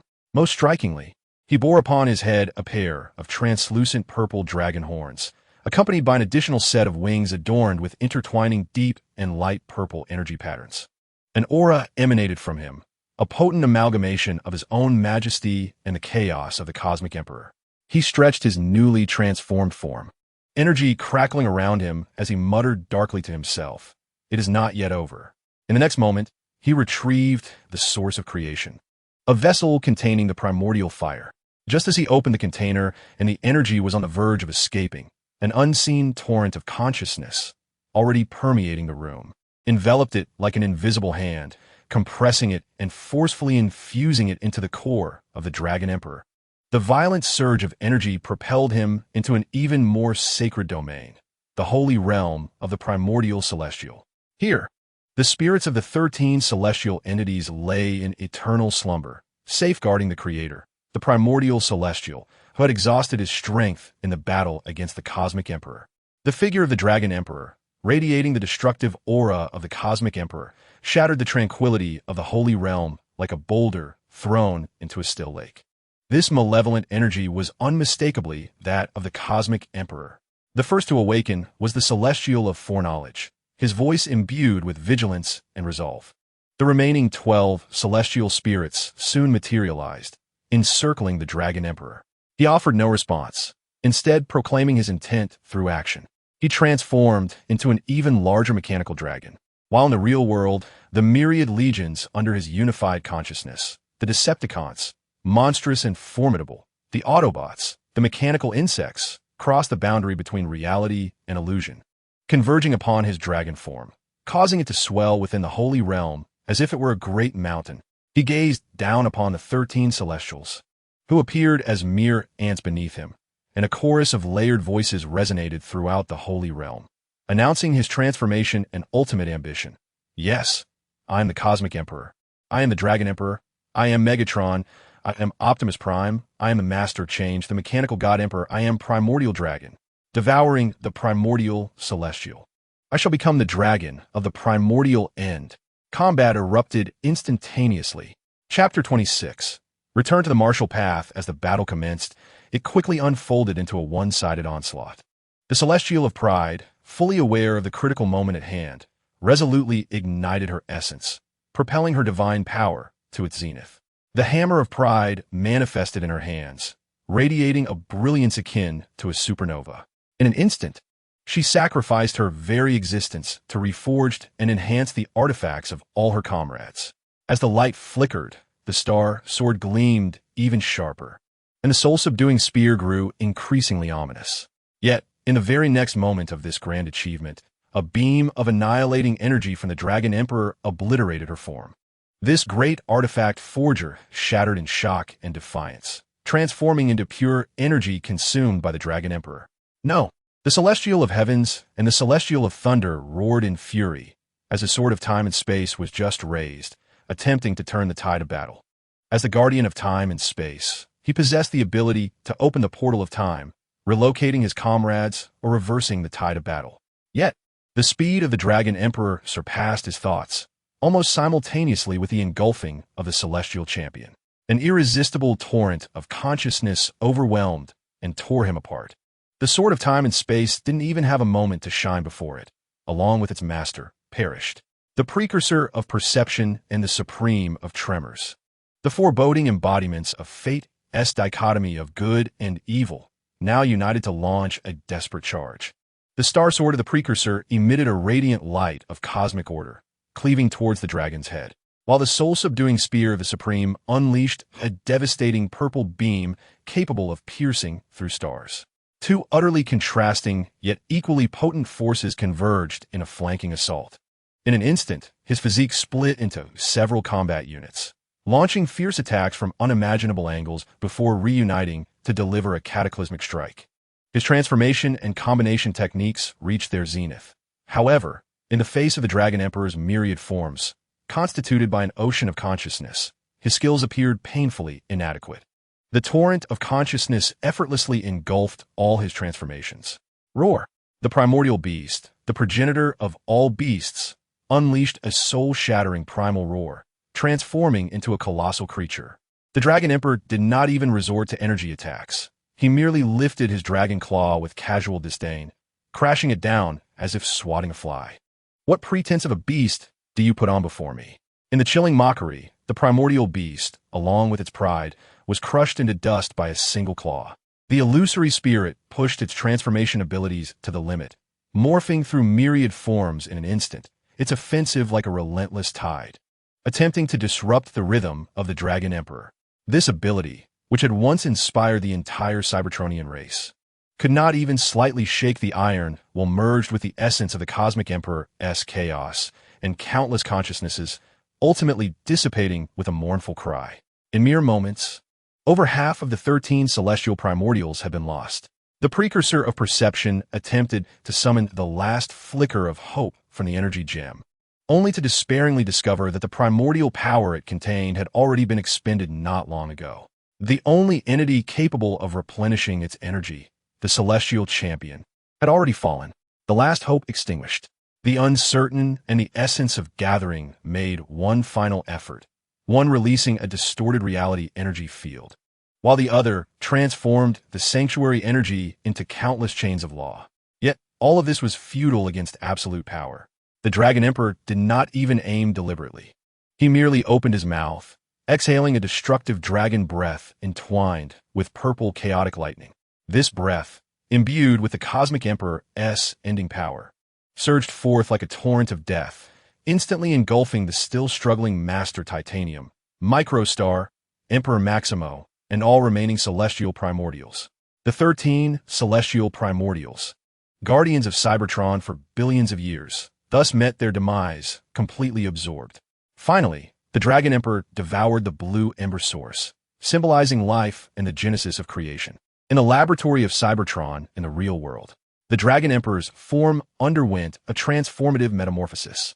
His stature soared to an impressive 33 meters, while his dragon form extended to a magnificent length of 52 meters, with an astonishing wingspan reaching 83 meters. Atop his head, a third pair of crystalline blue dragon horns sprouted, intertwining with the previously existing green and purple horns, collectively forming a regal and fearsome crown of horns. Behind him, a third pair of mechanical wings, adorned in hues of blue and purple, unfurled with a thunderous resonance, culminating in a triadic gradient of destructive and creative wings alongside the prior green-purple and deep purple-light purple wings. Creation and destruction, order and chaos. These two sets of opposing yet unified ultimate principles surged and mingled within him, achieving a sublime equilibrium. The special chamber that had just shattered under the weight of this power reverted to its original state with a mere wave of his hand, as if time had been rewound, appearing as though it had never been damaged. With a flicker of thought, artifacts such as the Star Sword, the hammer of the Celestial Champion, and the Sword of Time, once destined to dissipate with the fall of the celestial origin, materialized in his grasp, only to vanish at his whim. Creation and destruction lay within the span of his contemplation. Oh my, the optical sensors of the ambulance were on the verge of overload, the logical core struggling to process the miracle before its eyes. The stunned Zhang was left speechless, his mouth agape for an eternity. Even the ever-rational shockwave fell into a brief silence, ultimately stating, "This defies logic." The Dragon Emperor, sensing the boundless power coursing through him, allowed his massive form to gracefully shrink to a more manageable size, facilitating movement. He cast a glance at his astonished subordinates, his gaze seemingly penetrating the laboratory's dome, reaching into the infinite cosmos. His deep voice, laced with a hint of laughter echoing with countless resonances, proclaimed, "The cosmic sovereigns of Cybertron and Earth are now part of my being." He had transcended all constraints of physical form, embodying the very essence of the primordial and the ultimate, the dragon of the beginning and the end, hovering above the city of time in the realm of martial arts. The fury of battle stood still. The endless horde of zombies on the battlefield appeared frozen in time. Only dust and smoke danced upon the winds. Suddenly, a thunderous sound erupted from the heavens, reminiscent of ancient chaos. A dimensional gate, spanning the horizon, burst open, exuding a chaotic energy intertwined with creation and destruction. Forth emerged a colossal shadow, slowly ascending from within. The first sight beheld by all warriors through their optical sensors was that of gargantuan mechanical wings, 3 pairs in total, cascading in gradient hues of green-purple, deep purple, light purple, and blue-purple, with energy veins swirling like celestial rivers within. Following this was the imposing dragon head, adorned with 3 pairs of crystalline horns, green, purple, and blue, resembling a crown, signifying its divine status above all beings. The Dragon Emperor descended gracefully from the dimensional gate, merely hovering there, devoid of any movement. The absolute pressure, a fusion of the cosmic sovereign's destruction and the primordial celestial being's creation, rendered the very fabric of time on the battlefield seemingly frozen. What was that? Why do I subconsciously yearn to submit and worship? The flying wheel pointed to the heavens, his mechanical form trembling in utter shock. All the warriors from the Motorcycle Clan and Beast Clan, whether it be Thunderfire, Swiftblade, or the formidable Crimson Beast, Tiger Slaughter, gazed up in awe at the incredible mechanical dragon, feeling an unprecedented sense of reverence and insignificance swell within them. Chapter 27. The Second Battle Buzz. The figure of Zhuang Zhou, dreaming of the butterfly, abruptly materialized at the center of the battlefield. The blue crescent moon above flickered violently as he stared incredulously at the Dragon Emperor, whispering in disbelief. How have you changed so drastically? The Dragon Emperor scanned the battlefield with indifference, as if surveying his domain. Rather than directly attacking Zhuang Zhou, he slowly raised one of his dragon claws. With his will, a profound wave of purple energy radiated from him, silently expanding at an alarming rate, akin to mercury spilling forth, instantly enveloping every corner of the battlefield. This was not destruction, but dominion. A miracle, or perhaps a nightmare, unfolded. All the undead touched by this purple energy, be they the black armored beast, Ice Wolf Beast, or those previously shattered by the Dragon Emperor, such as Fire Wujin, Golden Claw God, Si Wuliang, and Saint Extreme, were reassembled and rose once more from the ground. The crimson glow that once belonged to Zhuang Zhou extinguished in their eyes, replaced by a cold, purple luminescence. Zhuang Zhou realized that his connection to all the undead was forcibly severed and overridden by a power of a higher and more essential nature. Amidst this drastic transformation, the Dragon Emperor's voice, imbued with an echoing resonance, as if the universe itself were proclaiming, resonated clearly within the core of every existence. The past shall obliterate the future. Death shall govern the living. Chaos and order coexist, creation and destruction cycle. I am the dragon of the beginning and the end. With a hint of amusement, the Dragon Emperor gazed down at the apprehensive Zhuang Zhou. What extraordinary abilities do you possess? Show me, so I may be entertained. Zhuang Zhou responded with a cold snort. As you wish. Golden Awakening. Blue light heavy cannon. A deep blue ray of destruction tore through the earth, aimed directly at the Dragon Emperor. Yet, the Dragon Emperor did not even flinch. The ray melted into mere ripples upon encountering the energy field that naturally surrounded him. Arclight suppression. Senra, illusion. Faced with a multitude of consciousnesses, mere illusions were utterly incapable of making the slightest impact. Zhuang Zhou stood frozen. Forget it. There's no point in fighting. You cannot kill me anyway. Ha! Finally, the Dragon Emperor moved, extending his dragon claw. A chaotic purple-black energy, embodying the ultimate annihilation characteristic of the cosmic sovereign, danced at the tip of his claw before striking Zhuang Zhou.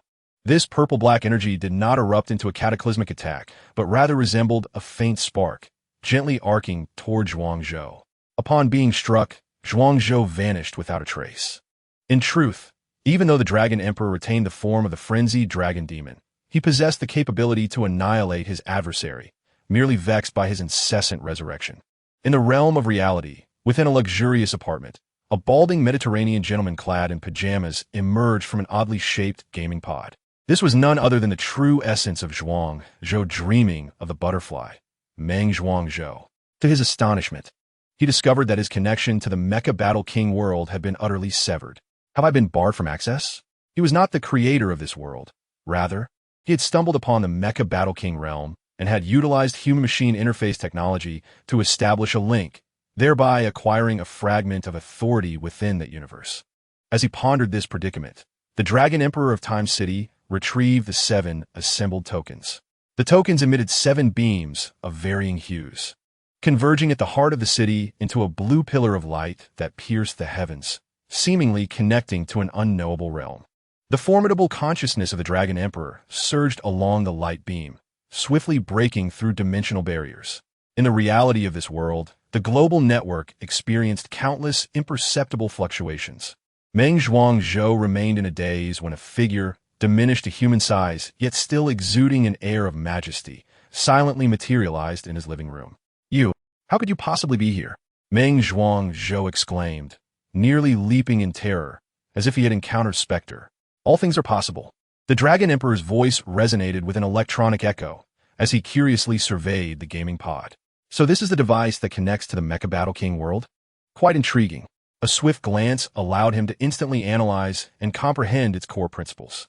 He even casually optimized and upgraded the underlying technology. This integration of technology with the dimensional transition gate not only facilitated a connection to the Mecha Battle King world, but also enabled the pinpointing and traversal to other fantastical realms within his memory repository. Having swiftly grasped the circumstances of this reality, the Dragon Emperor lost interest. This world bore a striking resemblance to the one known as Earth. It held little allure. As his voice faded, his figure dissipated like a mirage, leaving Meng Zhuangzhou in a state of bewilderment. Shortly thereafter, Blue Arc Group convened an urgent press conference, announcing that its flagship product, Mecha Battle King, would permanently cease operations due to force majeure, leaving all investments in vain. Public opinion erupted in chaos. "How is this possible?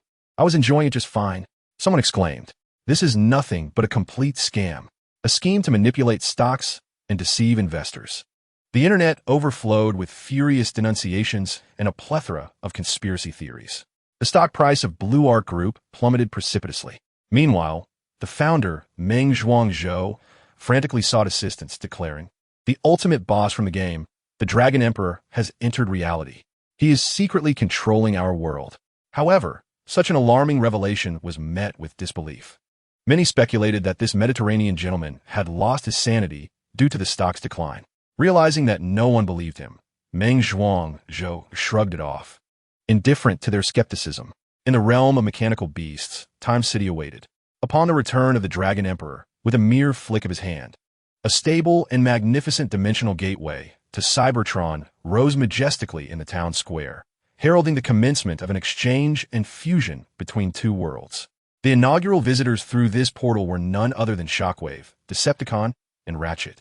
As Decepticon set foot on the soil of this new realm, his optical sensors were instantly captivated by a distant crimson figure. He glided over gracefully, addressing Hot Rod in his distinctive tone. "Ah, my good fellow, your paintwork is quite splendid, a vibrant red reminiscent of my own passionate elegance." Hot Rod, momentarily taken aback by the strikingly different red robot from another world, found himself at a loss for words. The inhabitants of both worlds engaged fervently in sharing their cultures and technologies. Once rare red agates and energy amethysts were now produced en masse through Cybertron's material replicators, providing a solid foundation for the rapid advancement of both civilizations. The Dragon Emperor's explorations were far from over. His gaze shifted towards the ship, the Nemesis, hovering in the sky. With a gentle wave of his hand, a surge of energy flowed into the ship's core, causing the steel behemoth to tremble slightly as it awakened its consciousness. "From this day forth, you shall be known as Ironclad Dragon." The Emperor observed with satisfaction this newly birthed metallic entity, which emitted a deep hum, as if acknowledging its fresh identity. Now, the dominion of the Dragon Emperor spanned 4 worlds, 2 distinct dimensions of Earth, the reborn Cybertron, and the unified Beast World.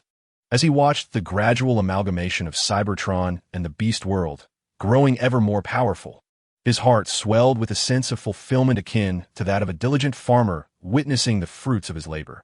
However, as time wore on, even this magnificent spectacle began to lose its novelty. Standing atop his empire, he felt a twinge of loneliness that often accompanies great heights. Perhaps it is time to seek some amusement in a new world, he mused quietly, waving his hand to activate the newly upgraded dimensional gate. Chapter 28. The origins of Transformers in the Cybertron of this universe. The fate of every Cybertronian was sealed the moment the Allspark ignited. Day in and day out, Miners toiled in perilous, profound caverns, the dull thud of drills striking rocks serving as the sole melody of their existence. Ironically, they harbored gratitude towards the deceivers who inflicted upon them endless suffering. Upon his arrival in this universe, the Dragon Emperor sensed the presence of Primus and the Cosmic Emperor. In an instant, they merged seamlessly with him, leaving the Dragon Emperor rather astonished by this unexpected turn of events. Adjusting to the newly amplified power, the Dragon Emperor infiltrated Cybertron's network, manifesting his memories of cinematic experiences. In the capital city of Iacon, everything appeared resplendent and orderly. A female voice echoed through the dormitories of the mining districts. Attention, all mining districts, prepare to watch the live address from the leader of the primes. In the miner's dormitory, a dim light flickered to life, revealing the magnificent holographic image of Unicron at its center. With a casual tone and the charisma of an entertainment star, he greeted, "Hello, my friends. Greetings, Iron Fortress City, and to our diligent miners, whose tireless efforts sustain the energy reserves of Cybertron. I salute you." The dormitory erupted in enthusiastic cheers. The young miner D16 excitedly remarked to Pixis, "Look, humility and understanding. This is what unparalleled leadership looks like." Unicron continued his meticulously prepared performance. "I have just led a daring expedition, traversing the desolate and perilous surface, enduring countless hardships to return alive." He paused at the perfect moment. "When I set out, I was filled with hope of discovering the legendary leadership module, the key to revitalizing Cybertron's energy. However, I regret to inform you that we returned empty-handed." A wave of disappointment swept through the miners. "This is a setback, but not a failure." Unicron's tone suddenly soared. "Rest assured, I vow to find a leadership module and restore the flow of energy. But that was a matter for another time." Now, he flashed a charming smile. "We all deserve to revel in joy. Tomorrow, all mining operations will cease for a day. There will be no work, no shifts, for tomorrow is the Iron Fortress 5000 competition." The dormitory was instantly engulfed by ecstatic cheers. My favorite event, a thrilling race through the streets of Iron Fortress City. Let us see who can showcase their true potential and prove that seeing is not always believing. The miners seemed to forget their fatigue, immersed in the festive delight. Just as Unicron signaled to end the broadcast, the technicians frantically discovered that the live stream could not be terminated. Unicron smiled at the camera. My apologies, it seems there's a technical glitch." But his smile froze the next moment. The broadcast abruptly shifted, revealing a shocking truth that sent chills down Unicron's spine and astonished all Cybertronians.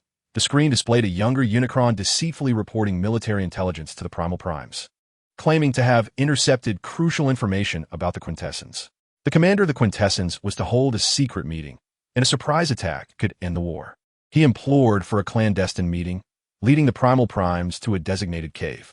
However, upon their arrival, they were met with a dense ambush from the Quintessence. Green energy projectiles rained down as the Primal Prime shouted, "The primordial celestial is with us."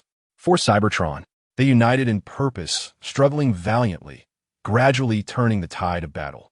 Just as victory seemed to favor them, Unicron launched a treacherous ambush from behind. With a swift motion, he severed the head of Primus. "No, this cannot be." D16 in the miner's dormitory stared in disbelief at this scene, his optics constricting in shock, as the truth pierced like a blade into the spark. His iron fist clenched tightly, his body trembling with rage. In the scene, the Overlord vanquished the Challenger and seized the leadership module. Yet, unbeknownst to him, only the Chosen One, as recognized by the primordial celestial master, could wield it.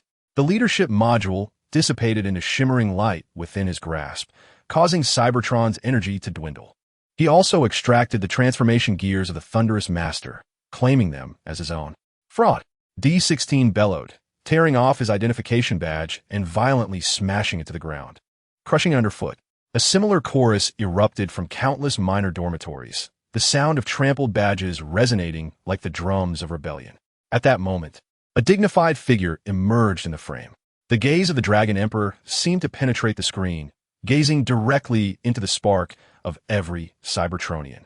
"You were born with transformation gears," his voice calm, yet brimming with authority. "Yet the Overlord has stolen them. He has deprived you of your right to make decisions. He has taken away your freedom.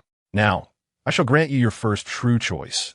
You may continue to toil until you exhaust yourselves, or you may rise and personally resist the overlord, defying this unjust society. His voice gradually crescendoed. To seize one's destiny, one must vow to fight to the death. Those who bask in the fruits of others' labor do not deserve to enjoy the beautiful life created by others. Only those who dare to challenge fate can determine their own destiny. All Cybertronian people, rise up. All Cybertronian people, unite. I bestow upon you the power to transform Cybertron with your fury, to overthrow this unjust world. The Dragon Emperor gently waved his hand, and a wave of creative energy swept across the entire planet. All Cybertronians devoid of transformation gears suddenly felt a long-lost strength return to their gears. It has returned. Simultaneously, the Dragon Emperor raised both hands high, and a leadership module appeared in his grasp, radiating a soft blue glow. In an instant, the entire energy network of Cybertron was reactivated, pure energy coursing through the veins of the planet like lifeblood. This metallic sphere once again radiated a vibrant blue brilliance in the cosmos. Overthrow the overlord! The miners roared as they surged out of the dormitories. The dark clouds, accompanied by guards, attempted to suppress them. What do you lowly miners intend to do? D16 recalled the overlord's hypocritical and nauseating visage on the screen, an inferno of rage igniting within his spark. Every day of my life has been a lie, he thundered. I once trusted him so deeply. The overlord has deceived us all. He purchased power through betrayal, yet expects us to repay his debts. I want him to suffer and be tormented. Eliminate this minion of the overlord. D16 commanded, and the enraged miners surged forward, dismantling the dark clouds and his guards into fragments. Young Pixis gazed at the dismembered dark clouds, uneasily saying, D, this is too extreme. We shouldn't resort to this. This is what he deserves. D16 declared resolutely. We are resisting oppression and injustice, not seeking to destroy the world, Pixis insisted. We have been endowed with the power to change the world. We should not choose the path of destruction. Chapter 29, Vanquishing the Tyrant. Yet, the flames of rebellion have already ignited. Uprisings have erupted in the mines across Cybertron, with any attempts to obstruct met with the wrath of furious miners. An increasing number of individuals have come to recognize the reality of their plight, choosing to turn against their oppressors. Thus, a revolution destined to alter the fate of Cybertron has commenced. In the iron fortress of Cybertron, an unprecedented tide is converging.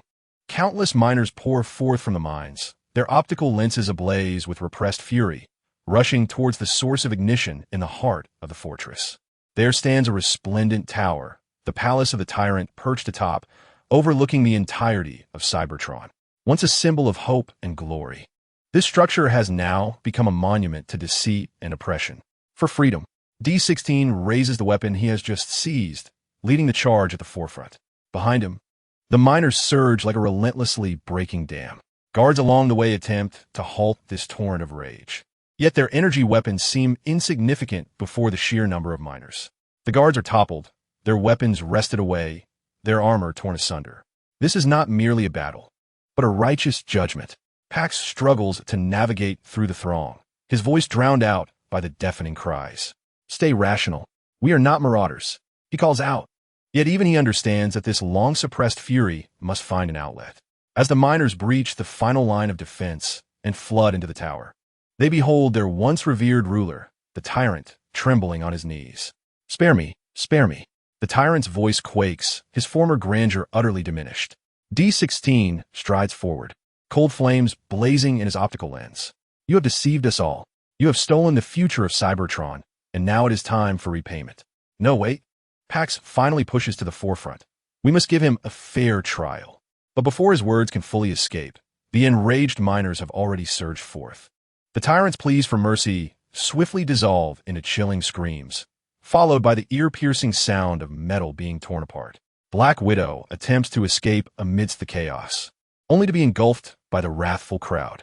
Worship gained through deceit will ultimately face the severest backlash. Amidst this turmoil, a formidable figure quietly materializes atop the tower. The Dragon Emperor observes the scene, his mere presence silencing the cacophony. D16 and Pax instinctively lift their gazes, beholding this enigmatic entity wielding the leadership module. With a gentle wave of his hand, the entire tower begins to undergo a remarkable transformation. The statue of the tyrant melts away in a torrent of energy, reconstituting itself into a new edifice radiating a blue luminescence. The leadership module gradually ascended to the pinnacle of the tower, where it settled, emanating a soft yet powerful glow that enveloped the entirety of Iron Fortress City. The war was far from over. The voice of the Dragon Emperor reverberated within the very sparks of every Cybertronian. The menace of the Quintessence persisted. Their theft of Cybertron's energy and their ravaging of the Primes remained unabated. It was time for them to pay the price they so rightfully deserved. Alida, with a heart heavy with concern, remarked, "But with our current strength, we find it difficult to contend with the Quintessence." The Dragon Emperor smiled faintly, and with a mere thought, a multitude of spatial vortices suddenly manifested in the square of Iron Fortress City. Emerging from these rifts was an unprecedentedly formidable army, the Decepticons. Grotesque and menacing, alongside mechanical insects, the beast kind, and warriors from various realms, all arrayed in disciplined formation, exuding an awe-inspiring presence. Megatron and Optimus Prime stepped forth from the ranks and ascended the lofty tower. As their gazes met with D16 and Pixis, an inexplicable sense of familiarity surged within the sparks of the four, as if the threads of destiny had entwined at that very moment. They would lead you into battle on Quintessa, utterly eradicating the threat posed by the Quintessence, declared the Dragon Emperor. D16 could not contain his curiosity, inquiring, "And what about you?" The Dragon Emperor's gaze wandered to the distant starlit sky. "Me? I shall journey to other universes." "Are there others in need of salvation in those realms?" Pixis asked with intrigue. The Dragon Emperor let out a deep, rumbling laugh. "Withholding the truth of his whimsical adventures, perhaps you should first resolve your Cybertronian crisis." As his words lingered in the air, the power of creation surged once more. The square beneath the tower began to reshape, and a magnificent dimensional gateway slowly ascended, destined to forever connect the worlds governed by the Dragon Emperor and the newly reborn Cybertron. Under the gaze of all, the figure of the Dragon Emperor gradually became translucent, ultimately transforming into a cascade of starlight, vanishing into the depths of the cosmos. In a concealed corner of Cybertron, Megatron and D16 discovered a dilapidated spacecraft. He disregarded the Supreme Guards aiming their weapons at him, his eyes fixated directly upon the elevated figure of Tarantulas. "How nostalgic this feels," Megatron whispered. Tarantulas rose imperiously. "Was it that you, the thorn in my side, reminisce about?" Megatron offered no reply, instead unleashing a powerful punch that sent Tarantulas flying, crashing heavily against the walls of the cabin. The Supreme Guards present were left in shock at the unfolding scene. In Megatron's hand, the Dark Star Saber materialized, its blade radiating immense energy that caused all present to instinctively lean back. The shockwave reverberated. "Wow, I am Megatron." His voice resonated with undeniable authority. "Join me in the conquest of Quintessa. Let us obliterate the Quintessence." After a brief silence, the Supreme Guards erupted into fervent cheers. "Megatron! Megatron!" Meanwhile, Optimus Prime and Pixis arrived at the site where the Primes had last fallen. They cautiously awakened the ancient sage. Master Titanium slowly opened his optical lenses, listening intently as Pixis recounted the recent events. Upon hearing the deeds of the Dragon Emperor, there was a palpable tremor within his flames. "It is the primordial celestial master who has rescued you." Master Titanium spoke with reverence, sensing a profound connection between his essence and that of the divine. He surveyed his surroundings and inquired, "Where's the primordial celestial master? Where's he gone?" Optimus Prime calmly replied, "He has ventured to other universes." Master Titanium nodded thoughtfully, then cast his gaze into the distance, as if he could already perceive the forthcoming journey. Under the guidance of the new leaders, the warriors of Cybertron were preparing for action. The dimensional transition portal shimmered with light, heralding the imminent expedition to Quintessa. Meanwhile, the Dragon Emperor had arrived in other worlds. Chapter 30. Live-action film. As a rift tore through the fabric of space above, the Dragon Emperor's form cast a monumental shadow upon the Earth. With a mere thought, accompanied by an invisible pulse of energy derived from higher dimensional information layers, he radiated outward, sweeping across the entire planet in an instant. At that moment, the global network transformed into a transparent map before him. Whether it was the torrent of data racing through fiber optics, or the concealed wireless signals in the air. Even the physically disconnected servers, all information stored within them became as clear as the lines on his palm. For the Decepticons' chaotic need for physical intrusion to access data, the Dragon Emperor found that information itself could articulate its own narrative. He perused humanity's historical databases, cross-referencing them with the current temporal juncture. Earth, the year 2007. Sam Witwicky's spark, Megatron, was imprisoned within Hoover Dam. The consciousness of the Dragon Emperor skimmed over this information. It was, after all, the narrative of Transformers. A wave of ennui washed over him. Seeking the spark? I already possess its capabilities. Merlin's staff? Useless to me. The teleportation of the fire of heaven? I can transcend dimensions. Do I still require it? Leadership modules? I can conjure them at will, as many as I desire. Destroying a star to convert it into energy? Who covets this world? It holds no allure. His gaze traversed hundreds of kilometers, landing upon the vast concrete structure of Hoover Dam. Whatever, he mused lazily, akin to a visitor at a lowly zoo. Since I am here, I might as well take a look. Instantly, with a cacophony of excruciating sounds that transcended the laws of Earth's physics, the Dragon Emperor transformed into his triangular, three-winged mechanical dragon form. He chose neither invisibility nor supersonic speed. Rather, he soared toward the dam at a leisurely cruising pace, exuding an air of nonchalance as if surveying his own backyard. He had no need for concealment. In this world, nothing existed that could pose a threat to him. Almost simultaneously with his entry into the atmosphere, the blaring alarms echoed through the command center of Sector 7 at Hoover Dam. The radar reflection from the entity is comparable to an aircraft carrier soaring through the skies. The infrared signal readings are off the charts. Its core temperature resembles that of a miniature sun. Optical imagery has confirmed it. My heavens, it is a dragon, a mechanical dragon. Information flows through encrypted channels directly to Air Force One. The president aboard the aircraft immediately connects with Defense Secretary Keller. The National Military Command Center at the Pentagon instantly reaches the highest state of readiness. The Viper attack squadrons form up, targeting 250 degrees for interception. The unidentified target is merely 10 miles away, with no identification provided. The engines of the F-22 Viper fighters roar as they urgently ascend from Nellis Air Force Base. Unidentified flying object, you are currently within U.S. controlled airspace. Please identify yourself and comply with instructions to divert. Otherwise, we will regard you as a hostile target. The voice of the pilot on the public channel is tense and grave. The Dragon Emperor detects this insignificant signal, and he can scarcely be bothered to respond verbally. With merely a fleeting thought, a surge of formidable energy sweeps forth. Inside the cockpit, the pilot is horrified to find all screens abruptly go black, followed by the emergence of a non-standard system interface, with the control stick moving autonomously. Report: the aircraft is out of control. The F-22s collide and crash. Meanwhile, a swarm of Black Hawk helicopters attempts to converge, but as they enter within a kilometer of the Dragon Emperor, all electronic devices instantaneously fail, as if frozen in midair by an invisible force. The Dragon Emperor effortlessly descends into the depths of Hoover Dam, locating a vast square source of ignition, which has become an integral part of his being since his arrival in this world. The primordial deity of this realm and the cosmic sovereign once again merge with him.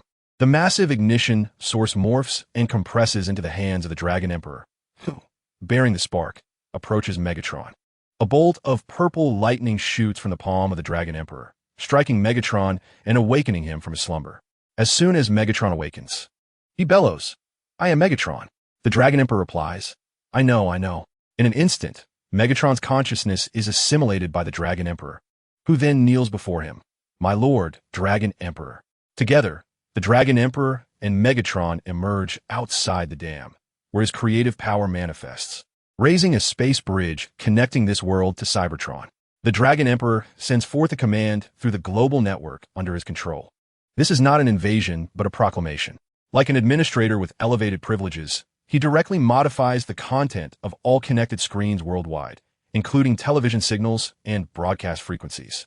From the Pentagon in Washington to the stock exchange in Tokyo, from the CCTV headquarters in Dragon Country to the street advertisements in London, all display the majestic visage of the Dragon Emperor's mechanical dragon head, along with his voice resonating with metallic harmony. Translated synchronously into all major languages. I am the Dragon Emperor. I have acquired the ignition source, and I shall proceed to restore Cybertron. All scattered Cybertronians, be they Autobots or Decepticons, he might call and come forth to assemble. As he stepped onto the space bridge, he arrived at Cybertron. The announcement of the conclusion echoed, and the screen returned to normal. Yet the global panic had only just begun.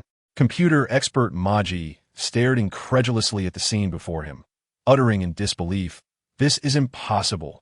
Even the most advanced quantum computers theoretically cannot breach all physically isolated independent networks simultaneously.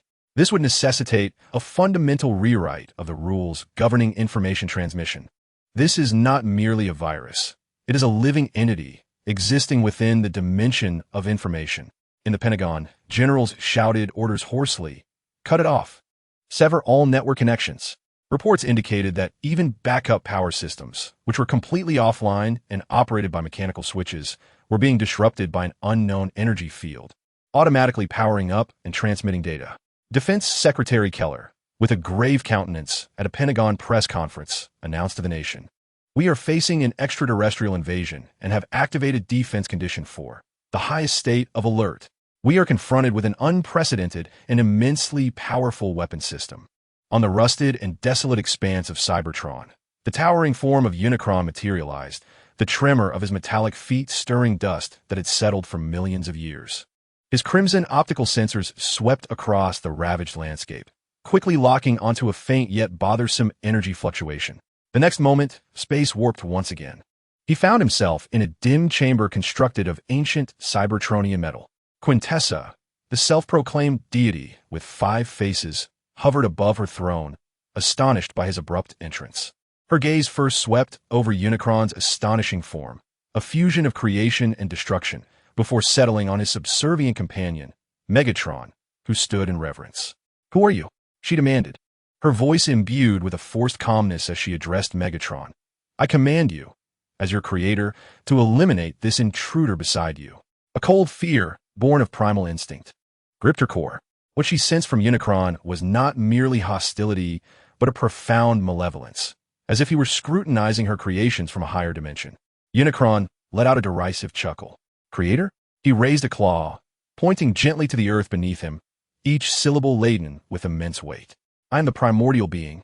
You stand upon my form, leaping upon my body, and dare to claim the title of Creator? I should be regarded as the true creator of all Cybertronians." Arrogance. Quintessa's visage contorted with rage as she roared, conjuring a blinding chain of blue lightning that shot towards Unicron like a venomous serpent. However, when the blue lightning struck the invisible energy field before Unicron, it merely fizzled out like weak sparks. Unicron did not even flinch. "Allow me to demonstrate what true lightning is."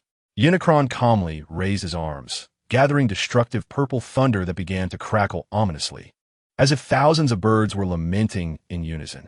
The metallic structure at the apex of the hall began to melt and evaporate. 2 pillars of purple lightning, more robust than those of the Twin Towers, descended with a thunderous roar, enveloped in pure chaotic energy.